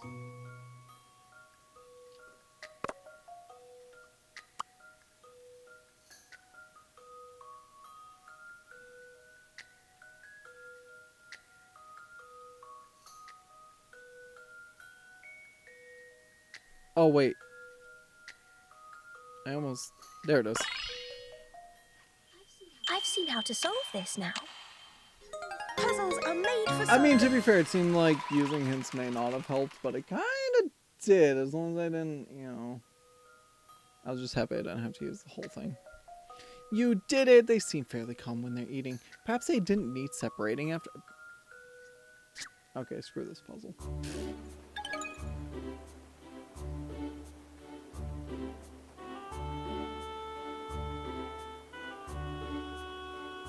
Oh, wait a minute. If you just give them food, you don't need to worry about them going crazy. That's because this is not Hamtaro, this is Ebichu. Oh, God. There, all done. Are you happy now? Yeah, so that's the answer at last. At last, you managed to do it. Well done. You did just want someone to solve it for you, didn't you? I thought as much.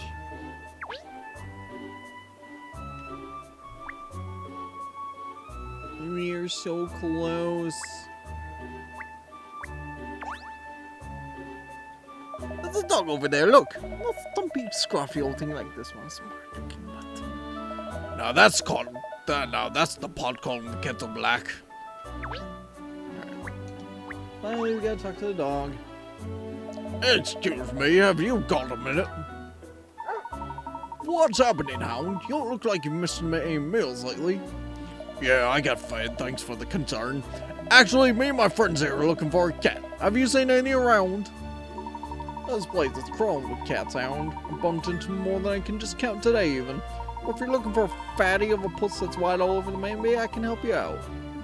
Yes, that's exactly the cat we're looking for. Really? Lucky, huh? Well, Hound, that white cat just went shooting away from the wharf like a cat out of hell. Haha. Where to go? Where to run to? Chill, Hound, chill. Hasn't gone far, but it's in a tricky kind of place. A tricky place? What kind of place? See that huge bridge over there? The cat you're looking for bolted out of the wharf and straight up to the top of that. It did? What did it go all the way up there for? Well now, Hound, that would be because of me. That's what all the yapping was about before. I prefer to call it barking, not yapping. You see, when it bolted off the wharf, it woke me up. I was having a sweet dream, Hound. Sweet dream. And that stupid mog trod on my tail and startled me. And you got angry and chased it. Ah. Sorry, Hound. Never occurred to me a fellow canine would be looking for that clumsy mug. Well, never mind. You couldn't have known. Anyway, Hound, what's the deal with you? Your owner's got you doing that detective work for them or something? That's rough. Tell me about it. I have no idea how he ended up in this mess. I mean, at least I'm not bored. But no one even says good boy to me despite all the hard work I put in. Well, if you ever get sick of being bossed around, you can come out and hang out with me. Hound, us strays have got it pretty good. It's a dog's life, right? Thanks, I'll remember that. You take care now.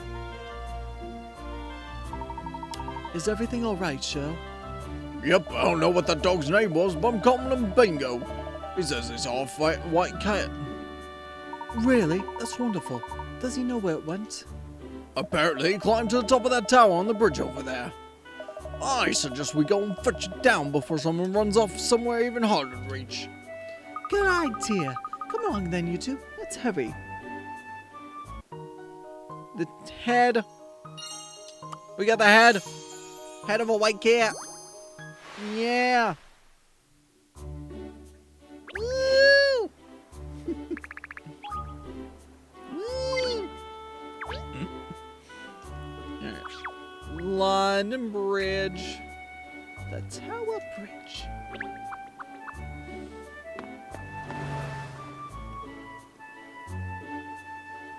Looks fancy. Cat! Up there, cat!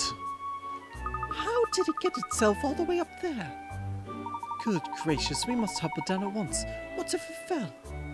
All right, everyone, let's just move really, really slowly so we don't scare it. Oh, there it is. Everyone else in London seems to be doing them, so we thought we'd have a go at the puzzle too. But it's so hard! Yes, it's so hard. Can you solve it for us, please? $52 running on empty, 40 picarots. The bus only has 3 liters of fuel left. It's going to run out before it reaches its destination. There are 10 people on the bus at the moment, and it can travel 5 miles on 1 liter of fuel. For each person that gets off the bus, it can travel 1 mile further. If all the people got off the bus and 2 liters of fuel have been added, how many more miles can the bus travel?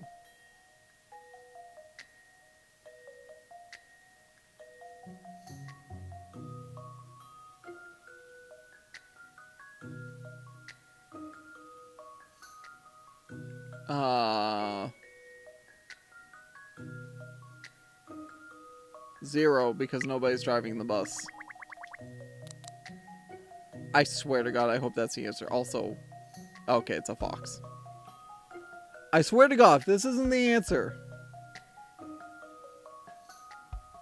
You added the fuel, but you removed all of the people, which means the bus will not drive.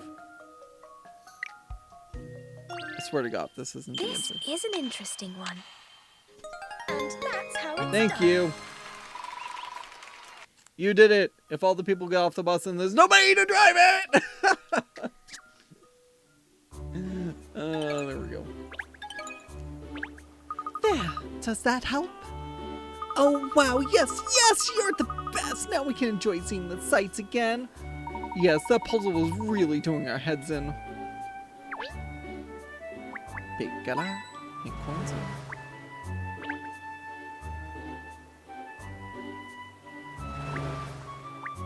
Coin. What are you doing here?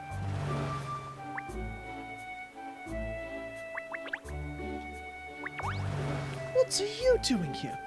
Top of the morning to y'all. My dirty nose for a story led me straight here to the bridge today. I knew something was up. And there it is, a cat. That's what's up.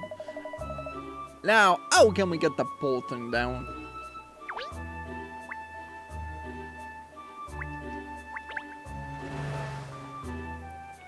There's a museum in the bridge tower, huh?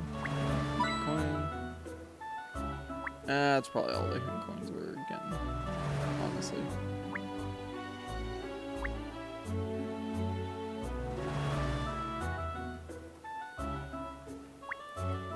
Jolly, look at all those cars trundling on by.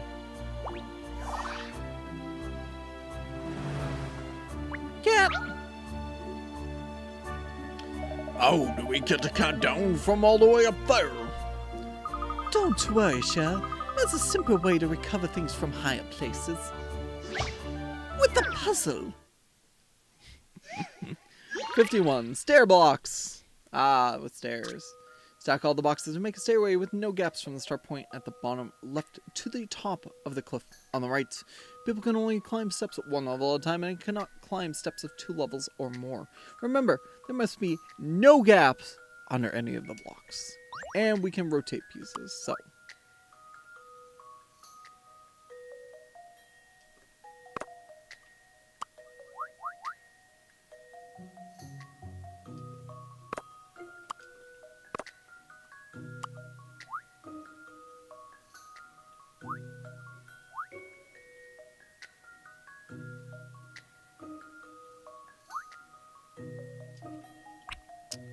Interesting.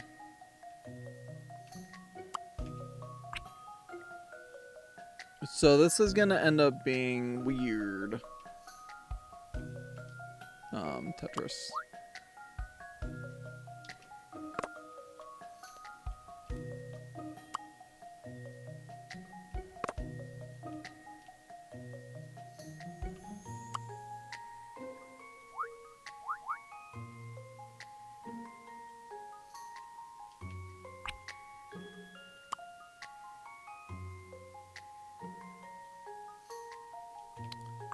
Oh, this is.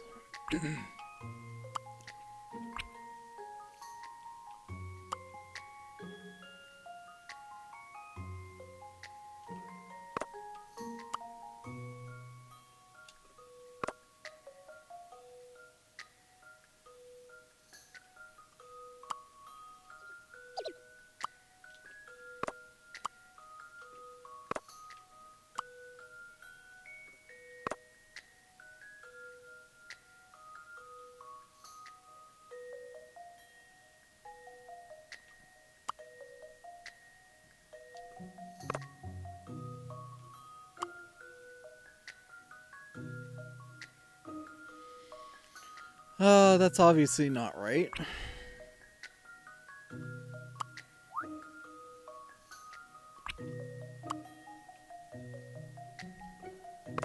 Okay, so let's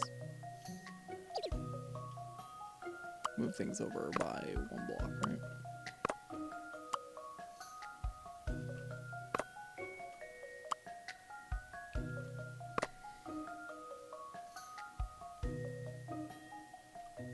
It's certainly close.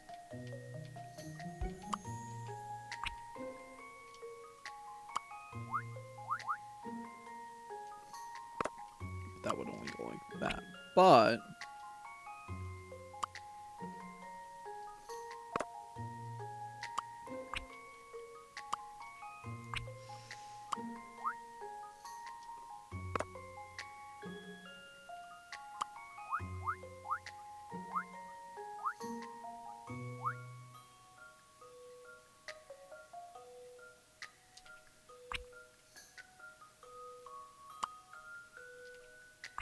oh, you know what?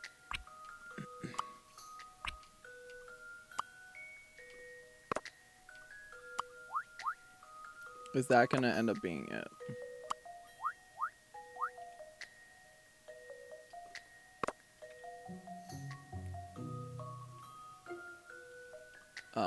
Actually, probably not.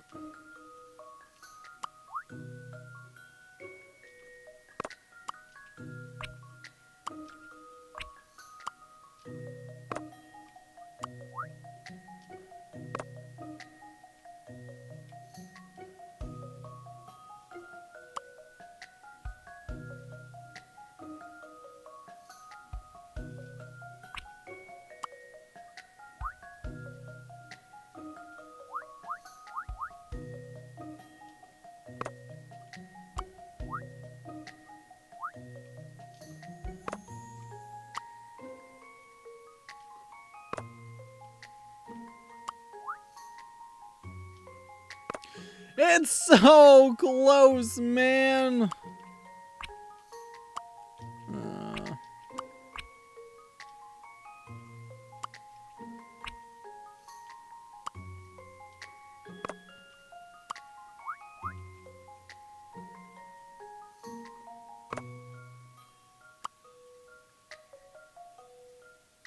Ah.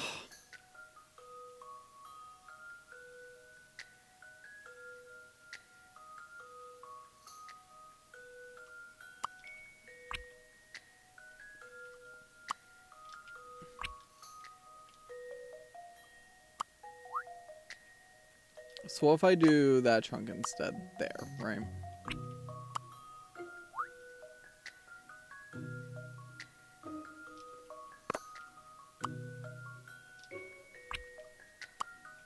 I don't think this is, no, this is not gonna work at all. No, this doesn't work. This doesn't work. This doesn't work. This doesn't work. This doesn't work.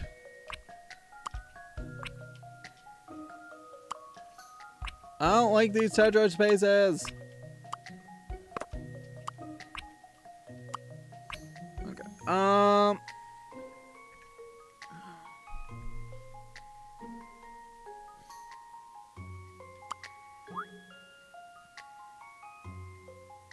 Circles to there.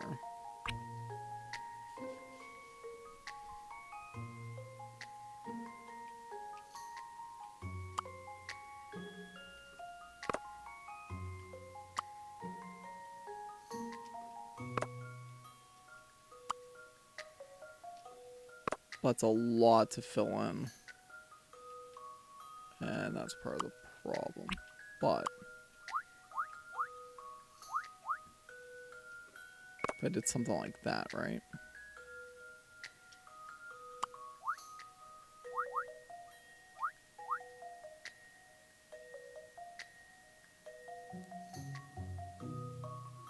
No.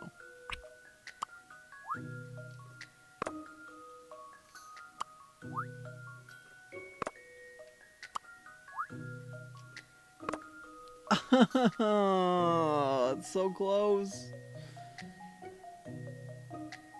But the problem is I can't get up that part.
Is that it?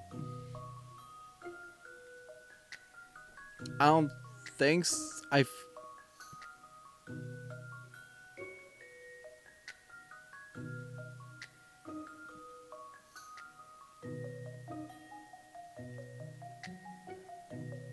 feel like you need to be... See, the problem is I'm confused. Do I need to be in this box, or does this box work?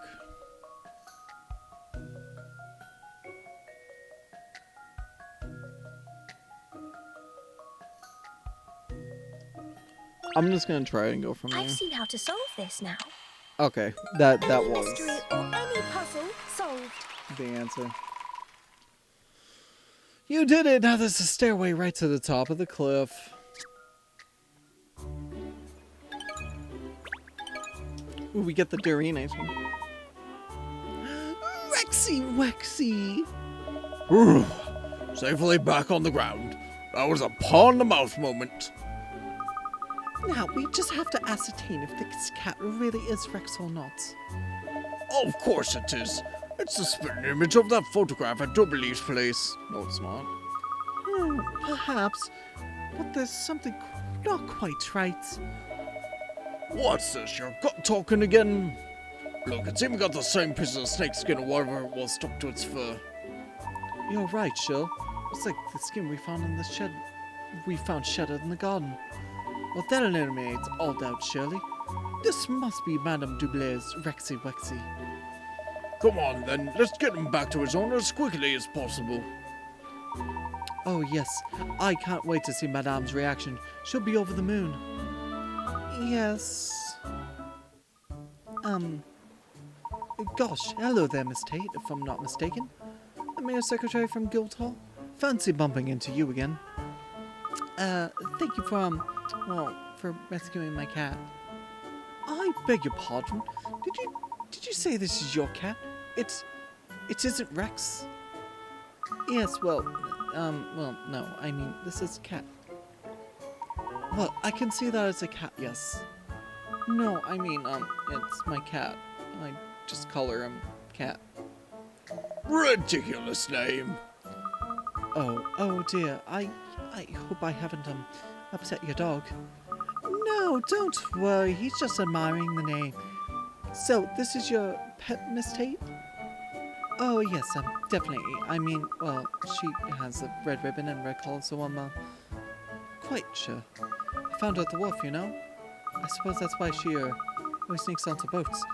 She probably thinks she'll find fish on them, I suppose, but, well, maybe, I'm not sure, of course, but, well, that would explain what she was doing on the banana boat.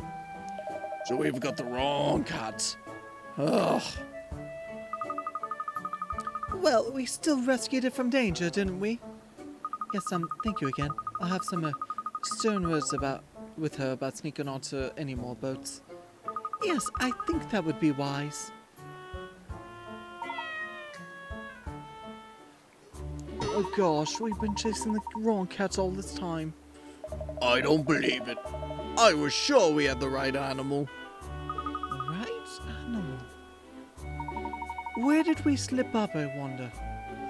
Well, all we can do now is keep wandering around the city looking for more cats. Great. More cats. More cats. The worst part is, I thought I'd actually crack the case. This is a real blow for Agent Cheryl. I'd hate to admit it, Cat, but I think you were right. Gut instinct is what sorts the dogs from pups when it comes to detective work. I'm all out of ideas. I think we're going to need you to act on one of your hunches if we're going to solve this one. Well, aha! Perhaps. It is the cat we're looking for. She said she found him at the wharf the other day, so she found him yesterday, took him in. It's simple. It's simple, Red. Rather simple. Alright, we're gonna solve this case and then we're gonna go ahead and raid out. Is that your head working or your gut? I think I've almost worked out where we went wrong. What do you mean, miss? For a while now, I've had the feeling there's something fundamentally wrong with our investigation. You've had a feeling? So it is your gut, then? As I said, Shil, I prefer to call it something. And miraculously, I'm about to pinpoint where we made a mistake.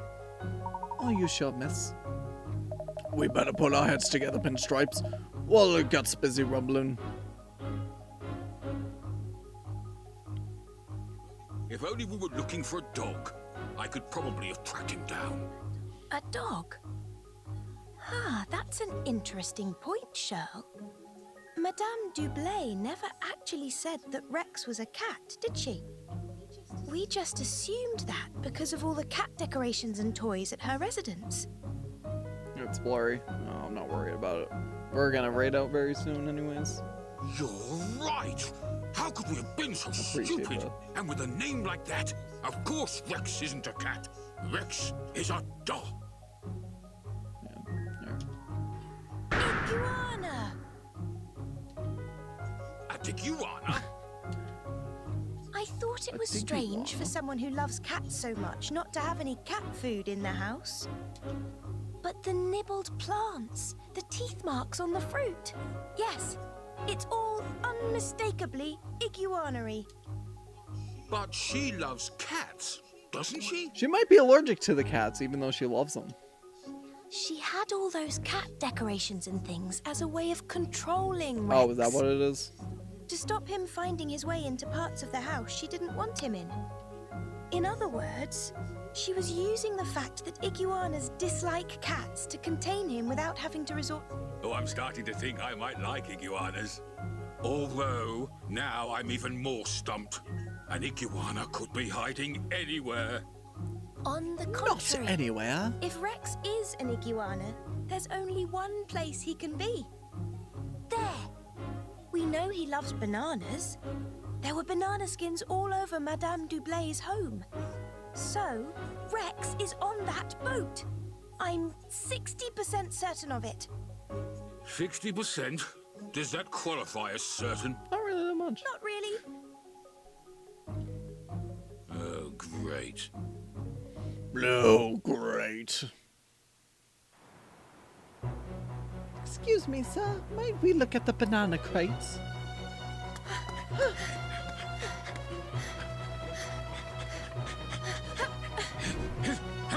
Here goes nothing!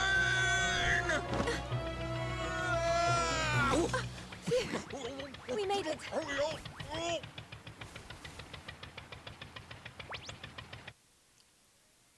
There he is.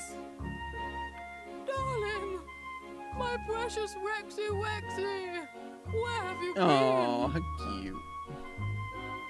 I don't understand. I thought the white cat in the picture was Rex. Oh, goodness me, no. Look, Rex's picture is there, underneath that big ugly cat. Yep. Yep. Knew it. Oh, why did you run away, you bad, bad boy? I think he had good reason. Don't you? I beg your pardon, young lady. Don't you think he ran away because of all the feline trimmings around here? He can't stand cats. It's hardly surprising that he wanted to escape. Oh, but that's because I can't stand the idea of locking my precious Rexy Wexy in a cage. He's family, you know. You don't cage family. That would be cruel. Yeah, you don't cage family. Don't you think it's even more cruel to deliberately surround someone with things they detest? Well, when you put it like that, I suppose. If you really love your pet as much as you say you do, you should swap all these cat knickknacks for iguana goods. Iguana. What a suggestion! Iguana. It's like the VAs have never seen the word iguana before. Iguana. Honestly, it's probably just the British way they pronounce it. According to this letter from Madame Dublay, she's seen a great improvement in Rex's behavior Yay. since installing all the iguana decor. Yay! He's stopped soiling the furniture, and she no longer needs to confine him to particular parts of the house. Yay! What an amazing turnaround. When an owner treats her pet right, great things happen. Isn't that right, Cat? No, Shirl, it's not. Iguanas are just very territorial animals. With all the cat pictures and ornaments changed to iguana ones, Rex feels the house is his patch now. Yay! That his territory is established. Yay! Established territory. So that's the reason. Oh, Miss Layton, brilliant as always. Oh, please. Simp.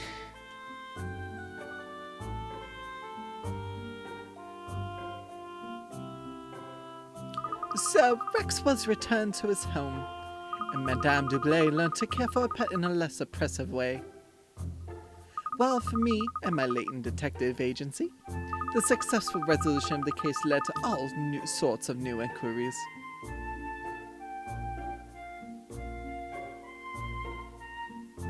I say, look at this, miss. Since Madame Dublay told all her rich friends about how wonderful you are, we've had a number of new inquiries. I'll pop all the details up here on the notice board for you, and you can choose which you're going to tackle next. Well, it doesn't look like I'll be taking a holiday anytime soon, does it? Yeah, believe it or not, Kat, some people do actually have to work for a living. I'll be glad to give you all the help I can, of course. I really thought I'd be able to solve that Rex case, but I went barking up the totally the wrong tree. It's unbelievable. It's like the blind lead the blind around here. How do you always manage to stumble on the truth, Kat? I just don't get it. Now, sure. If you think it's the blind leading the blind, perhaps I should be training you up to be a guide dog. I'm not wearing one of those bright yellow coats. Haha. Well, would you like to go out to dinner before we become too busy with all these new cases? Rather, that's a smashing idea. Yep, save the progress in our messy file. That's fine. New case coda, new shop added, new level added, new case pin to the board, new case to the board, new case to the board, new case to the board. Okay.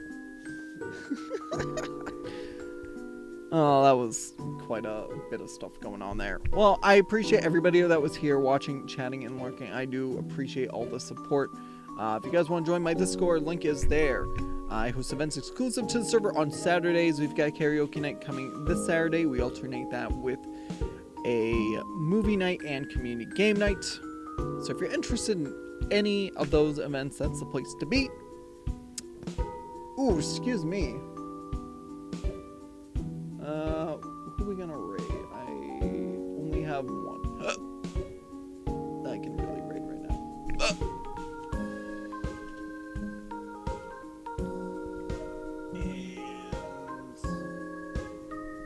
And they might be on break. They're watching somebody else. That's kind of funny, but it's fine. We're gonna raid soon.